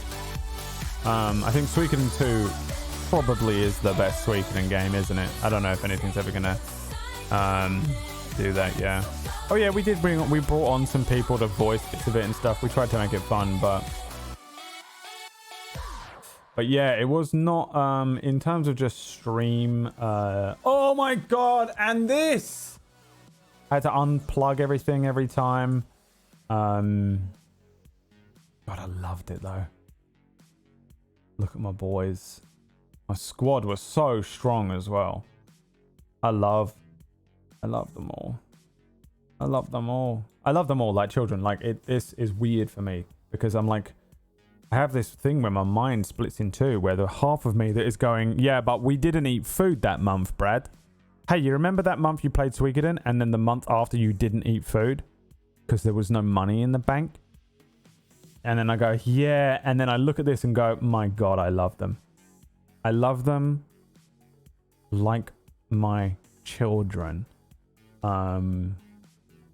So it's just, it's so confusing, man, to be able to rate and to figure out where it was in my rating this year. I don't know. I can't pick. I guess it comes down to how you enjoyed it. Hi, Maya. Maya's going to try and run away. He raids quietly and then leaves and no one says anything. Hi, Maya and Maya's crew. Welcome in. You're kind of in on this. We're doing what is essentially the Bradwell office party. So probably you won't know anything that's happening or what's going on. But we're going through all the games we played this year and putting them into a tier list of which games we enjoyed the most and which streams of these games were the best. So it's up to you how you want to get involved. But if you saw any of these streams, we're kind of trying to vote through them at the moment. We've got these games in S class, A class, B class, and it's time for Squeaky Deaky. Thank you, my friend. Emma brought me a coffee. Yeah, what do you think, chat? This is another tough one where, again, I love the game. I absolutely love the game. For me, one of my favorite games I played all year. But stream, I had 3 viewers because no one wanted to watch it. So it's so tough to determine what it was. So I think it just comes down to you. Do you like Suikoden? Did you enjoy the streams? And that's it, man. You tell me. You tell me how you felt, where you would rate this on there. If it was up to me, I would play nothing but JRPGs like this all day, every day. But look, if I do that, I'm going hungry, dude. I'm going hungry. I will be poor for the rest of my natural born life. I mean, I'm already poor, but I'll be homeless. What I'm saying is I will be homeless. Some of you saying S class, some of you saying B, and that means you're in exactly the same fucking frame of mind as me, dude. Horrible stream game. And I've got too much shit on my desk now, and I'm starting to become frustrated by it. Horrible stream game. Fantastic game. Don't know how to deal with it. Don't know where to put it. So I guess we'll just have to split the difference there between an S and a B. That means Suikoden, you know what? I'll put you in the A, but I think it's probably an A-. I think it's probably an A-. Don't worry, Brad. Dagley McCanglish is going to force feed you subs. Yeah, but that's not how you run a business. You just rely on random. It's pretty crazy to be relying on random. After we did Suikoden, we went on to Resident Evil Village. Remember, I was like, okay, after we finish Suikoden, we have to play something that is not. We have to play something that is not going to get me some viewership. And so we played something, and my views went from 23 to 500 in a day. It is what it is, man. That's streaming, and I I'm not that too bothered about it, but it's one of those things where you're like looking at your view count suffering so massively, and you go, well, I'm going to starve. Like, it's really horrible, because you just want, I want to just be able to sit here and enjoy the game and play any game I want, and everyone's always like, just play what you want, Brad. It's okay. But there's two of us that live off of nothing but the income of this stream. 2 of us and 4 pets live off of nothing but the income of this stream, and so I can't make decisions like that every single game. So sometimes we just have to play games that's going to get a few more people in, get a couple more viewers on. I mean, the more viewers I have, the more likely I am to score a sponsor here and there and stuff as well. So it all kind of filters into this horrible business bullshit that I hate leaning into, but what's happening to me there? But that aside, Resident Evil Village, I really enjoyed. We had a lightsaber for the whole thing, remember? Because I don't know why, but everyone freaked out. I installed the game and I had a lightsaber, and everyone went, "Bro, you can't have the lightsaber. You're just not supposed to have it."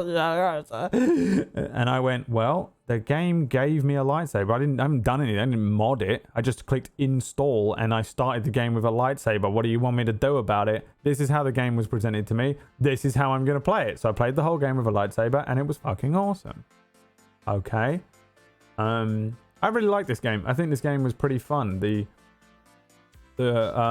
Resident Evil, what was it called? The one that came out, Resident Evil 7, was a nice kind of soft reboot into this style. And the way that they built this game, Resident Evil Village, was very enjoyable. Like, it's got a decent... It doesn't have that same feel as the original Resident Evils have, but it is the same thing where you collect one item and you can do this puzzle and you can do that puzzle, and there's enough stuff to fight. There's a nice bit of action here. There's a bit of horror. There's in this one, you're being chased continually by all sorts of creatures and people and things. The puzzles were fun, but not too difficult. There are moments in this, though, that made me scream out loud and freak out. I think this is it. If this is the clip. I feel nothing for her. I'm sorry. I take it back. I take it back. You're hot as hell. What the fuck? You'll be sliced to ribbons. I'm so... No, you... Before you ever see each other. Oh my god. The shocking moments in this game You will are means to insult awesome. Yeah, I'm sorry. Oh, fuck. And it's me, much dude. larger than you think it's going to be. The parts of the game, like, you think it's going to... I thought it was going to be a really short game, and it was pretty Lady lengthy. Dimitrescu was I think I did it in 3 frames. A Jedi. She was not expecting a Jedi. Oh, fuck.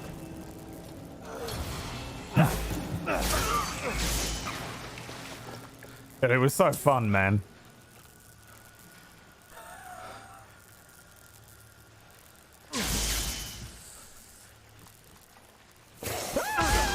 I knew something else was going to happen. Yeah, man. I enjoyed it. I think it's a fun game. I think it's kind of dumb. I didn't like this. The story was convoluted. Have you ever played Resident Evil before? What the fuck? What was you expecting? No,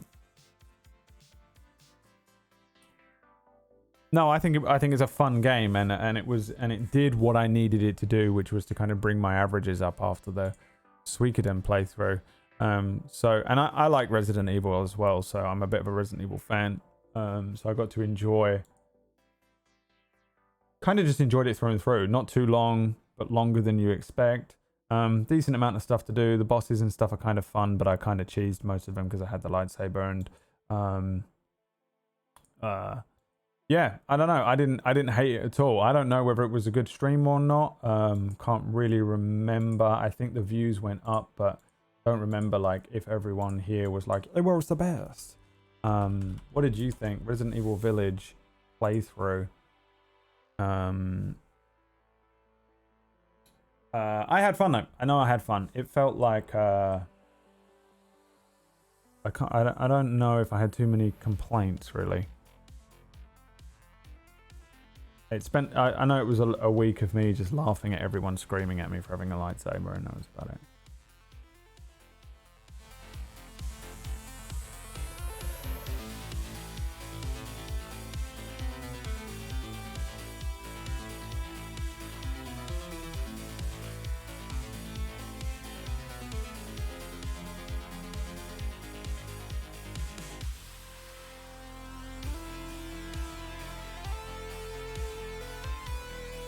I think that's fair. I don't think there was any like crazy innovation in the game, but there was a lot of interesting and shocking moments. It's a very easy game to play on stream. It's a very good game for a stream. It's the type of thing that you can almost keep in your back pocket, a bit like Subnautica. And if you just want a very easy game to play on stream that generally people are going to be like, it's easy for people to consume, sit back and watch and enjoy, without having to really know anything or have any real context, or be too bothered about really anything about it, apart from maybe if you were interested in spoilers. Then it's a great game for that. I think it's just a solid stream game. I like Resident Evil as well, and I had fucking lots of fun with it, so I think A is fine. It wasn't absolutely mind-blowing, mind-bogglingly good, and wasn't like the top echelon, like absolute. I remember how fucking crazy and interesting it was when we played it. So I think A is fair. Next was 12 Minutes. 12 Minutes was a fucking weird game that should not have been as good as it was, almost in my head, because that was another one that I was like, oh, here we go. Indie bullshit. And I think the only reason I played it is because PB was like, you have to play it. You have to. It is mind nourishment. And I'm always like, PB, I don't want mind nourishment. I want to sit in a vat of heroin and die. And she's like, come on, man. You will be a better person at the end of it. And I'm like, I don't want to improve. I don't want to be better. I want to be like the rest of these people who just sits there complaining and never actually puts the work in. And she's like, come on, man. You will enjoy that. I don't remember exactly, but I think that that's what happened here. I don't even remember if it won a game vote, did it? Can't remember. Or if we just played it because PB told me to. Oh no, that was it. Didn't Resident Evil and this win? And I said I'll play them both because they're both short. Maybe that's what happened. These two were at the top of the game vote. I think it was something like that. Ultimately, this was great. Like, I think it's another one of those games where you sort of, you know what it is? It's another Stanley Parable. It's kind of the same thing, honestly. I think if you liked Stanley Parable, same thing. I think I got lucky in solving some elements and it kind of helped me to get to the end of the game. But after finishing it and looking at some of the other options that are in the game and some of the other ways that you can progress through the game, there's a lot to it. There's a lot more to it than I think it even presents to you, or it presented to me when I was playing it. You get to hear Willem Dafoe's voice, which is great. 12 minutes is good, and people didn't like it because it has incest. Same reason why people disliked Fatal Frame 5. I don't know what Fatal Frame even is, but everyone who doesn't like a game because of incest is clearly just the type of person who is struggling with you have a sexy sibling. It just means you have a sexy sibling, and it's coming from you. And if you didn't like it because it had incest in it, then it's because you fancy your own sibling. And that's it. And we're moving on to the next thing. No, this game was really interesting. And it's another one that makes you feel like with Outer Wilds, you feel quite a sense of achievement for beating the game. Because I sat down, I knuckled down, and I tried to beat the game in one session, which I did. And very Stanley Parable approach to learn a little bit more. 12 minutes, learn a little bit more. 12 minutes, learn a little bit more. And at the end of each playthrough or each 12-minute run, you progress a little bit further. And I think that it gives you a good sense of accomplishment when you do actually beat this game. Don't check any walkthroughs or look anything up or ask chat to help and that kind of thing. And slowly but surely I made my way through it and figured it out, and you feel good about it. And you get an ending, and then afterwards you find out there are multiple different endings. There are multiple different ways you can approach the thing. There's so much more to it than I think you realize, and I'm curious whether they will do another one day. I think that they really should just make like 13 minutes and it be the same thing, different story, but same approach. I think it would be fun, and I think they could churn these out, and I'd quite happily play them. Very fun, interesting story, interesting way to progress. Weird, just like, look at this style. Like, the whole thing is just set from this perspective, which is, again, like, fun. Objectively, part of me hates these kinds of games because they're trying to, like, it's almost, sometimes it's almost like a trick. They're trying to trick you into, like, look how innovative and different we are. And I'm like, yeah, it doesn't need to be that. If the story and the writing is strong enough, then that's enough for me. But also I understand that you want to be different and you want to do different things, and if I made this, I'd be very proud of it. I didn't hate it at all. It was kind of weird to hear Daisy Ridley putting on an American accent because I don't think she was amazing at it, but I don't have a lot to complain about. I enjoyed it. I felt good when I beat the game, and I get why people enjoyed it so much, and I definitely understand why PB wanted me to play it and you guys wanted to see me play it.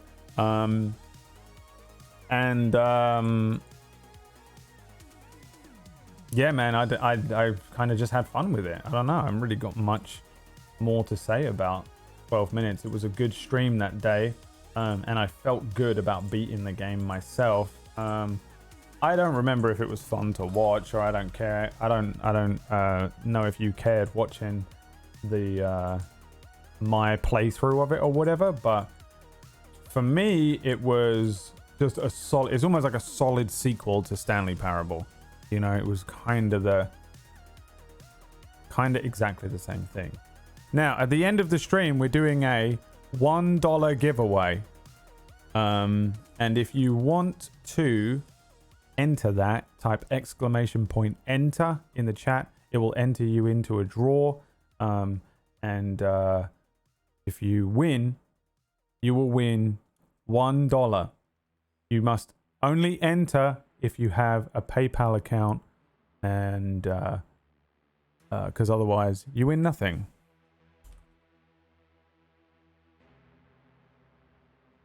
Otherwise you win nothing.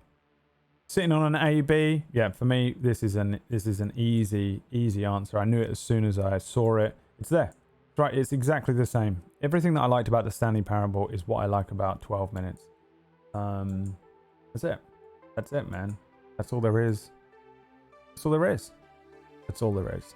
That's all I want. Oh, wow. And then the next one was the PB game vote, which was, of course, Dream Daddy, which we played on 2 Sundays consecutively.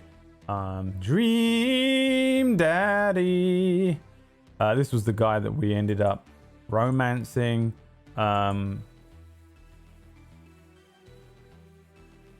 I fully voice acted the entire thing, and I hated it.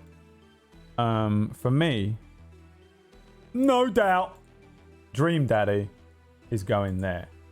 But the question is, Dream Daddy how was it for you? How was the Dream Daddy streams for you?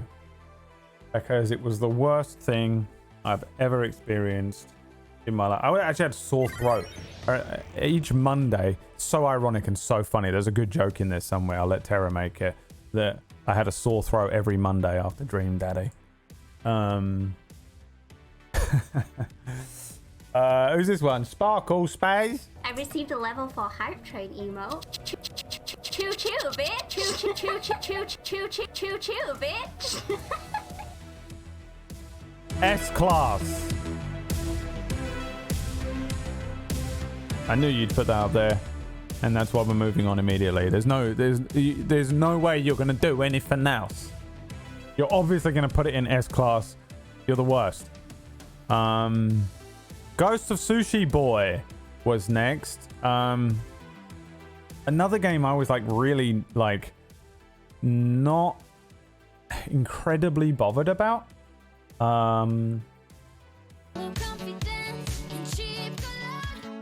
Because because I thought it was going to be like Assassin's Creed. Let's go, bitch. What are you saying? Type Gloucestershire in chat. What do you mean type Gloucestershire in the chat? What is wrong with me? Is this what my stream is like? Isn't it weird that I have no concept of what my stream is like from the outside? I just kind of wing it and then other people tell me. I just go into a mind hole and come out at the end of it and go, well, I lost 4 hours of time today.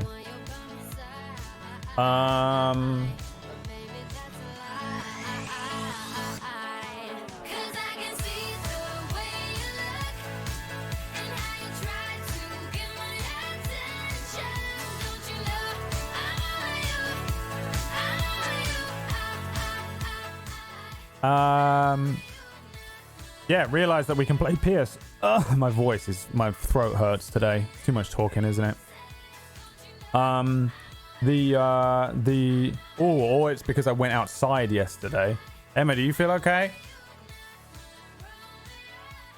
It's probably because I went to the fucking cinema yesterday and I 100% have COVID.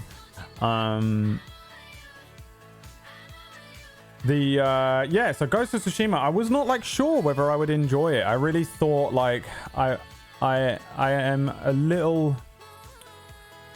I find that the open world games on my stream are very 50-50. For one thing, they usually take so long to beat that.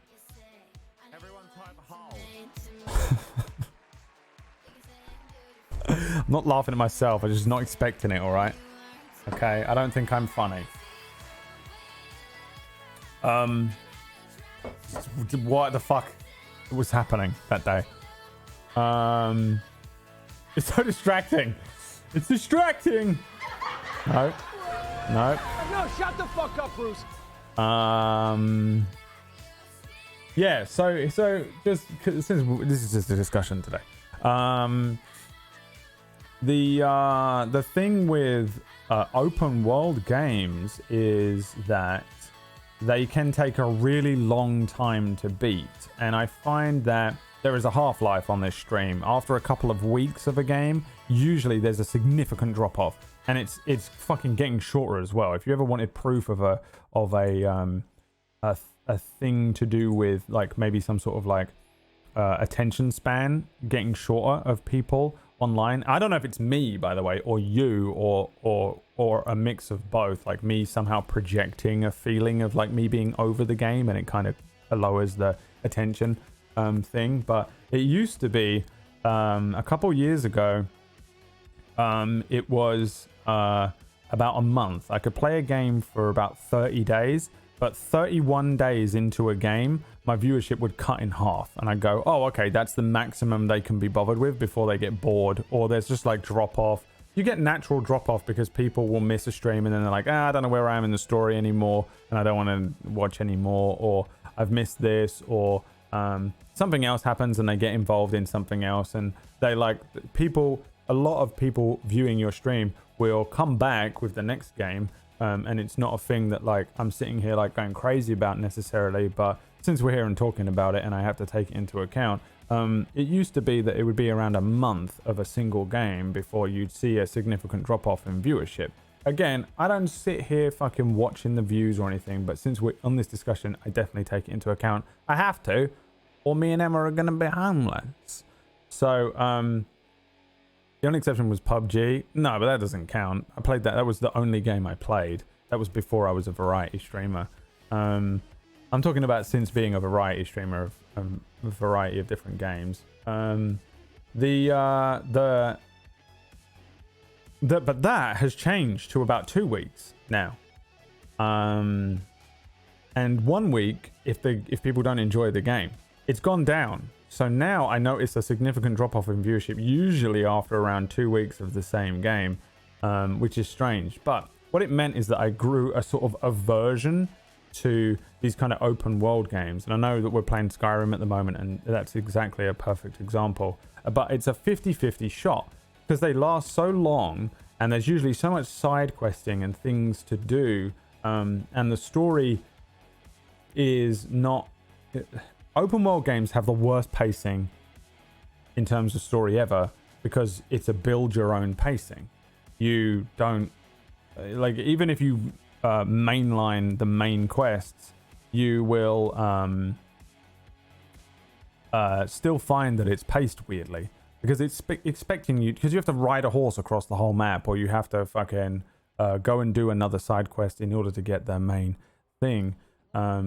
It is just a weird thing with these open world games, and I've grown a slight kind of aversion to playing them because I find that quite often what happens is I will be halfway through the game when I hit that half-life and people start to vanish, but now I have to play the rest of this game that's going to take me another couple weeks, but I'm noticing that people are dropping off like flies, and people start just fucking dropping, and then I go, well, by the time I'm finished playing this, everyone's not gonna want to be watching it, and I'm not gonna be enjoying it because I've noticed that everyone is leaving, and I'm just kind of forcing myself to get to the end point of the game, and also my subs are dropping, and that's really the only thing that matters when it comes to the business side of this bullshit, is to ensure that I have a kind of a stable subscriber base so that I can guarantee that I can meet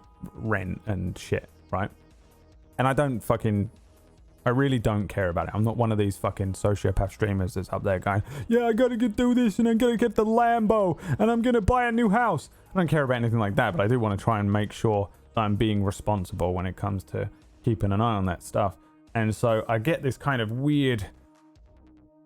It happens every game I play, where I'm like, I hope that I can enjoy this, and other people watching enjoy it enough so as that I don't lose so many subscribers that I can't make rent next month. And that's it. That's the whole thing. That's my whole stress every single day. Open world games are such a 50-50 shot. I never know. Because you have to get halfway through the game and go, okay, people are still watching it. We're all good. Or you get halfway through the game and go, fuck, no one's watching it anymore. My viewership is down 500% and I'm dying. But I've still got 3 weeks left in this fucking game. What did I just do there? So, bringing this background to Ghost of Tsushima, I was really unsure with this because I didn't know anything about this game. Nothing, man. I went into this game going, I don't think it's going to be that good. I just don't. I don't think I'm going to enjoy it. I don't think it's going to be that good. Fucking loved it. Photo mode, killing things, the story, the presentation, the fucking one-on-one fights, everything. Absolutely fucking adored it. The photos we took in this game, I wonder if I have. Did I make a slideshow? I don't think I did. Did I? Do we have a thing? Is it worth watching? Does anyone care? I fucking loved it. Hold on, let me turn this off and see if I can I didn't need to actually turn that, did I? I can look first. Let's go and see if I can find Ghost of Tsushima. I took a lot of photos. What was this? This might be loud. I had a few I took in this 97 photos in this. I have no real way of quickly showing them to you. I didn't make a full intro of images. I had an intro that had some images in it.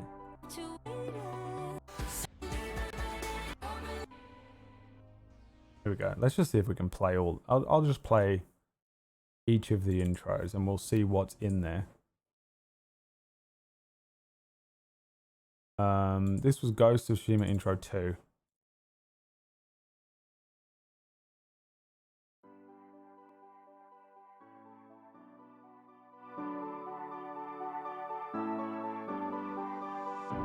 I'm holding on, if almost gone. Someday I know I'll finally make it. Yeah, I might be able to find the point in the stream actually. Yeah, good shout. Just have to wait. You whisper to me In the VOD. there's no maybe. There's only time for dreams even greater.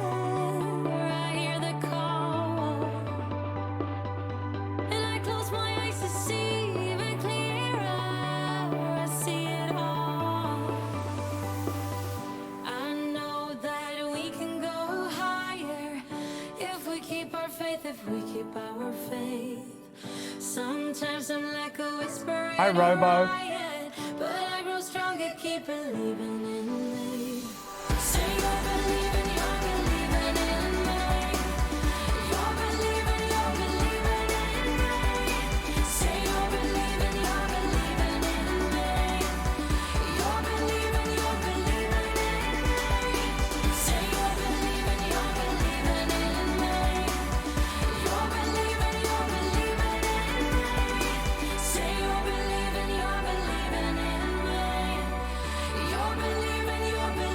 in me. Oh, that was the first haiku I made in the game and I loved it. Here we go.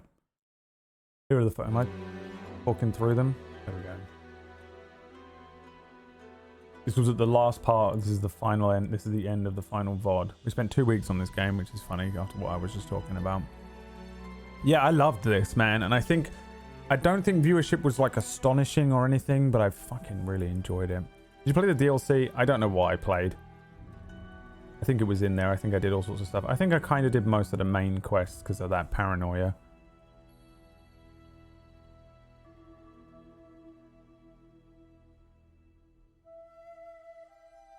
These are all the photos I took as we spammed through them. Credits were playing. God, it was so good. Trying to get some of these. I got really into it, man. It was so fun. I've never been like into photography, but I did do it. Me and Liam we did photography as a job for a little while. Just before we started YouTube. So I've spent a little bit of time playing around with cameras and trying. Did club and wedding photography. God. That fight with Ryuzo is way harder than the one with Koken Khan, huh? Yeah, why was that? That fight with Ryuzo in the Lantern Lake was wicked. But Koten Khan was like not even difficult.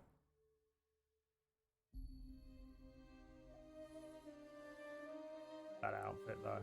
Oh, that was basically my outfit for the whole thing.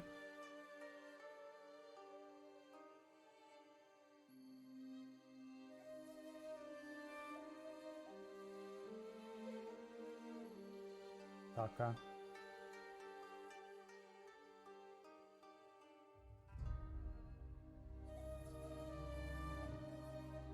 Dude, I was so into it.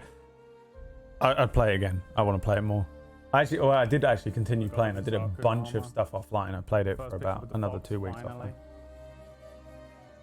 These were the fights with the Ronin that we found.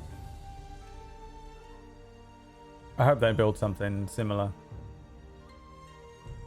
The studio that made this. I'll play it. 100%. clearly didn't need to shrink these, but I think on my viewfinder when I was trying to set this up, it looked different. I could have just done that. I thought I was sizing them to the screen for you, but I don't think I was. It's just annoying. My man. Oh yeah. What do we call him? That's the last one I took. Wazeki Shash.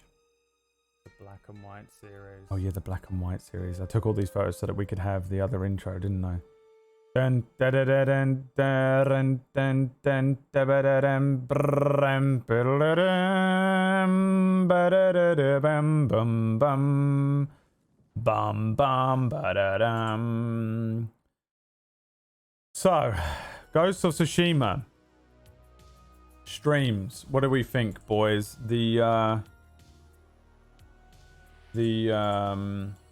I enjoyed it a lot. I don't know if it is the absolute best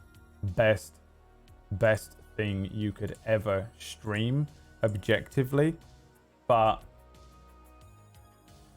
we, I think, had a lot of fun with it. I don't know if I was just projecting some of that. Ghost of Sushi Boy. Loved it, dude. Just had such a fun time with it. Really enjoyable time on the stream for me. And it was all downhill after that. And I think we know why. Spent 2 weeks on that. And then spent 2 weeks on Bloodborne.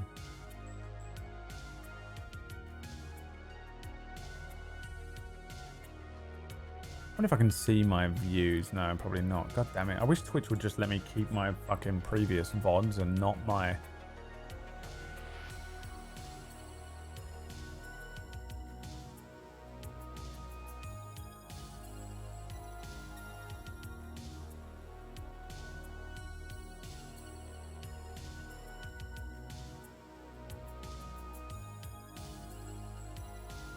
not just the highlights.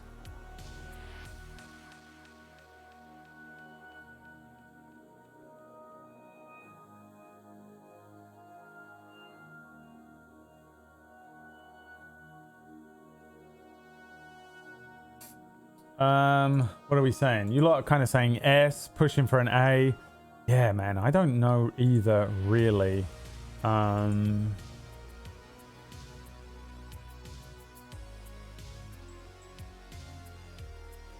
think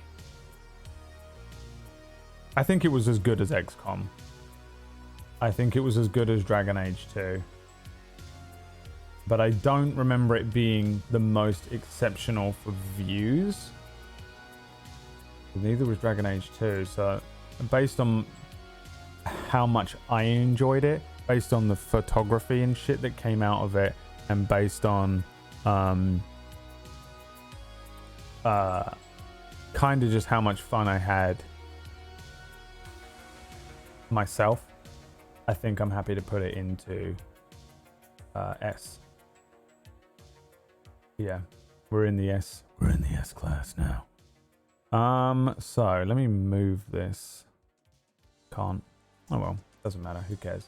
Next was, of course. Boo! No, boo, boo, boo! I said, boo it. Why do you like this? Why do you like this game? It sucks. Horrible. Horrible game.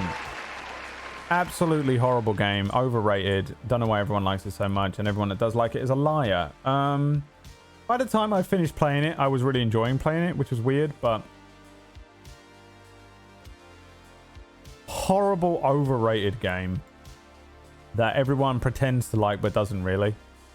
And we went over it and over it and over it and over it a billion times. D. Next game we played was Visage. Now Visage is a fucking beast of a game, dude. Fucking awesome. And where was Visage in the year before? 2020 S tier. But that was just the first level of Visage. The game overall, look at that hair, dude. You fucking looking a little bit. Visage, I love it. My favorite horror game. Really the only horror game since I was like a little kid that has scared me legitimately. Fucking just the first chapter of Visage is exceptional. Exceptional. The first chapter of Visage alone puts this into S rank. The following chapters, A or B. Overall, great time. Now, we played this for a weekend, I think. Four streams. I think it was split at one point. Maybe I had a stream crash. About 11 hours. Split over 4 short streams there. Something was going on. Oh no, I probably just did a chapter, didn't I, every day? Yeah, that's what I did. I did a chapter every day. Really fucking solid game, man. And I don't play horror games. And when I do, I like to play the fucking cream of the crop. And this is it. For me, dude, just no doubt about it. Visage, that first chapter is so strong that it's really hard to let the other chapters bring it down. And while I don't think that they were as scary by an enormous, like none of them were even really scary at all. We pieced together the story at the end of it and we went through a discussion, and I won't spoil or anything in case anyone hasn't played it because I think it's super worth playing through for yourself. But we pieced together the story at the end, and actually it's fucking cool, man. Like, even gameplay wise, it's scary. The first chapter is unbelievably it's the type of thing that scares me the most. I don't know what's out there. Someone tells me something's over there. I did it last night and fucking mislight to them. I went, something's out there. And they went, what? And I went, And that's it, dude. And then my brain fills in the rest and I'm freaking out and I'm weirded out. The amount of time I spend hiding in this at the door here. So scary. And then the rest of the game is really kind of like story building. And then you piece together the story, and if you are more attentive than I was, you can put together the story. In the end, what we did was we watched a couple of videos afterwards to break down the story itself, and I really dig that game. I'm a fan of Visage, and I think whether it's just the horror element, the gameplay element, or the story itself, I really liked it. I'm a fan and I like it, and I can't believe I've never played PT, because apparently this is basically that. What is this? Uh-oh. I don't even want to know, dude. I don't even want to know what's behind me. Just fucking smash the fucking floor, dude. Smash the floor, dude! Break it! Swing! Oh, seriously. I felt like something was fucking tickling my bum, you know? And not in the good way. It feels like the way that they build up that something's behind you. Oh, wow, dude. Really love my experience with Visage. And it's just, I can't rant about it enough. I've always really enjoyed it, and I don't like horror games, so there you go. Visage, well, how was it to watch? I feel like it's probably a good one for you to watch with me, because it's just me being fucking absolutely petrified and jump scared the whole time, which is usually what you people love it when I'm uncomfortable. So yeah, good, great, thanks, guess. Thanks, guess. Guess.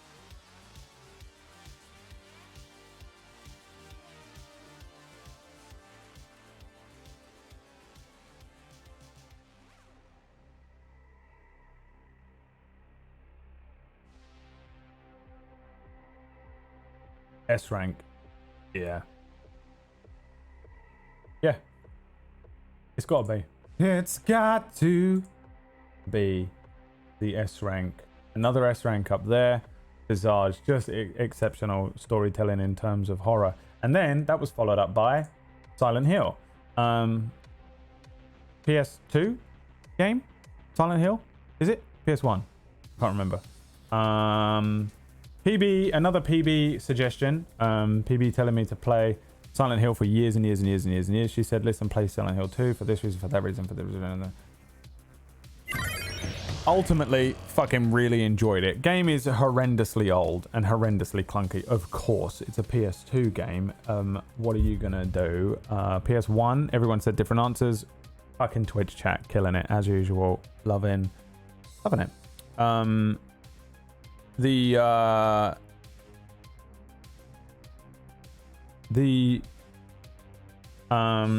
Hill 1 is PS1. Silent Hill 2 is PS2. Thank you.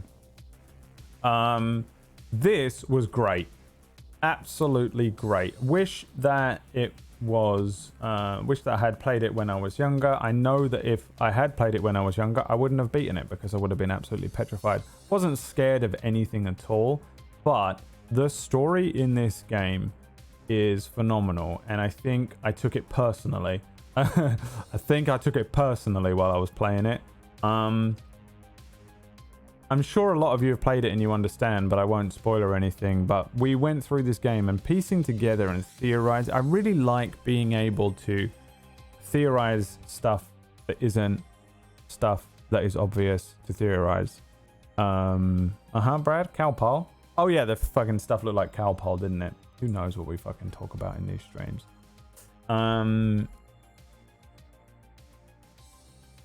I watch a lot of stuff and know what's going to happen all the time. Emma would turned to me last night and said something like that to me yesterday. We were watching MasterChef, and I don't know what I think I just predicted the thing that they were going to eat with or something. I don't know what it was. I'm watching the TV and I just went chicken, or I went that one's going home, or I went the reason this one's going home is because I know who's going home in every episode of MasterChef because of the production and the editing.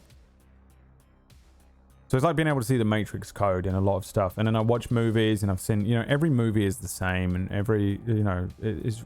But if you want to watch something that's different, they're usually arty and cunty and too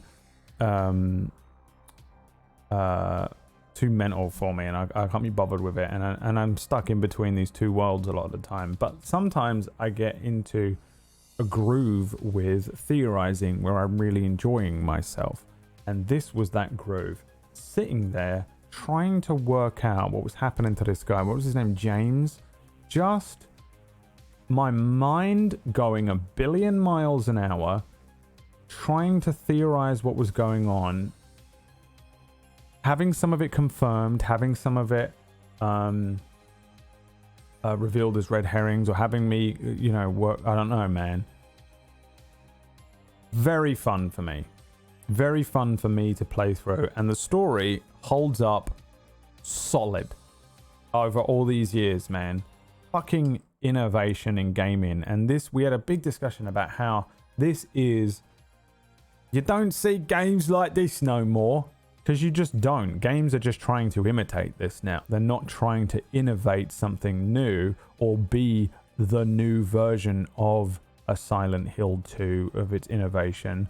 They're just trying to recreate it. So this, being able to play through something that clearly inspired or was so different and so interesting and so original is also really fun to experience. Gameplay shit, story, top tier. What was this? What was this? These are my theories. Why does that sound like a bike? I don't trust that what I'm seeing is wrong. I have a lot of theories rolling around in my head about what's going on here, but that sounds so much like a kid on a bike or something is the feeling that I get when I hear it. Why does that sound like a theory and a jump scare? Oh, it's the key. I can't remember what happened with Blue. No. No, don't do it. All right, stop. Look. You son of a bitch. Ow! Hey, wait! Damn it. Normal human child or ghost? That's all I did the whole time, man. That was my brain the whole time. Normal human child or ghost. Summed that up perfectly there. I loved it. I really, really loved it. The fucking gameplay was shit. The voice acting atrocious. But when you look through past all of that, if you had given that same team back then today's technology, you'd be sitting on like Hellblade levels of fucking good. You know what I mean? Really fucking good. In terms of stream, don't know. It's a very popular game. I also have the boost of being a close personal friend of Konami to help. They usually retweet if I play a Konami game and shit like that. It was okay, I think, in terms of viewership and stuff. The game was so short that it's whatever, and it's got such a cult following that there's always going to be people that are interested in coming in and wandering in and watching. I think that's where Kratos came from. Yeah, personally, absolutely loved it. Objectively, game terrible, story still phenomenal, honestly. Straight up phenomenal. But in terms of stream, I don't know. Could go either way. Give me 1 second. I'm just gonna remove the dog from the room because he's gonna bark in a second. We've got food on the way.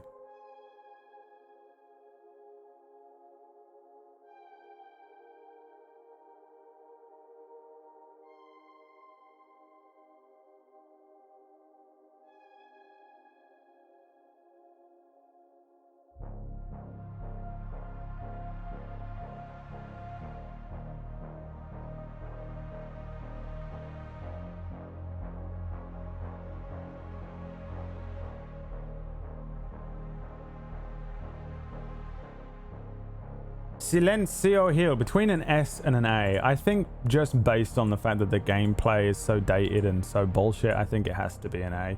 I was thinking A myself. I think if this had been made, you know, on current gen consoles or, you know, whatever, or maybe even if it was a movie or something, it would be a fucking S tier thing. But, you know, it is what it is. It's just old and clunky, and gameplay, well, I think even at the time would have been shit. I think even at the time would have been shit. Go fuck yourself. But a phenomenal story that impacted me personally, and I really enjoyed it.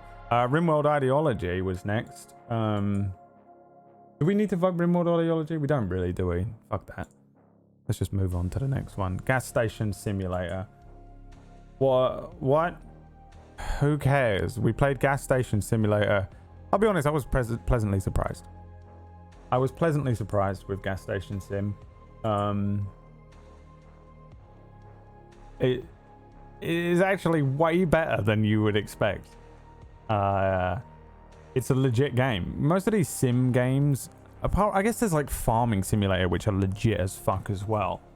But most of these sim games are like developed by like a teenager in his bedroom, and they look like shit, and they're like My Summer Car.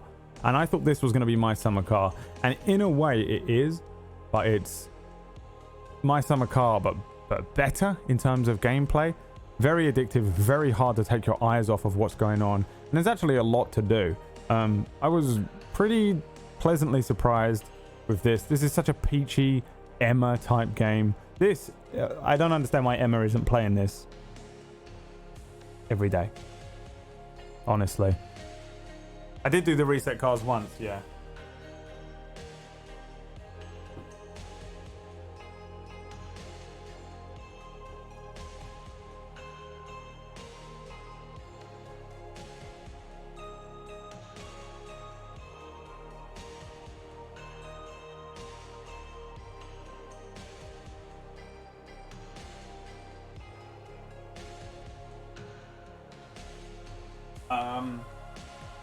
Yeah, the first day of this I did fully in character as two characters. One was my American. I was taking piss out of Americans, calling y'all's that uses dumb.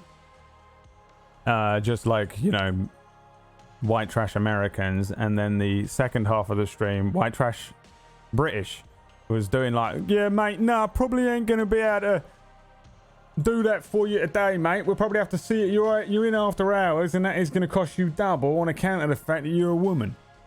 So, I had a lot of fun in Gas Station Simulator, but I also hate these games. but I love them, but I hate them, but I love, but I hate, but I hate them, but I love them, but I hate them, and I just don't. I don't know what that means, man. Just so easy to stream, so easy to have fun with, but also kind of not easy to stream because you sort of have to constantly be doing stuff. You know, like how we were saying that Final Fantasy VII, I get to sit back and there will be a cutscene that will do the heavy lifting for me, or there'll be this and that, the other. With these games, I feel like I have to do everything all of the time. A little bit of everything all of the time.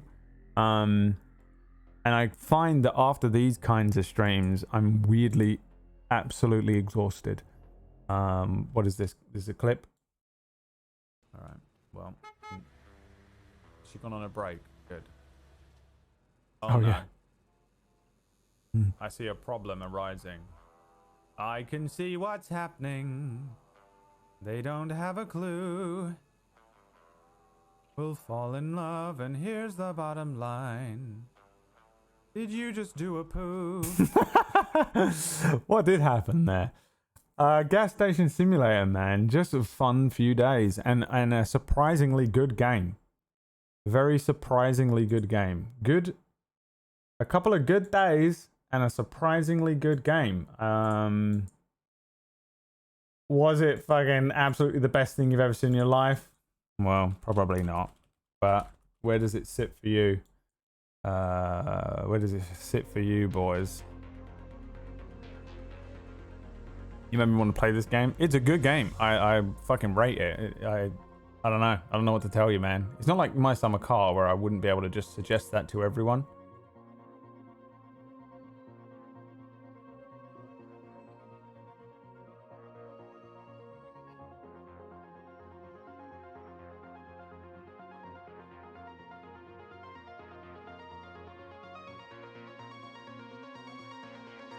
Hey, yeah.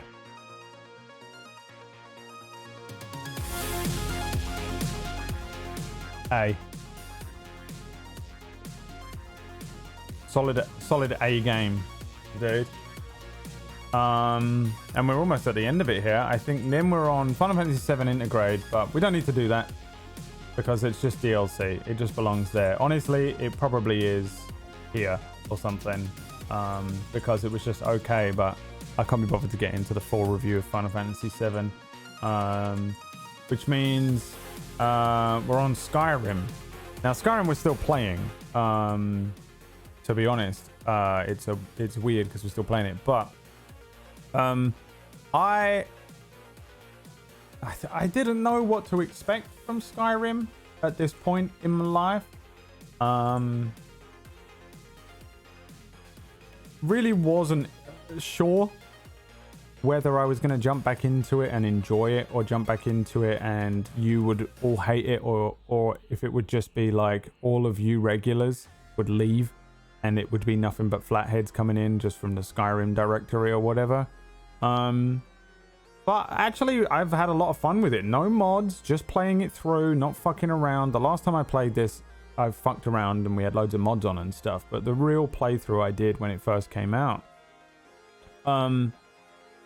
I found myself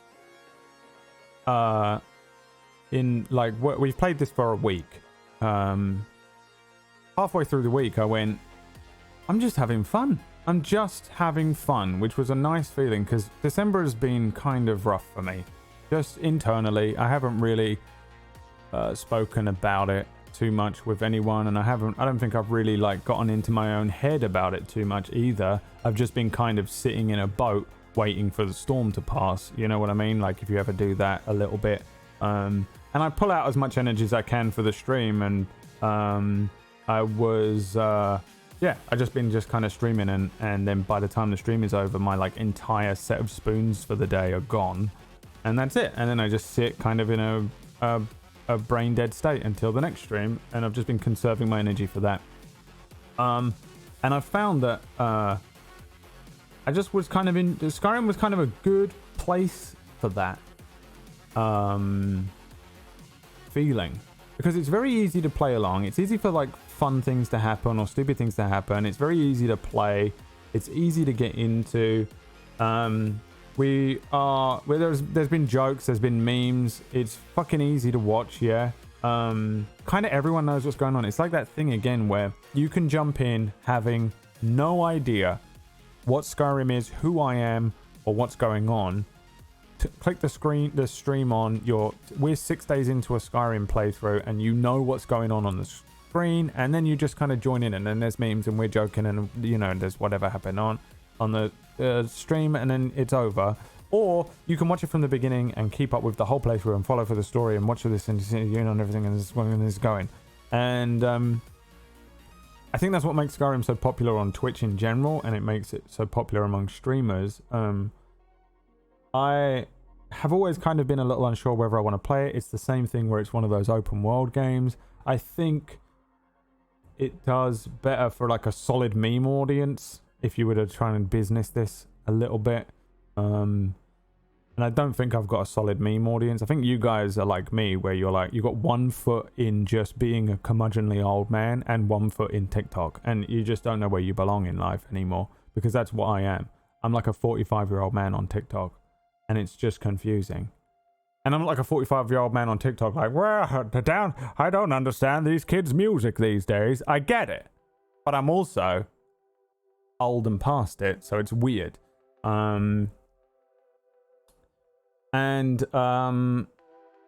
Yeah, Skyrim is a weird game for just being very approachable, and very easy to play, very easy to stream. And I wasn't expecting to enjoy it as much as I have been. My plan here was to just get into the game and blast through the main story. Now, we did the main story in 7 days. 34 hours it took me, and I did a bunch of fucking around in it, but that was it. I would have done it in, I think, 6 days. But I put it off a day, right? And we did some other stuff, and then I went and finished it yesterday or the day before. That was going to be the end of it. I actually thought that main story that we did, basically start a game till kill Alduin, would take longer, but it didn't. So I then found myself going, well, I'm actually enjoying playing this through again. Like, for me, the nice thing is that Skyrim isn't burnt out for me like it is for everyone else. While I have obviously been around since Skyrim came out, and there is a shit ton of memes, and everyone is always playing it and always talking. There's always someone streaming it. There's always something going on. There's always people remodding it and uploading new things and new videos. And every streamer you've ever watched and every YouTuber you've ever watched has had to play it, and you've probably seen it a million times. And you yourself have probably played it 18 times, but I haven't. I actually have never really watched anyone play it. I have played it through myself like once and a bit. I never really watched anyone do anything. I edited a couple of like PewDiePie videos that were Skyrim based, but they were like modded stupid meme videos. It didn't mean anything. So it meant that when I was playing this through, I went, you know what, actually, I'm having fun with it because I don't have that opinion that everyone has because they've all played it 100 times or all watched it 100 times, because I've actually only seen it once. People don't believe me. When I fucking said that to Verts the other day, and he just literally was like, bullshit. People don't believe. It's like Pony always says about me. He's like, how have you never seen any of these games that we play? And how have you never seen spoilers from these things? And how have you... I'm just like, I don't know, man. I guess I'm not a gamer, really. I'm not involved in game culture. I just play the games when they come out and when they're in my lap. I don't really invest in them outside of that much, I guess. So it means that some like shit like this, I can actually just play Skyrim almost for the first time ever now. And I have been, and I've enjoyed it because of that. I don't know what's going on. When it fucking revealed that Parthenax was a dragon, I was the only person on the planet freaking out. And I've played it before. This is fucking great. I've got this old Trace Decayed memory as well. So I actually found myself enjoying it, and then I thought, well, probably the Twitch chat is not enjoying it, but actually I've had really good views with it as well. So I'm like, you know what? Why not just keep playing it? Why not? I'm having fun. Fuck it. All they do is go, Brad, you just play what you want and have fun. And then all I do is go, oh, well, I don't have any views. Well, you know what? It's all coming up. It's all good. So yeah, I've actually really enjoyed it, but fuck me, Skyrim can fuck off. It can fuck off. I'm so sick of everything Skyrim, everyone's obsession with it, how many times they've re-released it. It is really not a great game. It is chock full of bugs and shit. It's stupid, and also, like, it's old. Like, the voice acting in it is shit. It's fucking shit. It's an old game, and people need to stop playing it, really. People need to stop playing it. Like, I get it, man. I get it. I get why everyone's fucking modding it and everything, but, like, really, it was, like, an okay game, but these Bethesda games are what they are. I mean, I'm a general fan of Skyrim, and I'm a general fan of the Fallout games and stuff, but they're all kind of like this. It's a pretty crazy undertaking, I feel like, making one of these games, and the different possibilities that can happen, and the freedom that you have to explore and do different things in these games is pretty impressive, but it comes with just so much, like, bullshit. And again, it's one of those open world games, so I'm like waiting for the Half-Life to run out and everyone suddenly leaves because they're bored or whatever the fuck that is with these open world games. There's a good chance that we're going to play Horizon Zero Dawn soon because that keeps coming up really high on the game vote list. And that's another one that I'm just like, I can't tell if halfway through that game everyone's going to leave and I'm going to be in my own head about it and try not to be, and I try not to be, and I try to just enjoy it and be objective and whatever. No, you know how it is. You're in here every day while I complain and moan, and I'm pretty honest about it. But the it's one of those games where I'm like, I just don't know. Like, but I also have never seen anything about Horizon Zero Dawn. Like, I don't know anything about it. I know that it's a fucking game where you play as the fucking girl from Hellblade, but I think it's in a post-apocalyptic future where we've been reset, but there are these big cybernetic animals. Everything is a robot now. That's it, dude. I don't know anything about it. It's great. It's fucking great because I get to go into these games that everyone has played and everyone knows everything about, and I get to go into it fresh and play it and enjoy it for what it is. So I'm not saying I'm not looking forward to playing it, by the way, or anything. I'm just saying that it's one of those open world games that I'm hoping captures me and I enjoy in the same way that Skyrim does or has, and does the same for an audience of people who have already seen everything about it and everything that it has to offer and can only be boring after a week of it. I just don't get it. It doesn't seem to be the case with Skyrim, and honestly, I've really enjoyed my playthrough of it. Whether it's been fun to watch, we've had the Thundercat going and all the different memes. I haven't gone too hard. Skyrim is one that I could go fucking hard on with lots. Get a good old hard on with sound effects and music and shit going mad. But I figured that I would like to actually try and sort of objectively play the game. So I've actually kind of just been trying to play it straight. No mods, play it vanilla, just experience it for what it has to offer, and see if it can be enjoyed that way, because that's how I would treat every other game. Just because this one's Skyrim and it's big and famous and everything doesn't really mean I need to do anything different. And yeah, I've enjoyed it. I have. And we're going to carry on playing it tomorrow. We're going to do the Dawn Guard DLC tomorrow, and then the Dragonborn DLC after that. And then I'll probably turn it off and we'll do another game vote. Depending on how long they take. I would imagine another week of play, right? So we're actually going to continue playing Skyrim, but it is technically the last game that won the game vote. There goes my door just in time. Let me put the vote screen up for you, and you can tell me what you think of the Skyrim playthrough so far, and where you think it belongs in this tier list. BRB.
There is a delivery that I guess has been outside my door all day. I'm just going to open it real quick. I don't know if it's something worth opening on stream or not, but I'm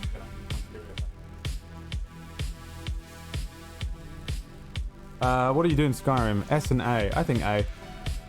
I think A. I don't think it's been like phenomenal, but I think it has been some of the more enjoyable streams of the year, especially considering I've been under a cloud of absolute horrific death the whole time. A. There it is, and that's the tier list. But ignore these. We forgot the medium. And who cares? And that's how it sits. And that's how it sits. S-Class, Final Fantasy VII Remake, My Summer Car, Control, Dragon Age 2, Pippa Funnel, RimWorld, Outer Wilds, XCOM 2, Dream Daddy, Ghost of Tsushima, and Visage. Thank ya. What, it's McDonald's New Year, by the way. Emma, what was your favourite stream of the year? Pippa Funnel. I don't know why I asked.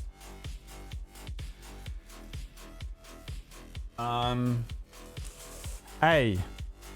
Little Nightmares, Stanley Parable, Quantum Break, Inquisition, Alan Wake, Suikoden, Village, 12 Minutes, Silent Hill, Gas Station Sim, Skyrim. B. Metro, Subnautica, Minecraft, Night of the Dead, City Skylines. Nothing in C. No satisfactory average streams. D. Bloodborne. You would expect with nothing but absolute quality, the best quality, greatest fucking streams of all year, that I'd have more fucking viewers.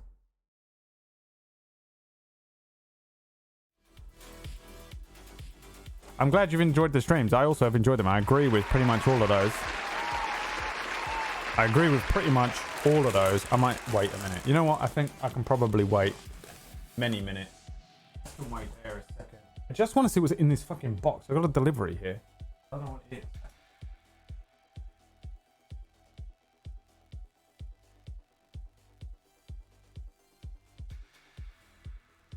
I don't have any fucking scissors or knife or something. I can't show it because it's got my address on it. Even though I think you all know my address already.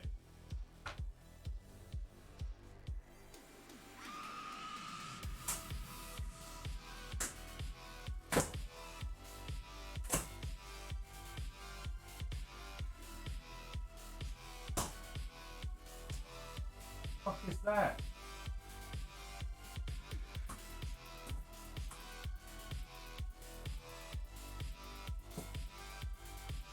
Oh, now I feel bad. Oh, now I feel bad for complaining on Table Story last night. It was a joke. Who watched Mistlight?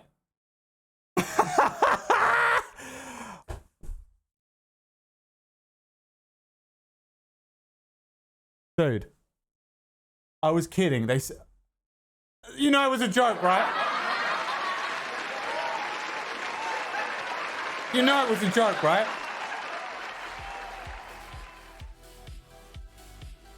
It's a gift from Wizards of the Coast. What is this? Oh, wow, dude. Don't tell Leah. Please, don't tell Leah. What do I do with that? I don't know what that is. Bruh. What even is this? A fucking dressing gown. Oh, bro. Emma just got herself a brand new dressing gown, dude.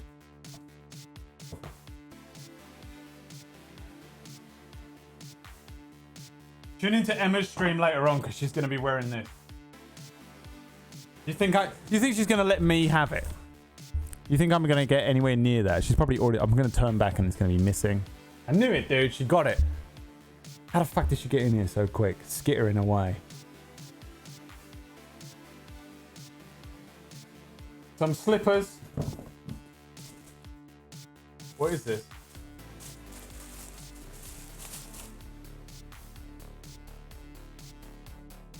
What is that? Mertz Marvelous Cocoa.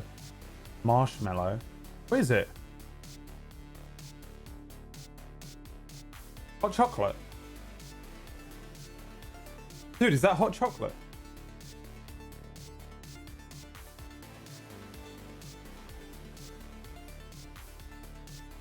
It's probably hard for you to see on the stream. I haven't set it up for an unboxing.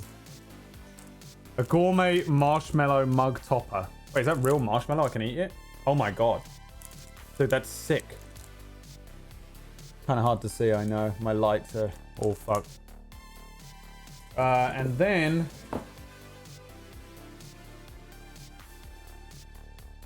Don't tell Wax Steven, it's addressed to Table Story. I wonder if I do this. Haha! Suckers. That's what happens when you're the Table Story UK rep.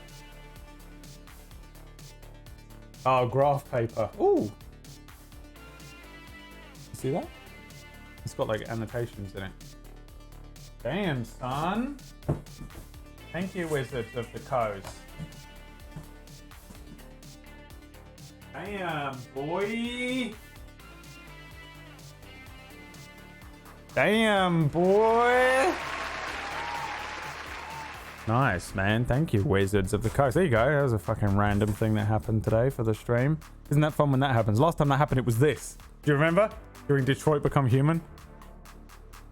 Dude, I'm not even kidding. Last night, we were playing D&D on Table Story, and at the end of it, Leah said, look what I'm wearing, and she was wearing one of those things. And I went, oh really? You must DM all the time. Oh, guess you deserve that. You must have a really strong relationship with D&D. You must have been playing D&D for years online, D&D every single day. I don't have a fucking Wizards of the Coast D&D branded thing. And I was so salty, but I was saying it as a joke, and then and Leah was like, haha, and everyone laughed, and I said, I'm kidding. I said, I'm kidding. You can't tell jokes at work, basically, because at some point in history, some idiot showed up at work and was like, nice tits, Betsy. Anyway, I said I was kidding. Because they do actually send me a bunch of stuff. I have all sorts of books. They send me all the fucking shit, dude. I've got all the Eberron, Tyranny of Dragons. I can't read from this far away. I got the fucking PHB. I got everything, dude. They've sent me everything. And they set us up with giveaways and stuff, which some of you have seen. But I did do the I'm joking thing. And then the next day, they sent me it. And now I feel like a dick.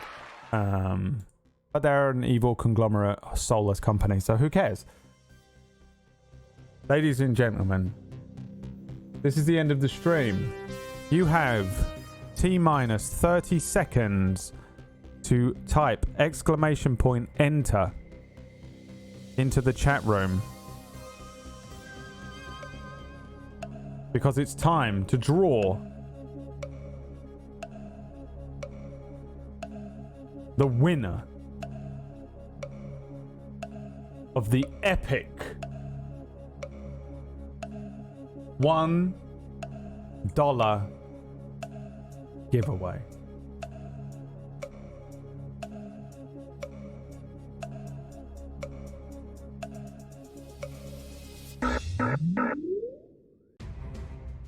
It's time. It's time.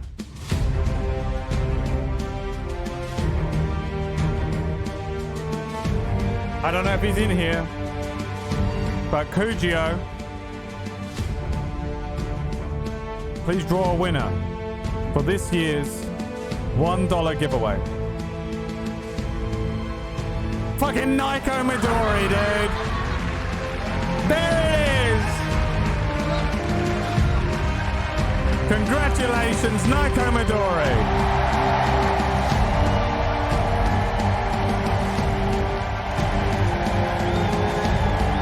Naiko Midori.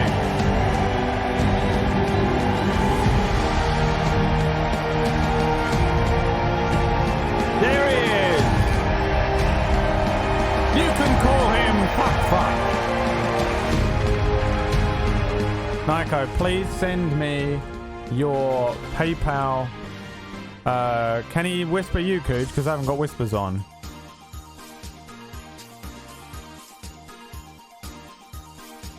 will you whisper Cujo with your PayPal email, and I will send you your dollar with immediate haste. Congratulations, Nico Midori, for the $1 giveaway. We did it last year.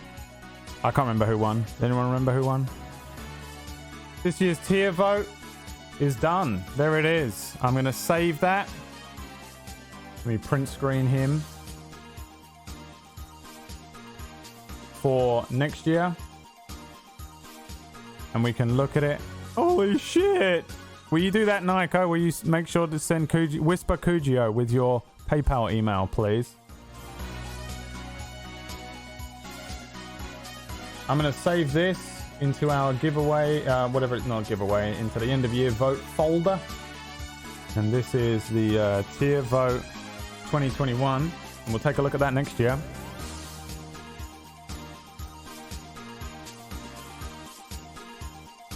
And that's that, man. That's 2021, dude. That's 2021. Not the greatest year of everyone's life. Here we go. Let's send that dollar over to him right now. Here you go, mate. $1 coming in.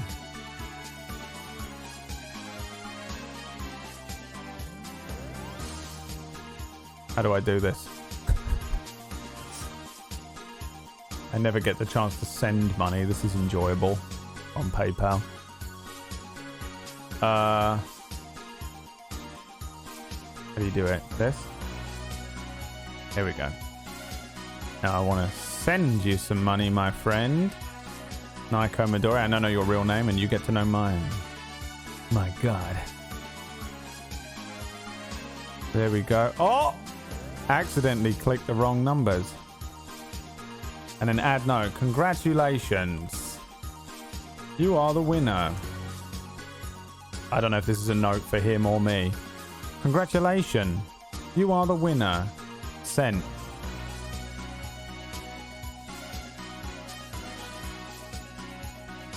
You double check and let me know that you definitely got that, please. My friend, spend it wisely. Nico Midori, your winner of the Miss America pageant. There you go. I like to get that done so I don't forget. And that really brings us to the end of the fucking stream here and the end of the year.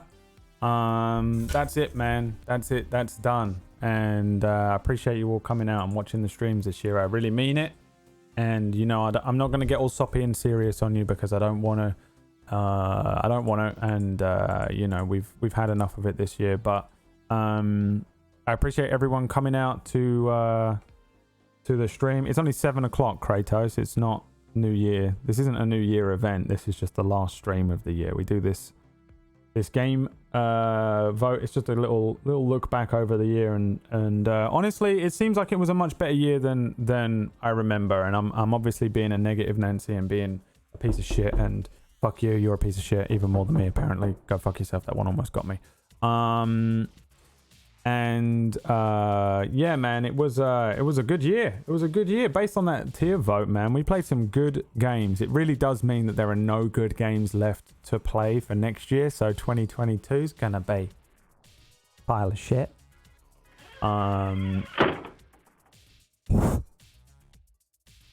But yeah, man, it has been one hell of a year, I think, for the games with all of those S-class games. That's pretty insane.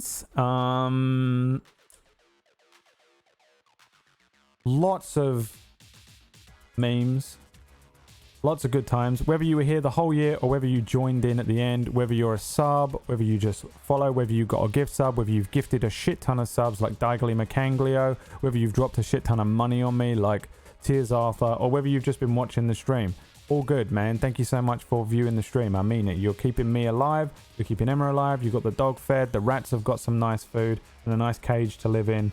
And hopefully I have made it worth any money that you might have given me or parted with. Hopefully it is entertaining enough to justify spending so much of your time here in the stream. Hopefully, these streams, I put a lot of effort into them, but I also try to make it so that it's not too, you know, taxing, and it's a weird line to walk. But I sometimes I mean I looked through all the stuff I've been editing through the year, and I was like, man, I put so much more effort into this than I think I realized. And I get up every day, man. I try and stream every single fucking day, and I try to get out and do a stream and try and give it something. I try and make it worth your while, which is why sometimes I just end the stream, man. If it's, you know, if I feel like it's not that good, or if I've not got the energy, I will. Often I'll do it for a meme, but you know, deep down I'm just like, yeah, fuck this is not worth anyone's time. And I want it to be somewhat worth your time and worth the entertainment value of the coin or whatever. So I hope you enjoyed the streams this year, man, and we're going to do another year of it. I didn't know if this was going to work a couple of years ago, but this is what we do now, man. This is what it is. Yeah, I hope it was at least somewhat worth it. I hope it was somewhat worth it. And I appreciate you all coming out. I really mean it. And I'm so bad at sounding sincere, but from the bottom of my heart, I really mean it when I say that. Thank you for coming out and watching the streams. Thank you very much for coming out and watching the streams. And I will see you next year, aka tomorrow, for more Skyrim. We're going to do the Dawnguard DLC, the Dragonborn stuff, and then we're going to do another game vote after that. Thank you so much for supporting the channel. Thank you for supporting Emma's channel. Those of you that go over and watch Emma's stream, she's doing a stream tonight as well in about an hour. Thank you so much for supporting Table Story and supporting my other friends on their streams as well. You know who they are, my close friends on the website. The other streamers that I surround myself with are really good people, and yeah, I'll make sure you support those guys as well, because they're fucking better people than I am. And thank you, Kujio, my lovely boy, for keeping this fucking stream afloat. Thank you, Enakio, for chopping the heads off of people. And remember, rest in peace, Noodle Leaf. Noodle who? Ladies and gentlemen, we're done here. That's 2021, baby. See you next year, bitch.